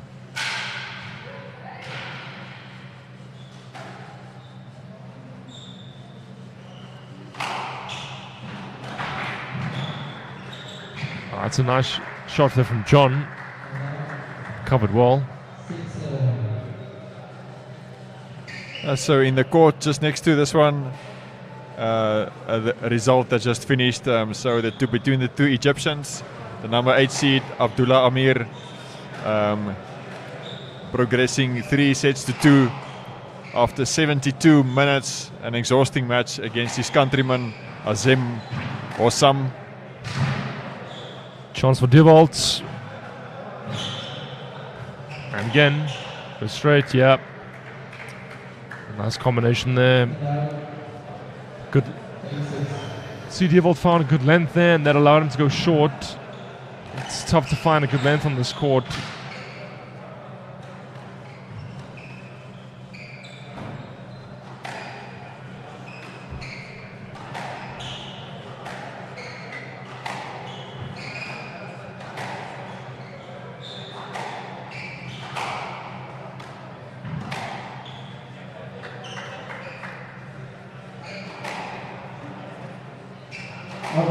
They just went out of court there. Now Devolt, Vinikak 9-6 up into this first game. He looks in complete control.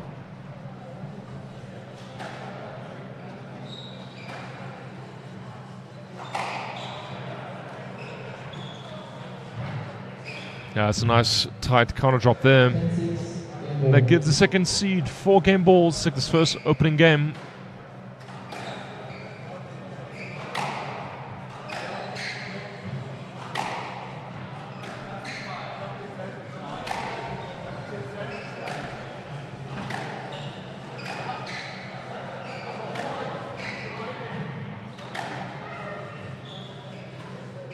Up goes the lob. Oh, it's a great length. And the winner, now Devolt Vinikak leads 1 game to love.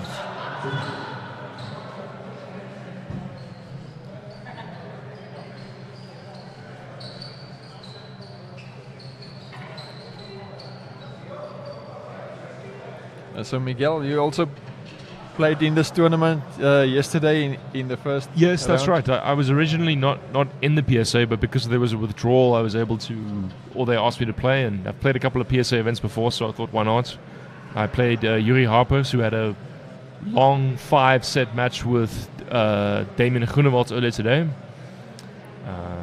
Tough match for me yesterday, not my best. It's tough conditions, but there's another event that starts tomorrow, so we'll see how that goes.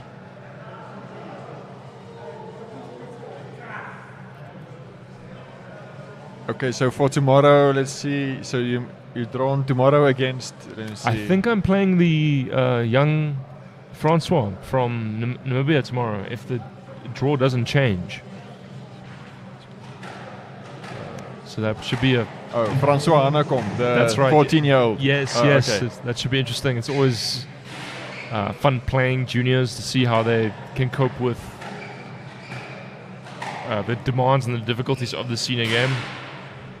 But I was actually on call with him earlier this week, and he seems like a nice young man, so that should be a nice match. Certainly playing a good level for his age, and for someone who's grown up here, That's very impressive.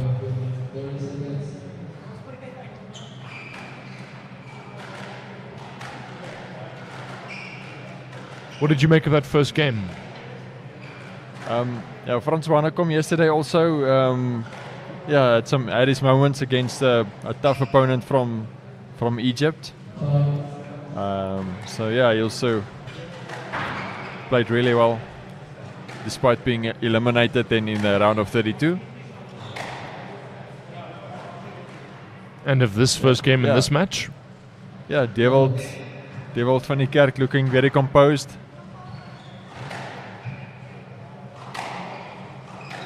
Yeah, he does have quite a composed style. He's worked a lot on his attacking game, which is good strength from there. I can just see how hard it is to finish a rally here.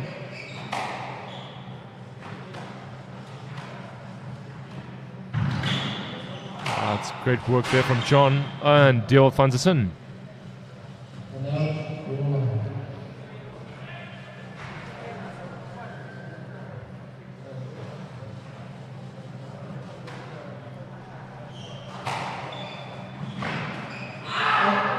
You can see John there cries on in frustration. It's not the first or second time that Dewald has caught him with that particular shot. He's not reading it well.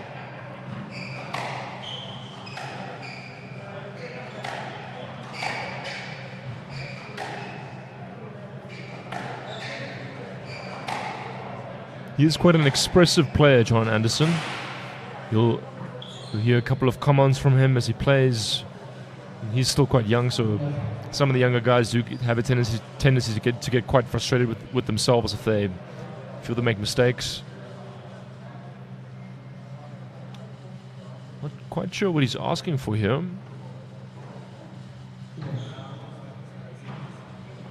Maybe just for the score, which is 2-1.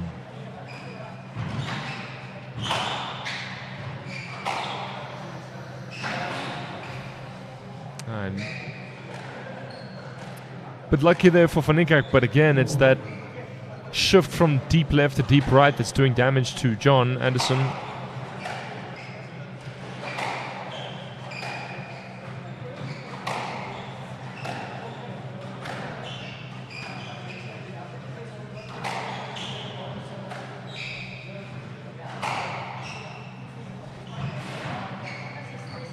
But he'll be annoyed with that post error.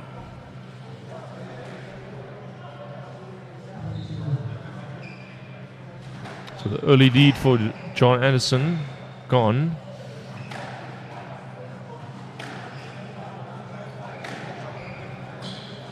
As we settle back into this battle down the backhand wall. Up goes the lob. Oh, shot.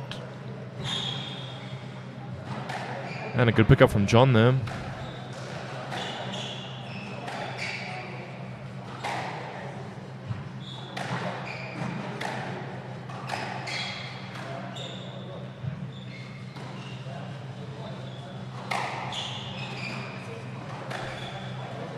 Oh, that's a great shot from Van Niekerk there, but well returned by Anderson.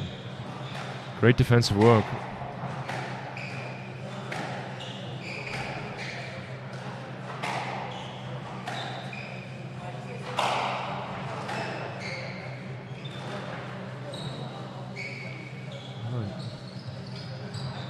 John just sneaking over there, but too far across the middle. I think if Dewald had gone straight, they might have hit him. Anyway, he is a tad fortunate there, and 3-all in the second game. He'll want to establish himself in the second game, John. Try to get a lead.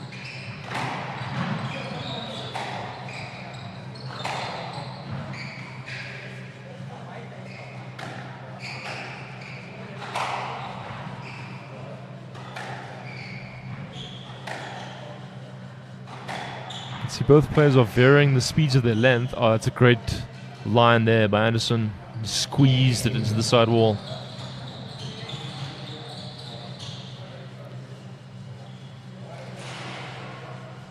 Have you played in this Windhoek tournament previously? No, this is my first time playing. These courts are quite nice. The floors have been redone recently, I believe. They're still a little bit slippery, which is not ideal for the player, as Deovold asks. Gets a stroke, loose poor ball by John. That's the danger of that shot. If you go for a winning drop into the neck, but it comes out too much, players with this skill will be able to create a stroke scenario, especially at this altitude. It doesn't look like there's been too many movement issues tonight because of the slippery floor, which is fantastic. Because the floor does look very nice. And that goes out.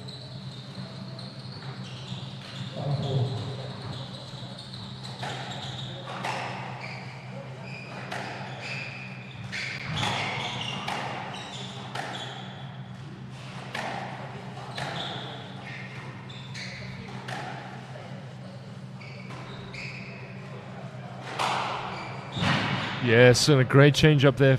This time, the shot that he's been using so well from the back left, he's done it from the back right.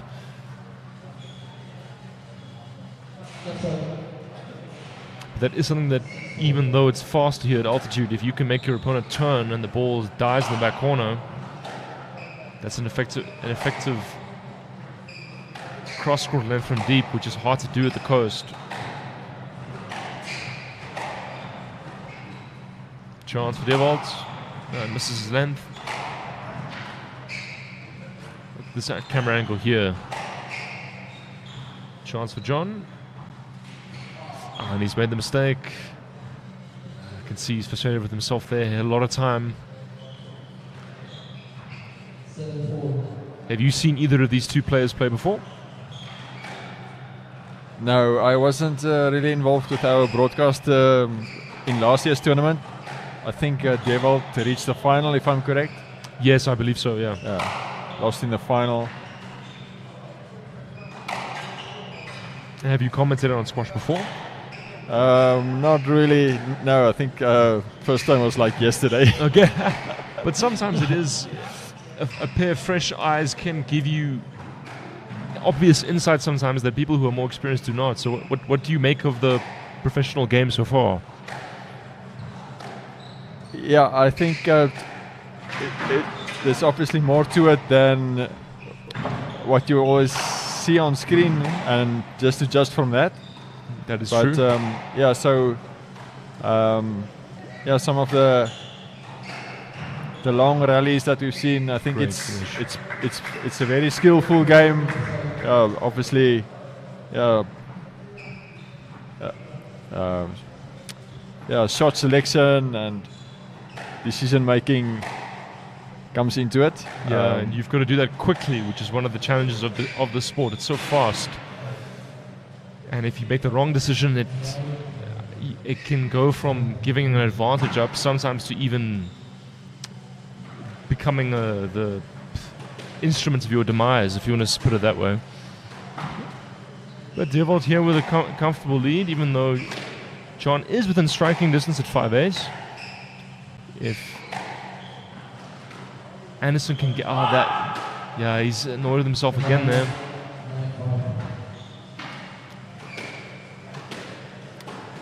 I guess your path have crossed with both of these two guys in the past. I've played Deovold quite a few times.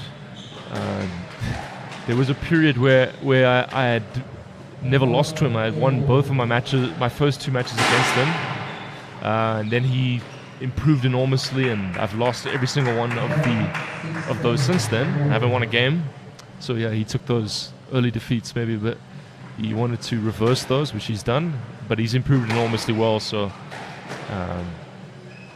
he's got a good career ranking now. I've not yet played John. I hope to get the chance soon. He's a nice player coming up. That's a good boast. A lot of work here for John.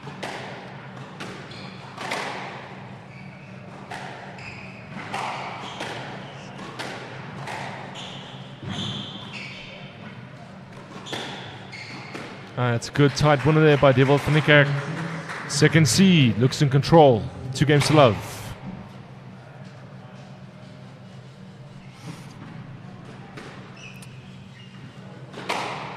This next match between the top seed, will that be on this court afterwards? Yes. Okay. Yes, we'll be broadcasting that one as well. Yeah. So there's one more match between the top seed, the Frenchman Tufik Mekalfi, and his Egyptian opponent Ali Toba, who's warming up right in front of us. Yeah, Albi Tolba played yesterday against Sebastian Hofman from Nederland. You pronounce that like you speak Dutch. It's kind of on purpose, I guess. So, Yeah. yeah. So you're from Cape Town, I believe. I live in Cape Town. I'm from Pretoria originally. So familiar with the way that the altitude, let's say, form of squash is different to the coastal version, but I've lived in Cape Town since 2010. I think you've built up quite a good record there in Western Province squash. Yeah. The last couple of years, I had to do my time and serve a lengthy apprenticeship, and some of our older experienced players have retired. But I've had some good wins the last couple of years. We've got a good bunch of young guys at the moment, and there are some good younger players coming through too. So I'll have to stay on my toes and train well if I'm to continue winning. But for me, playing in the provincial team is the most important thing. So yeah, if we have a good bunch of players there who play well on the team, that's for me what I enjoy. These two players, of course, do also play. Dievold plays for South African Country Districts, which is a loose, for those who are not South African, that is a loosely joined federation of smaller provincial federations that then play together. And then John Anderson, he lives in Johannesburg, and then he plays for Johannesburg Squash as well, or what we used to call Central Gauteng in the old days. Both of their respective teams are very strong. Oh, that's a great shot there by John. Will fade.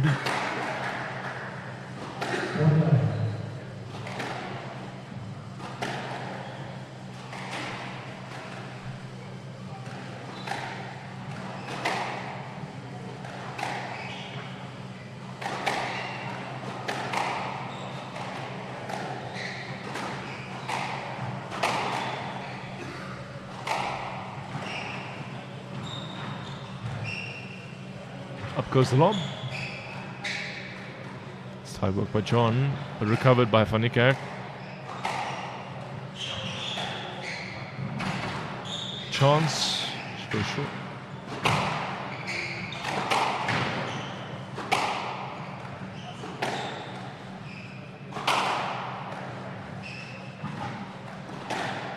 See John trying to lift the ball into the tin there.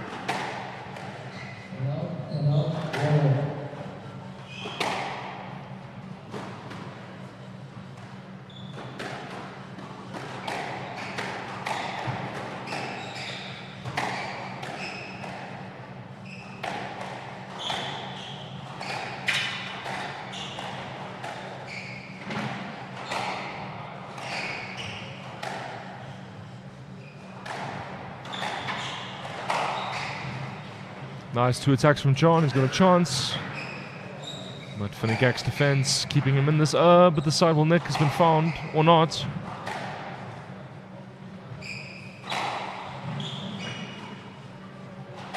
And now he's back on the tee line, Dievold.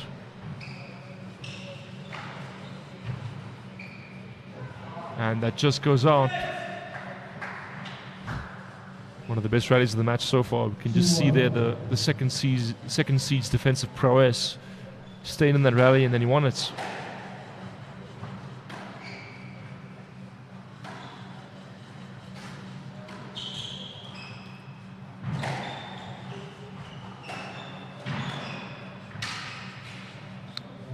Just into the tin there. So Van Niekerk's opened up a brief lead, or a small lead, at the start of this third. Anderson will need to close the gap and do it fast, or else this match will run away from him.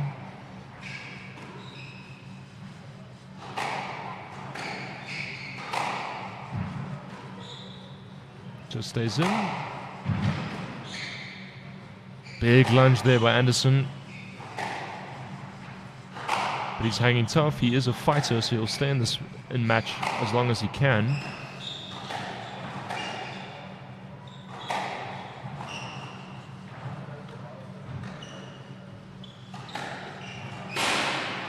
And a bit of a rash error there.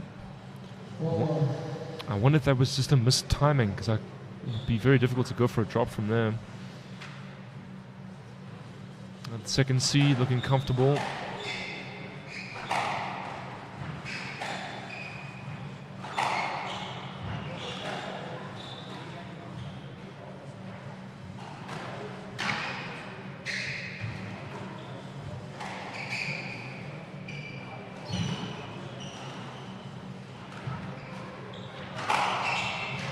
A lot of running for John Anderson. And there's the guess and the finish.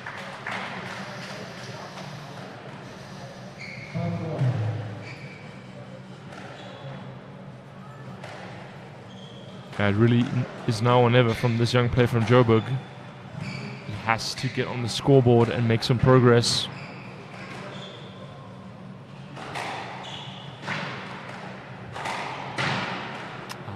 Not a bad idea there. He was looking for the combination of the drop and the anticipated volley, but Fanikak's extra wide crosscourt just beating him. That's a lovely length there by John.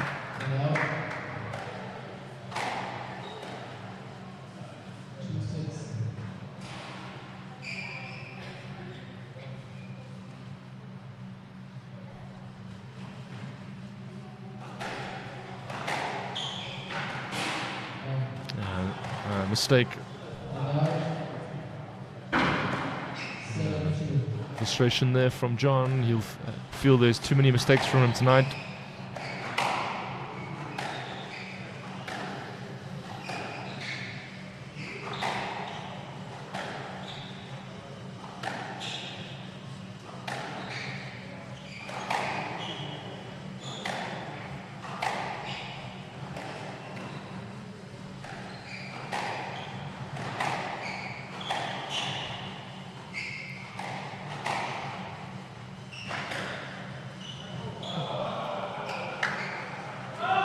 I almost can't believe I just saw that. I've never reverse post into the neck. Both players having a laugh there. I don't think I've ever in all my years of playing and watching squash seen that shot actually end up like that. Someone needs to flag that and have it on replay. As we settle back in, so 3-7. He's done a lot of damage to him there. Oh, it's a great... Oh, he's missed it. Excuse me. We can see again, Fanikak is setting up his points by shifting his tall opponent into the back corners and making him change direction. Looks like John has just decided to free his arm and go for some shots. And it's working for the moment. I do hope someone recorded that reverse angle winner.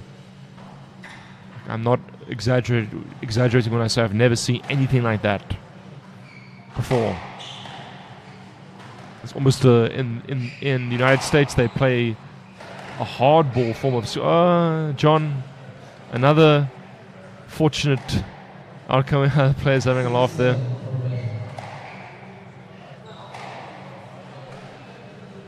But that reverse angle winner was almost like a hardball shot that you might get there, not in what we call squash. It's called softball squash in the United States. This is by far the best spell of the match for John Anderson, and he's drawn level. This is good mental strength from the youngster, showing he's not going to go away. Maybe just a little bit of a lapse of concentration from Deerwald. He's been unfortunate with some of the winners in the last few points.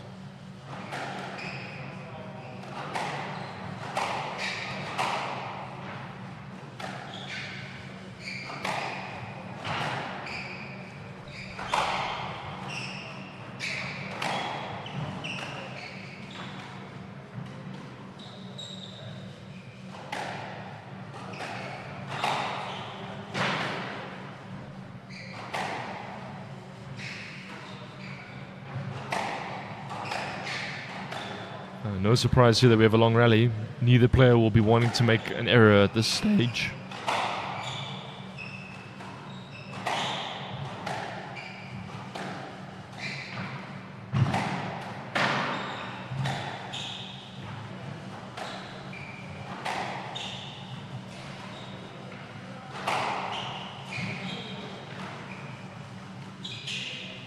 Anderson asks. Gets a let, 7-all.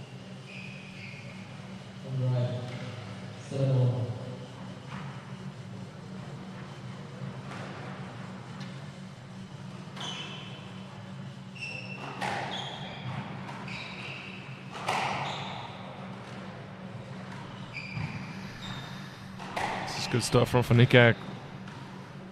Moving his younger opponent from corner to corner.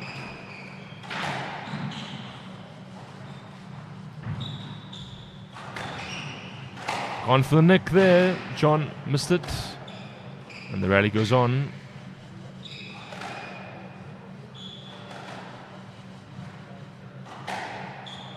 And again, you can see that pattern of play has proven to be extremely effective for Fanikak.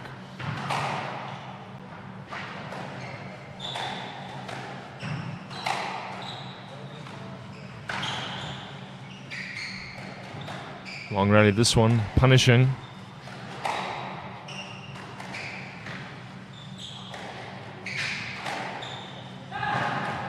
Lunge there from John, and he's in it. And he just keeps on going. Off the back wall. Yes, and there it is. Hard physical rally. See, Anderson is feeling it. Meanwhile, for Nikak, he's ready to serve. That rally right there could prove to be fatal in the outcome of this match, you'd think. Let's see what this young man from Johannesburg has up his sleeve. Yeah, he just got himself caught in no man's land there. So 2 points away here from a win. Fanikak will want to convert this and not risk the possibility of this going to a fourth game.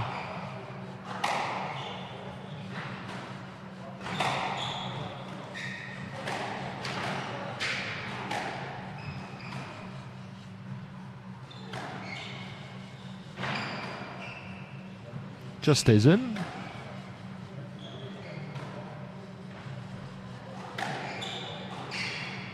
Loose post.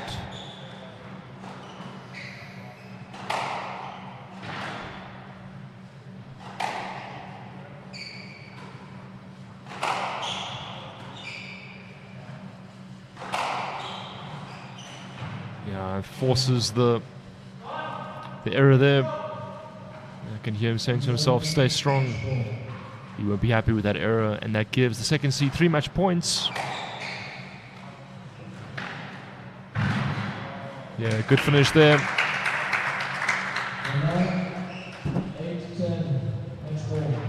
Won't go away without a fight here, John. So what does he have left here? He had success in this game by playing a bit more aggressively, as we see him continue to do that here. But that proves to be his undoing. And that's a nice handshake there between the two South African players. But the second seed, Dewald Fanikak, is into the quarterfinals here at the BDO Namibian Open for 2025.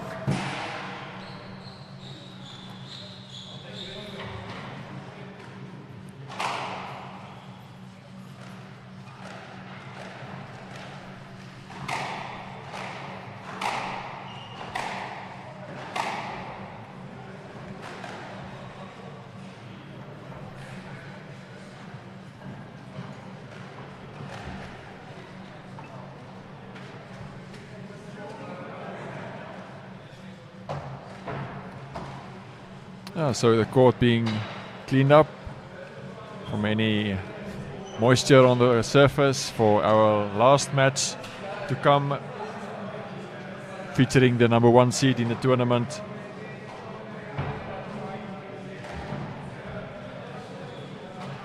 It's Tuflik McAlfee from France that will be playing against the Egyptian contender Ali Tolba. Up next, we'll be taking a short break for an advertisement, and we'll be back with this match.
Your millionaire journey starts with a simple step, walking into one of our many convenient JSB shops located right across Namibia, or going online to jsbsports.bet.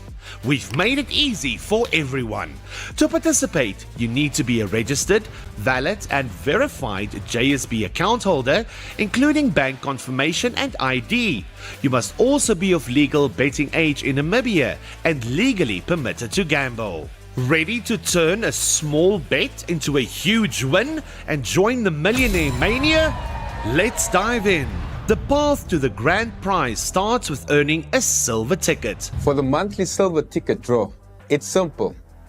Place a $25 or more sportsbook bet to earn one entry within the calendar month.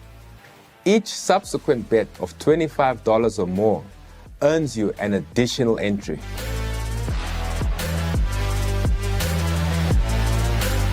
Remember, cumulative bets do not count. For example, if you place 2 bets of $15, that won't qualify. Also, void.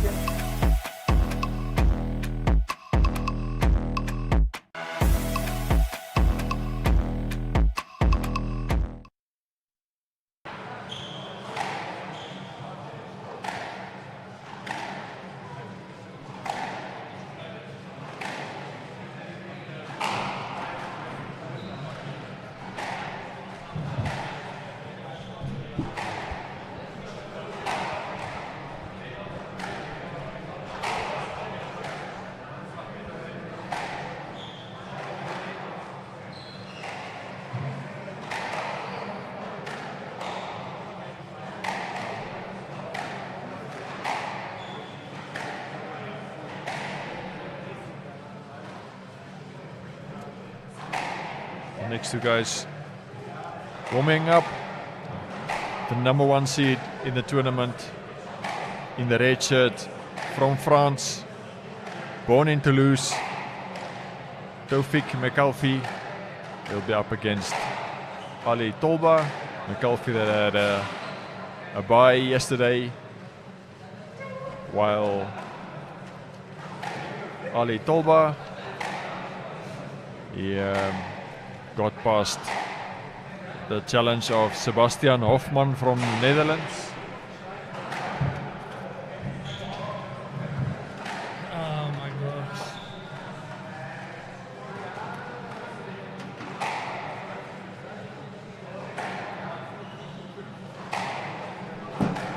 Yeah, so I'm joined here in the commentary box by Andrew Forrest from Wanderers Squash Club. Hi, Andrew. Yeah, it's good to meet a fellow Andrew here at the squash courts. It's going to be a fantastic match. I think with Tofik being the number 1 seed, he's got a lot of pressure on his shoulders, especially in these conditions that we are having at the moment here in Namibia. But I know Ali Tolba is coming off a real good last week, beating a couple guys in the top 50 in the world. Adrian Waller from England. I think this is going to be an exciting match. Not that we haven't seen any exciting matches tonight, but I think this is going to be the biggest one of the evening.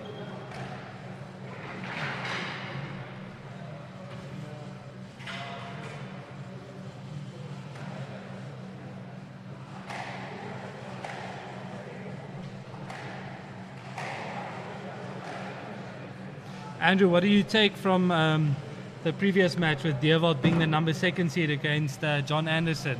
I think John played out of his socks there a game. He's also in the top 10 in South Africa. Deerwold being in the top 70 in the world, I think he put up a good fight against the number 2 seed here. Yeah, definitely. So I think Deerwold looked composed. You could see his level of experience and know-how, as you mentioned. Yeah, no, I spoke to Deerwold after the second set. He just said, no, he's just trying to feel how the court is playing and how the walls work. I was like, this is on a different level of kind of squash where you're not just playing your opponent, you're actually kind of figuring out how the floor, how the walls, how the ball is working in different conditions. So I think like these guys are professional squash players, so they're not just thinking about playing squash, they're thinking about the atmosphere, the environment, everything.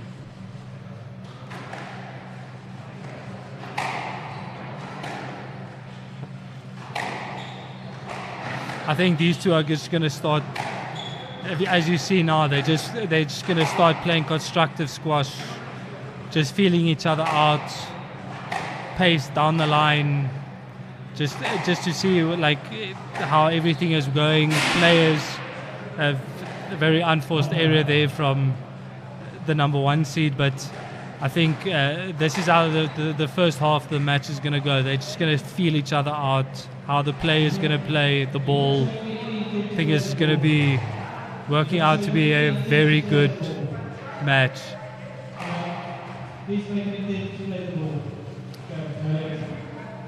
We've got JP Brits here from South Africa, previous national champion as our tournament referee, and I enjoy like having him here because he's a World Squash Federation ref, so he's gonna not take any nonsense from the players at all. He's gonna say it as it is, which is good, so that play is just continuous.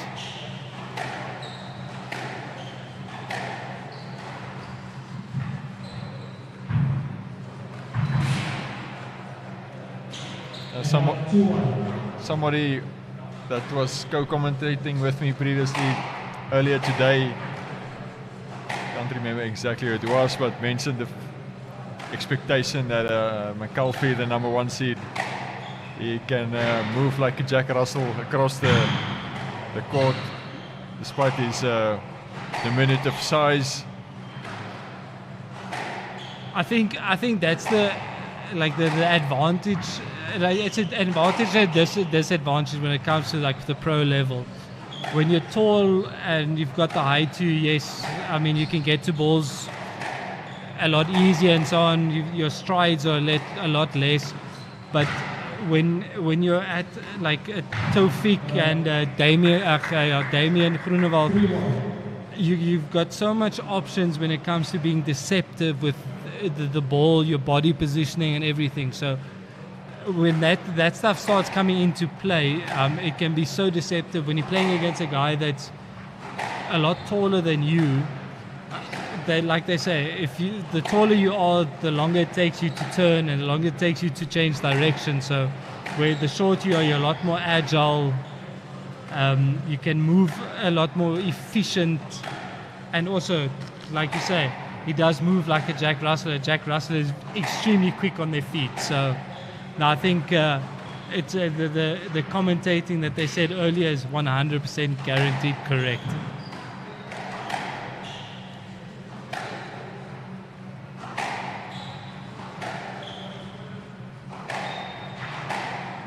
as you can see, they just fishing. There's been a few unforced errors, but they're just fishing each other out. A lot of the balls coming back to the back glass. Constantly just waiting to find the area to capitalize on. I think Ali has got a bit of an uphand here with being a bit more aggressive, going forwards on the court, going for the shorter game a lot earlier than Taufik. It's at the moment right now, I think it's a bit of a stalemate. Not looking at the score line, it's just two different styles of gameplay that they are playing. But I think Taufik will quickly realize that he's not playing the right game, not the right style here, and change his game plan very quickly.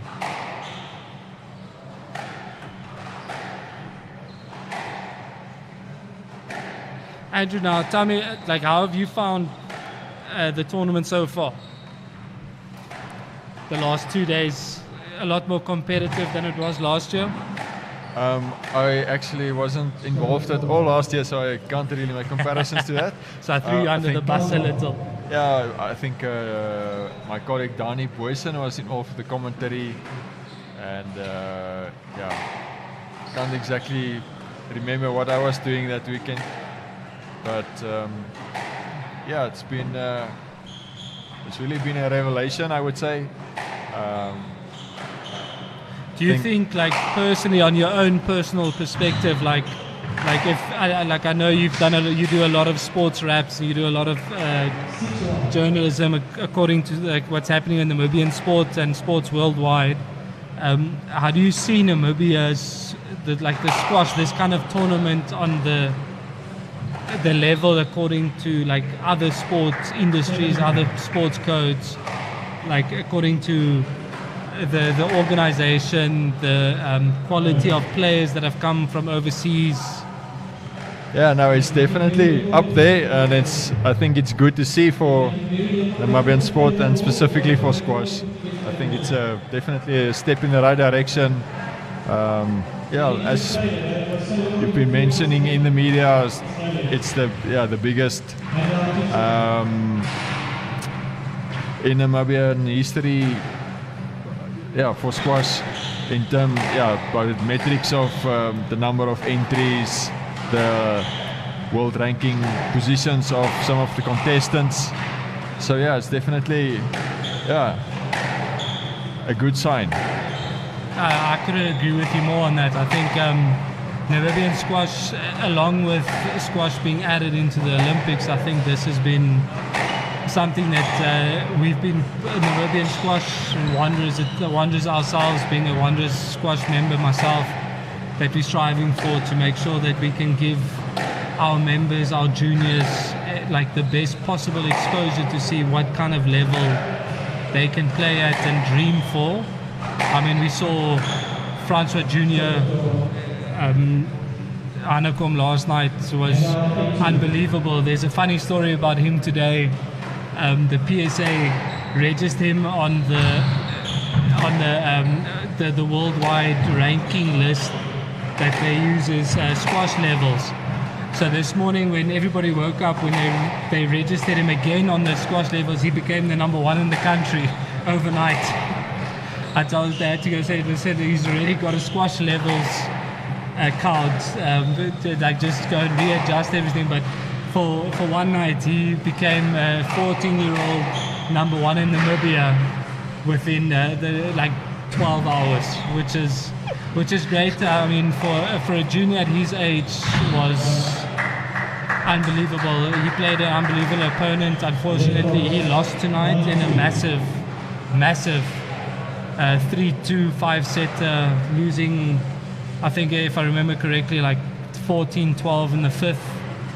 But after 82 minutes, so these guys are putting serious work in, and it's just unbelievable for Namibian squash just to witness this kind of thing. I mean, the players are coming to watch from young to old. It's unbelievable what we've been able to put together just for our squash community is, and we just can't look forward to what's going to come. We've already started discussions for next year. While the tournament's still on the go, we're still discussing what's happening next year. No, for sure. That's definitely. I'm sure you'll be adapting, like you say, and looking for opportunities to expand and to improve and to take it to the next level. Exactly, I agree. I mean, I think people listening outside, I mean, you can see what the kind of promotions that we're putting in.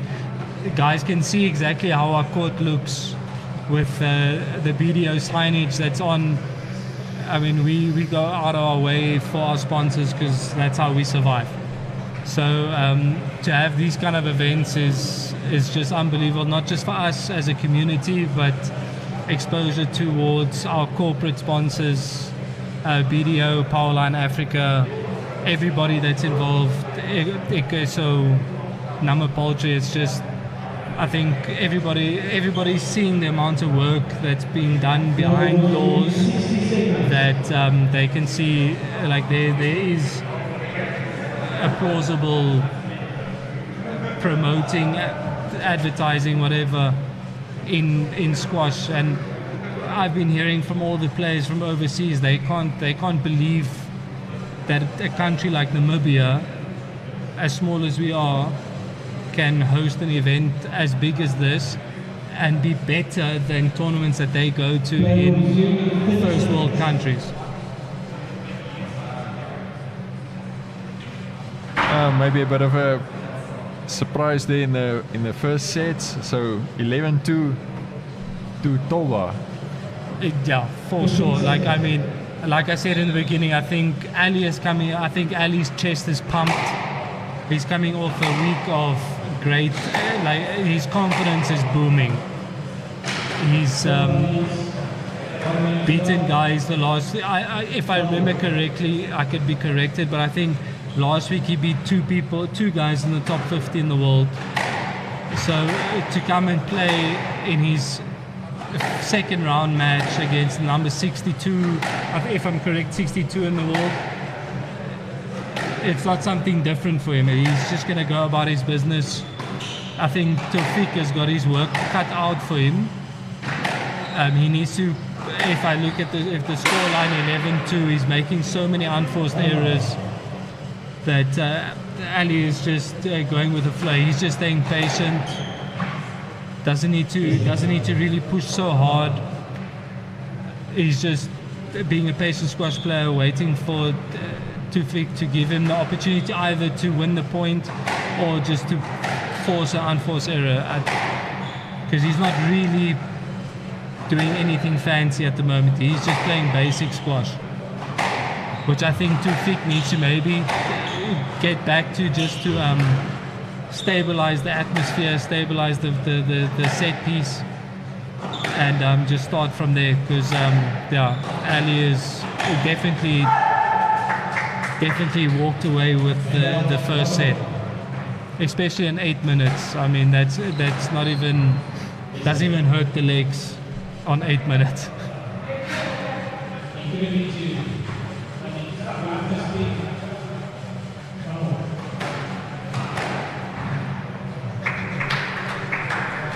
My words weren't even cold, and I said Ali is not going for anything outrageous, and then he goes and slaps a cross-court nick off the serve. These Egyptians are just ridiculous when it comes to professional technique and racket skills. I've played a couple times against a few Egyptians, and what they can do with a racket is just ridiculous.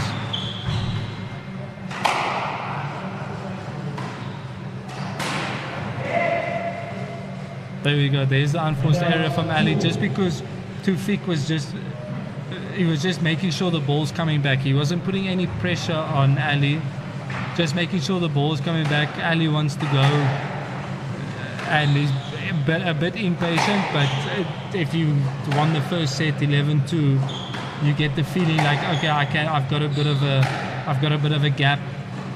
I can maybe push a bit more on the aggressive side, But on this level, that can change so quickly.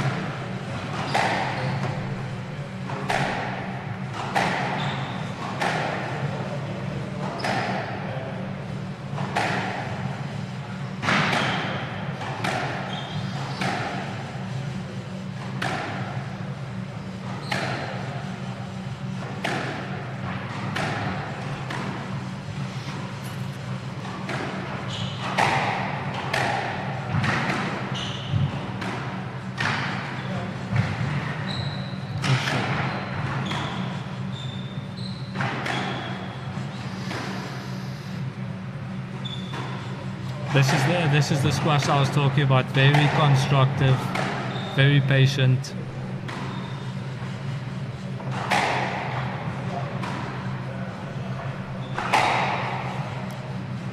Tofik is really slowing the pace down now. Maybe he's kind of realized that if he just slows the pace down a little bit now, that it's just gonna cause a bit of a frustration for Ali, that he wants to go for unnecessary shots. Getting some court service there from one of our local legends, Francois Hanekom, giving proper branding exposure to the patio, a local company here in Namibia. So in the beginning you spoke about, was it Dewald's comments and his experience of just getting used to the conditions. So like people that are like on the masterful level, like Floyd Mayweather, some of his opponents were also talking about how they could sense he's aware of everything that's happening everywhere, and just that whole experience. No, it's. I mean, these guys play all over the world. So I mean, no court plays the same. I mean, no matter what we can do, we'll make sure our court plays the same as, let's take Pretoria Country Club or a club in Alexandria. So these guys play on a different level. Their thinking capacity is completely different. Where they can see maybe on a floor, like there's a dark spot on the floor somewhere, so they'll try and aim for that spot that the opponent might just like lose like 1/10 of a second where the ball is going through that dark spot and that kind of stuff. No, these guys on the pro circuit, these guys think completely differently. It's not just about physical preparation, mental preparation. It's about what is the court doing, what is the floor doing, is there a spot that doesn't bounce the same as the rest of the court. So I mean, squash is a professional sport, so I mean, how much time and effort goes into any other sport that they do analysis on. And I mean, they've got in a team sport, they've got a whole team that does a analysis on your opponent, where these guys do it by themselves. If they're lucky enough, they've got a coach that helps them, but 90% of the time it's just you, where you just watch a few games of your opponent. You watch, maybe they would watch a couple matches that's been previously at that tournament, at that specific venue, but it's a professional sport. I mean, they're in the Olympics now for that reason. We've been acknowledged as a sport that is worthy of being in the Olympics. So that comes with a list of professionalism, the players, everything, the organizations. But the amount of work in any single sport, it's you and you alone. You don't have somebody to tell you in between points, I know you need to do this. So that's why squash is such a lovable sport, because the amount of mental capacity you have to have is unbelievable.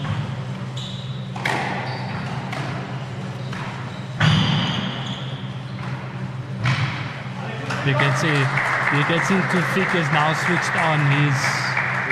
He's figured out the game plan that he needs to do here. He slowed it down really nicely, and then he attacks when he has to.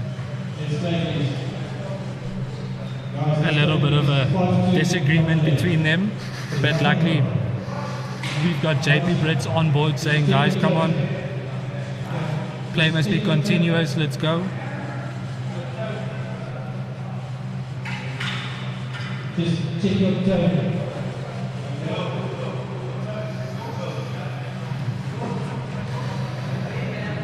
And this is a very normal thing that happens where the players don't understand exactly what's being said to them. JP just saying, listen, just watch the way you're speaking to me. It's not professional. What I say as the referee, what I say goes.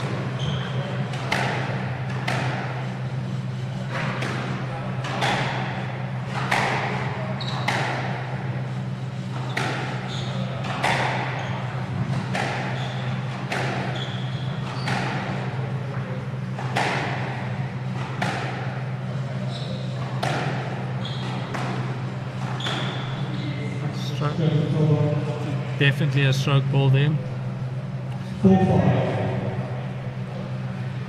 As we can see now, this match is we're only halfway through the set, and we only had 9 minutes for the set compared to the first set being only 8 minutes.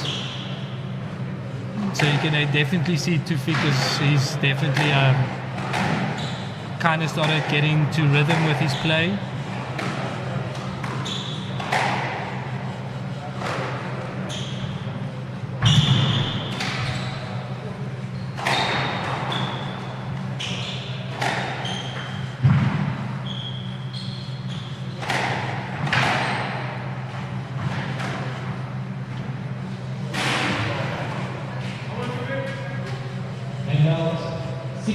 I think all Tufik is doing right now is just weathering the storm.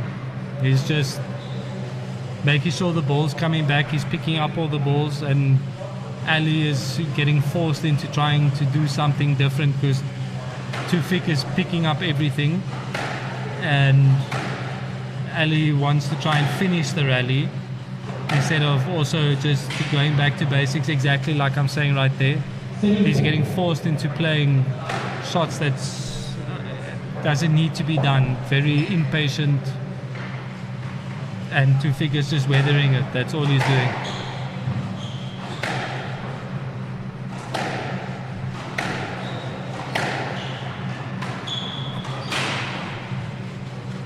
I think that's now 3 in a row just going for shots that's not necessary instead of just trying to play the rally.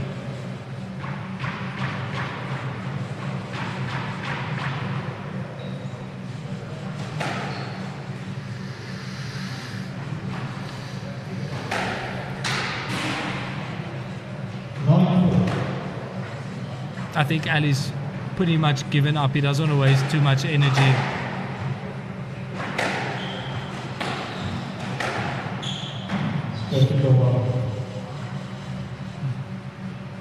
And this is a difficult time in a squash match because I mean, like he's given away 3-4 very easy points.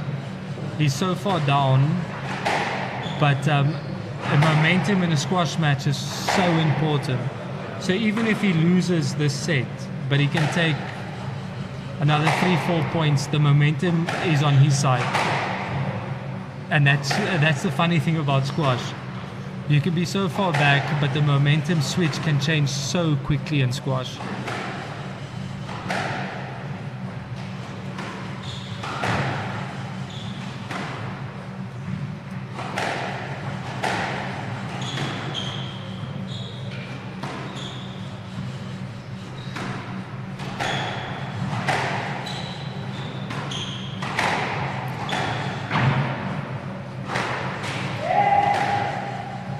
You can see there, Ali is getting a bit frustrated with himself, the unforced errors. He knows he's given away 5 very easy points without even Tufik having to do too much effort.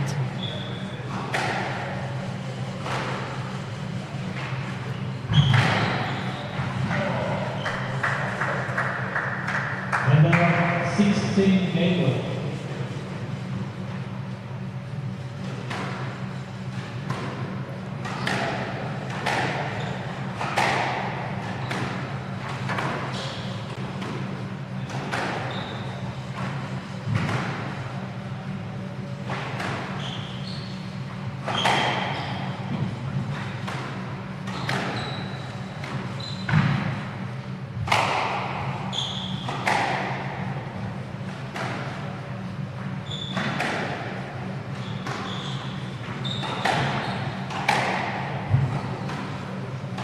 It's like the point that you were saying, Nano, about him being a Jack Russell. He moves so quickly.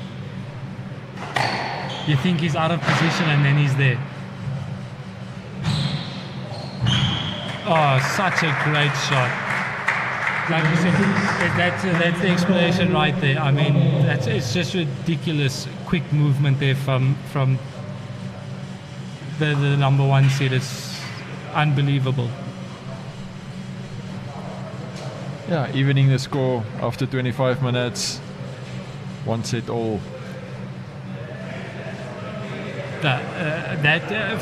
When I first saw that this was the matchup, that was my kind of expectation that this is the kind of the sets that we're going to see. 15, anything between 15 and 20 minutes a set. Because I know these guys are both very physical players, very very fit, young players as well, lots of energy. So I think we still got a lot of time that's still going to go into this match. These guys, they're very competitive, as we've seen in the first two sets. I think we're going to be sitting here for quite some time. You were talking earlier about what this tournament means for Namibia in your view, and so on, and taking Namibian squash forward. Yeah, you spoke with quite a lot of passion. You could feel. So I believe in Windhoek there's only 2 squash clubs. Is it? So we've got registered. We've got 3 squash clubs in Windhoek. We've got now Wanderers Squash Club where this is being held. We've got a co-squash club that's helping us. It's involved in this tournament as well. That's the Klein Windhoek Squash Club. They've been generous enough to say their club is open because we've got 137 entries, 259 matches being played over 5 days. And without the help of our other clubs, it's just impossible.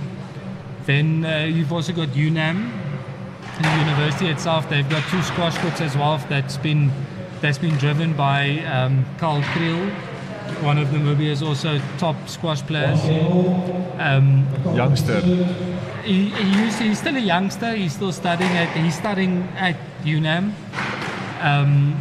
Very, very great squash player. Lots of talent. I mean, I used to play against him for years, and always gave me grey hairs for the talent that he has. But we've got the 3 squash clubs here. We've got the 2 squash clubs at the coast. This tournament, I mean, with the passion that we have in the squash committee, and also the drive that we have to push squash to be a properly acknowledged sport in Namibia is immense. I mean, we've got Wanderers has got our own personal squash committee. Then we've got what I call it an executive squash committee just for this tournament. And we start planning this event once this tournament is finished. Our first meeting is 2 weeks after the event is finished, that we can see what we can do better. How can we make this event bigger next year? And our goal is not just Namibia, but our goal is to bring more competitive squash to Southern Africa.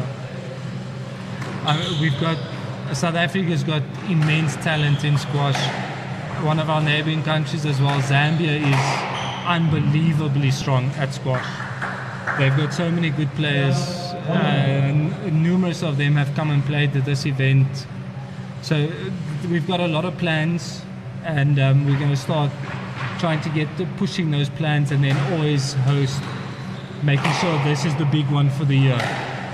And we're all driven, not with the aspect to have this just for the show, but to have this to develop the sport in Namibia, so that our juniors that are currently here, the juniors all over Windhoek that are training, can see like this is a sport that you can go play Olympics for you. This is a sport that if you're good enough, you can make a living from it. If I look at, I used to play with Dewald van Niekerk, the number 2 seed at university, and when he came into the university, I was already a senior. And the first time I played him, I was like, oh, this guy's going to be top 50. He can push himself top 20 in the world. Just that's how good he is. But without getting these kind of exposures, these kind of events, it will never happen. I've spoken to numerous Egyptian players. They say that they most probably have about 60 of the top 100 players in the world that are Egyptian.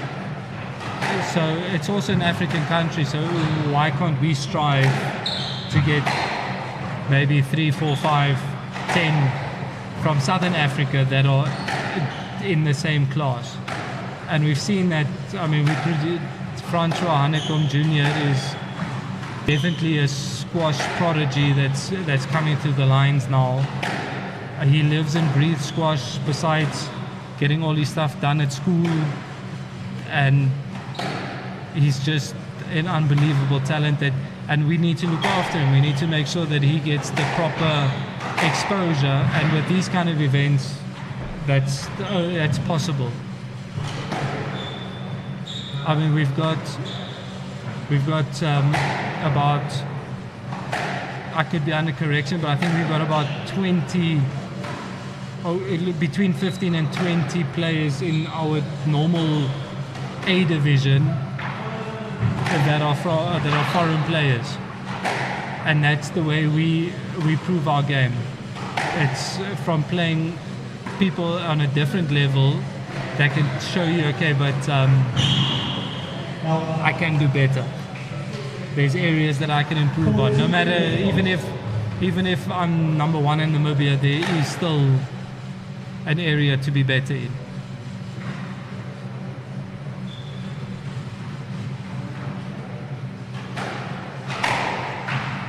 So speaking of the PSA and the professional side of the game, so how does a talented player typically, how does the path go to move into the professional level, and what is the life like basically as a professional squash player?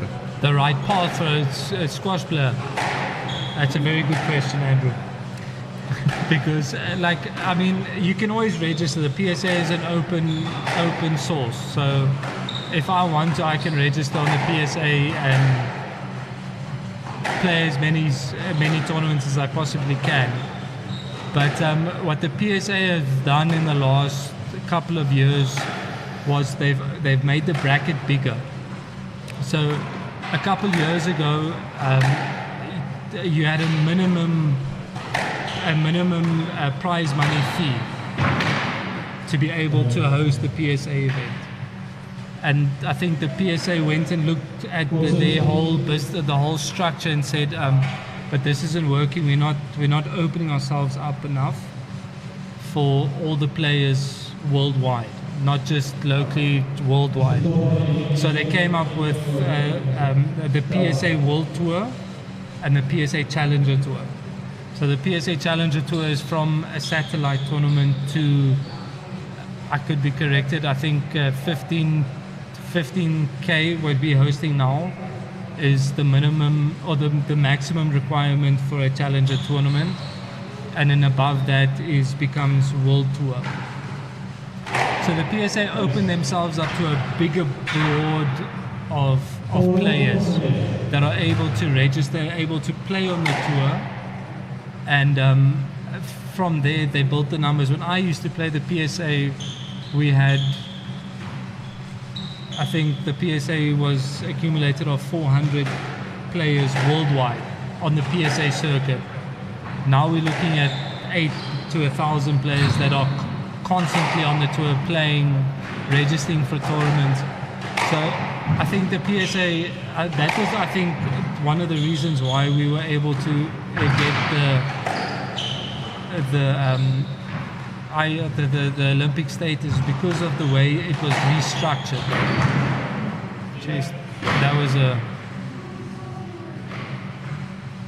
I think complaining a little bit about the courts being slippery, but if I saw that correctly, I think he just lost his footing there a little.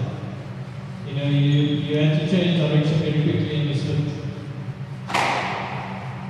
But I think the PSA has done a lot of work to get the sport to where it is now, where we can have these kind of events and having players coming from all over the world just to play, with the possibility of losing your first match and have to go home. But it's become a lot more of a professional sport, if I can say so. So thinking back in terms of role models, has Namibia ever had like a successful professional squash player? Or so we definitely have. He's retired from the squash courts now. He plays now and then. From Marco Becker, he used to be Namibia's #1. He played for a couple of years on the European circuit. He was definitely like my drive back in the day. Was my drive to like I want to beat him, because he did so much. We had another guy, Ryan Thompson, as well. He also played on the circuit for a couple of years, and if I remember correctly, I think they were like on the brink of the top 200 or just outside of the 200. But they were top class players. They really put the effort into not just having to do it while studying, but they also did it for the love of the game. And that is a very unforced error. Serving out at this level is something you don't see very often. But yeah, so we've definitely had a couple of Namibians that have put a lot of effort into playing on the world tour.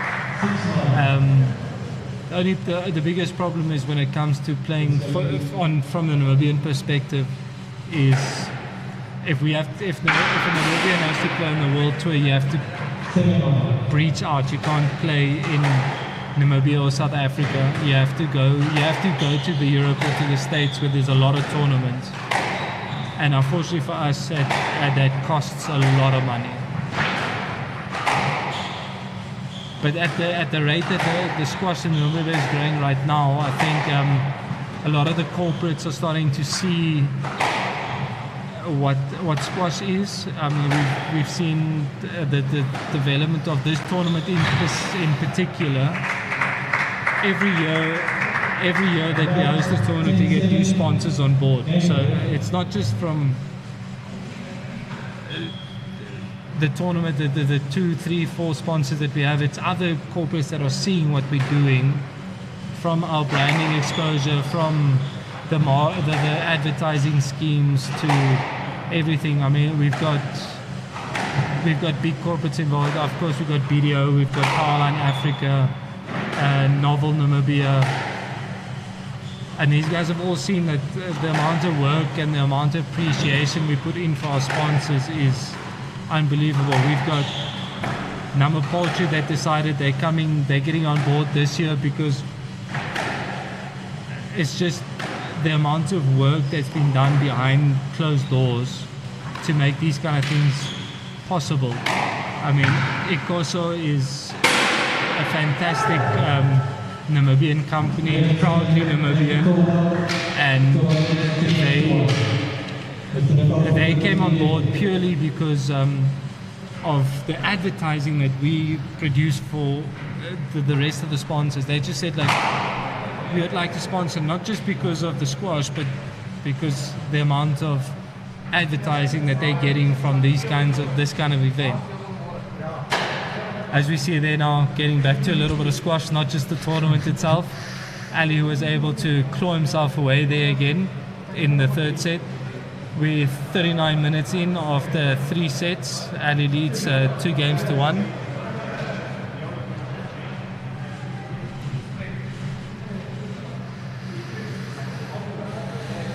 If we have a look on the screen here, we've got the guy in the green cap, Mr. Stephen Berry. I'm sure a lot of people will know him. Talking a lot on the radios and loves to hear his own voice. I think he did 2 matches co-commenting today as well. Exactly. No, Stephen is a proper squash enthusiast. The guy with Franco Hanekom with the patio shirt as well. He's the father of Franco Jr. Glad to see that they can't just, it's not just a racket that they can hold, but they can hold a mop as well.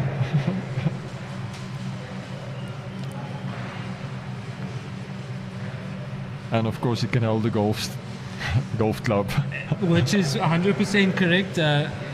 Former professional. Former professional, yeah. golf player. I played with him the other day.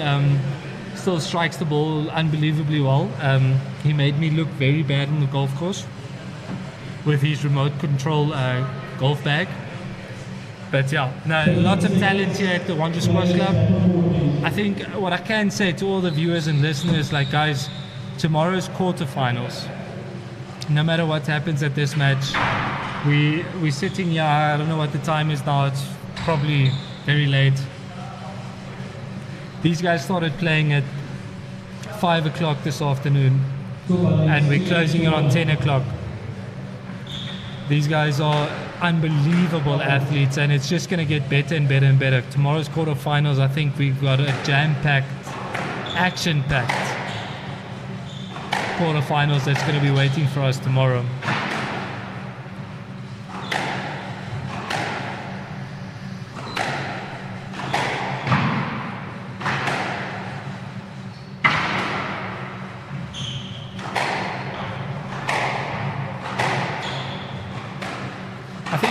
I think Tawfiq has got his work cut out for him.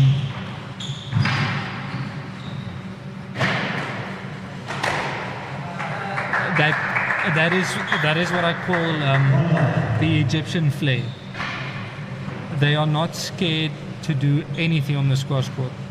They've got so much racket skill, it's ridiculous.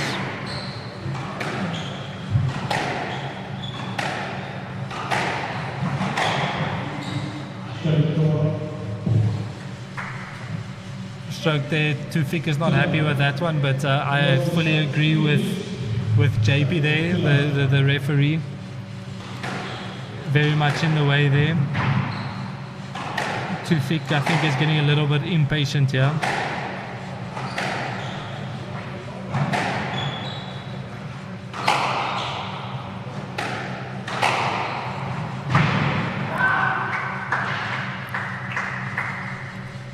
Ali is just hitting the ball in the right spots at the moment. At this moment, I feel like he can't do anything wrong. Wherever the ball is going, Tawfiq is under pressure the whole time.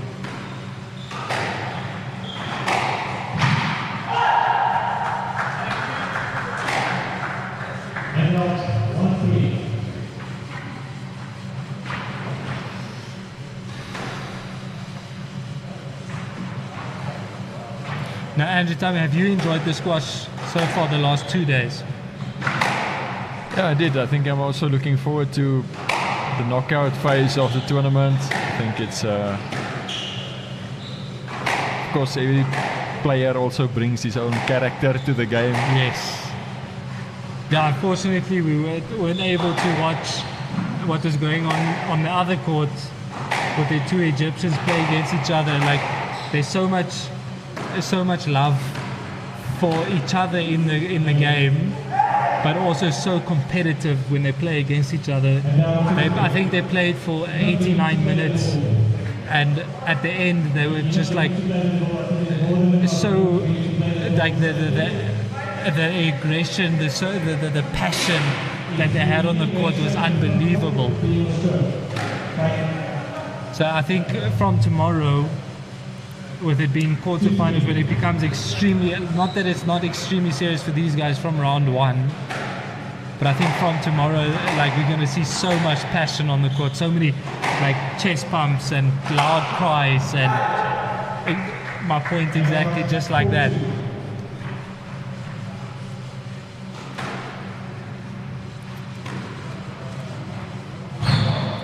So much class.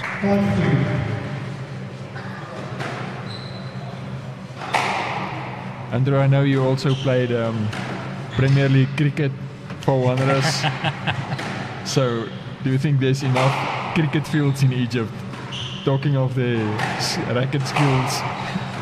Personally, I think they would make, if their racket skills are so good on the squash court, I think they would make unbelievable cricket players.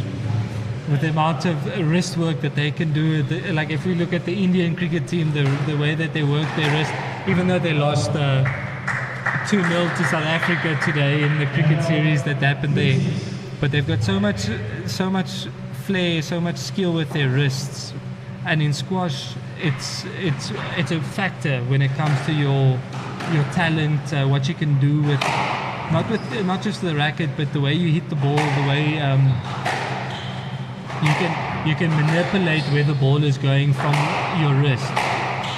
And I remember watching a Egyptian legend, as he's known. He was known as the artist, Rami Ashua. I remember watching him play at the World Championships 2011, 2013. What that guy used to do with his wrist was unbelievable. To this day, they still think that it's impossible. So, from a cricketing background, I would say if they would have a national cricket team, I'm 100% sure they would get the ICC status very quickly. Yeah, I mean, like, geographically, they're not too far away from a lot of Asian cricket countries.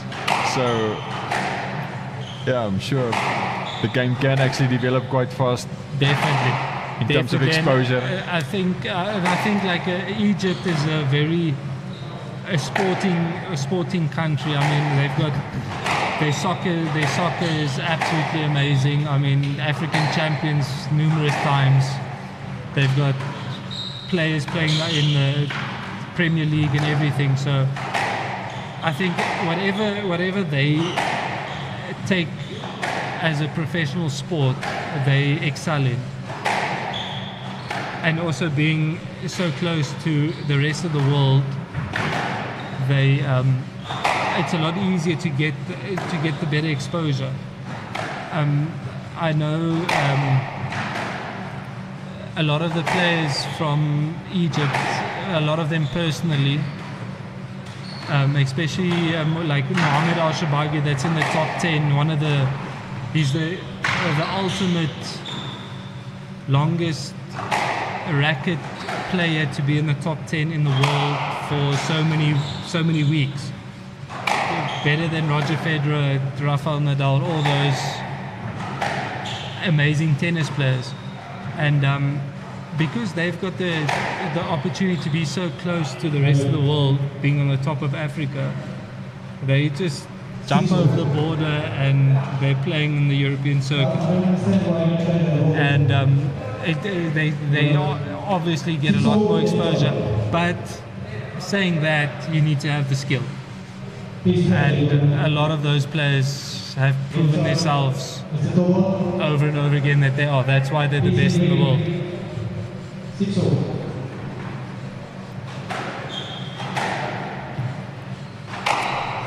I'm going to put out a fun fact here quickly. Today, Deelwold van Niekerk and David Turner posted on their social media. And I was very shocked when I saw it. I was like, it's one of my role models that reshared our tournament on his Instagram status.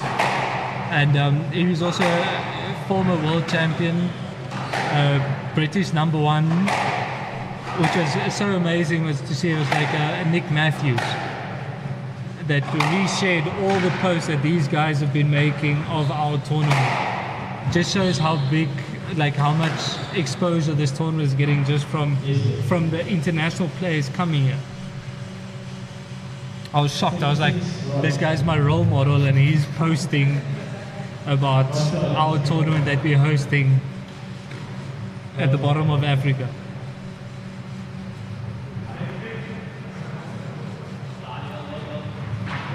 Speaking of the southern part of Africa, and since we drifted here into the cricket conversation, I don't know if you were too busy. Actually only saw it this morning, but it actually happened late yesterday afternoon. So the draw for the ICC T20 World Cup next year, February, Namibia will be in there as well. So we'll be in a pool with. Did you see? I think like we couldn't have asked for a worse draw. Having to have to play against India and Pakistan, and then we've got Netherlands and I think it was the USA. Like you're playing two of the biggest contingencies in cricket between India and Pakistan. But like we could say it, I'll say it loud and proud as well. Our boys can show up to the big stage. We beat South Africa the other day, where we thought, when I first saw the squad South Africa was going to send for the T20, the one-off T20 International that they played at the new cricket stadium, I was like, this is not just a small team. These are IPL franchise players. These are proper cricket players, like match-winning players. When we've got the cock, you've got Reza Hendricks, you've got the up-and-coming Luhendro the Pretorius. I was like, this is not just any team, and we're able to beat them. It just shows that in the same as the squash, you can play against. I mean, Ali is not in the top 100 in the world, and Tawfiq is 62 in the world, and Ali is showing exactly that numbers don't mean anything. And that's what Namibia did. And I mean, I'm so proud of our national cricket team, what they've been able to achieve, what they've been able to accomplish in the last 8 years. I know a lot of the cricket players personally, and they go out of their way. So I think there might be a few upsets, possibly at the Cricket World Cup, especially with Pakistan. Like it's the one day they're the best team in the world, and the next day they could be like they lost against the USA in the last World Cup. So I think Namibia is just going to go out with the underdogs. We've beaten top-tier nations before. It's nothing new. I think they must just go there, believe in what they can do, and hit it for six.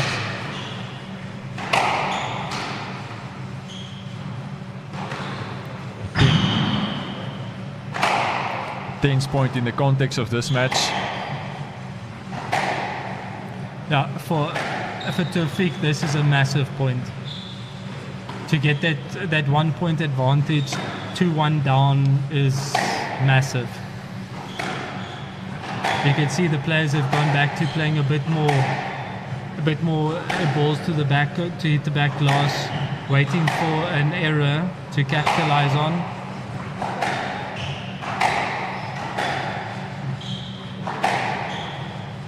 I do feel that Tawfiq is forcing a lot.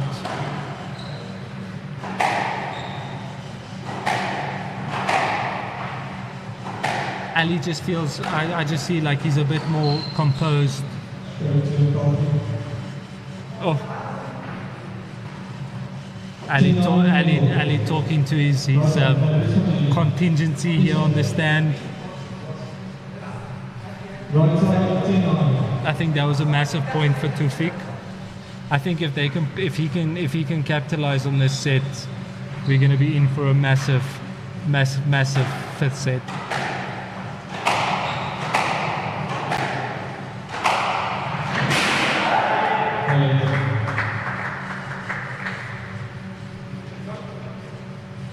And now Tino Taylor must win by 2 points.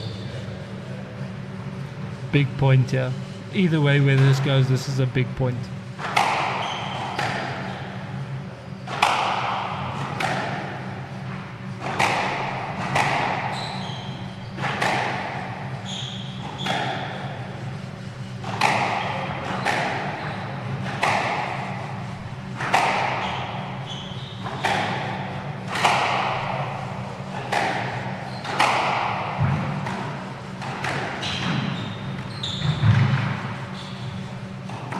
Some fantastic fetching there from Ali.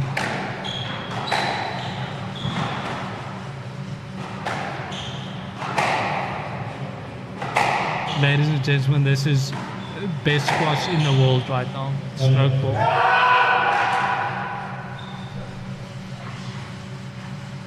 11-10 match ball.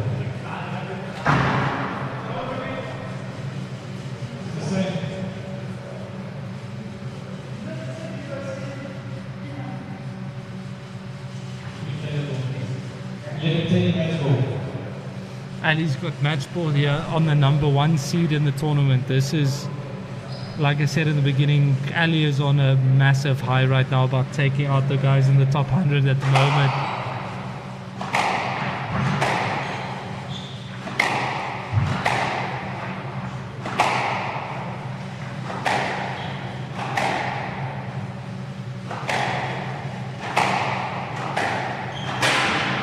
And that's the match for Ali. This is a massive upset in the tournament on day 2. I actually cannot believe it. You can see the emotion in Ali. This means a lot to him.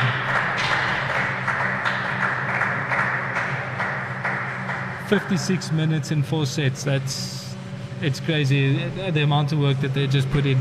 But I think Ali is now over the moon. I think this is the 3rd play in the top 100 that he's beaten in 1 week. And he's ranked outside of the top 100.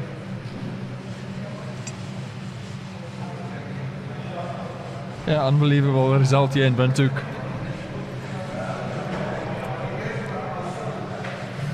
I think we can call that a wrap on day 2. I think we've seen some amazing squash today here at the BDO Namibian Open 2025. And I think it's only just going to get better. I think tomorrow's matches are going to just be, I'm going to say it, 10 times longer.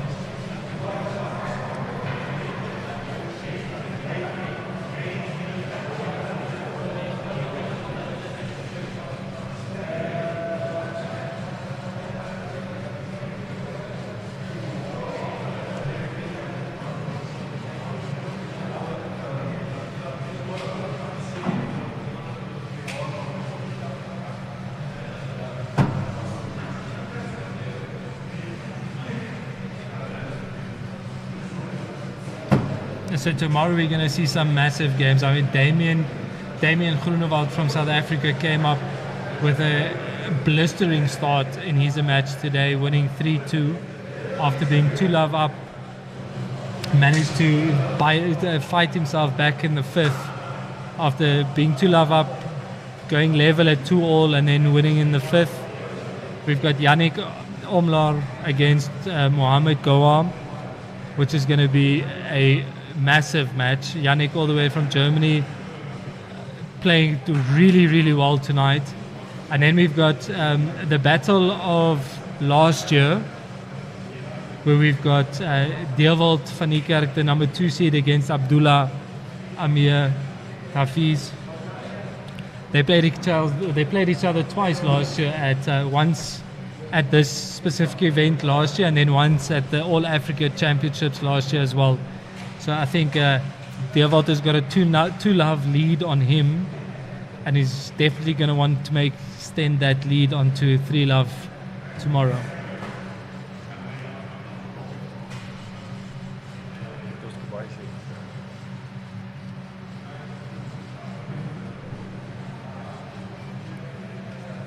So. Oh, we did. Yeah, so that's all from us here at the Wanderers for this Wednesday evening. And so in the build-up to Saturday's finals, still lots of excitement to come. And so join us again tomorrow as we proceed with this tournament. Same time, same place. Yeah, from me, Andrew Poolman, and with me was Andrew Forrest. Until next time. See you guys tomorrow. Thanks, Andrew.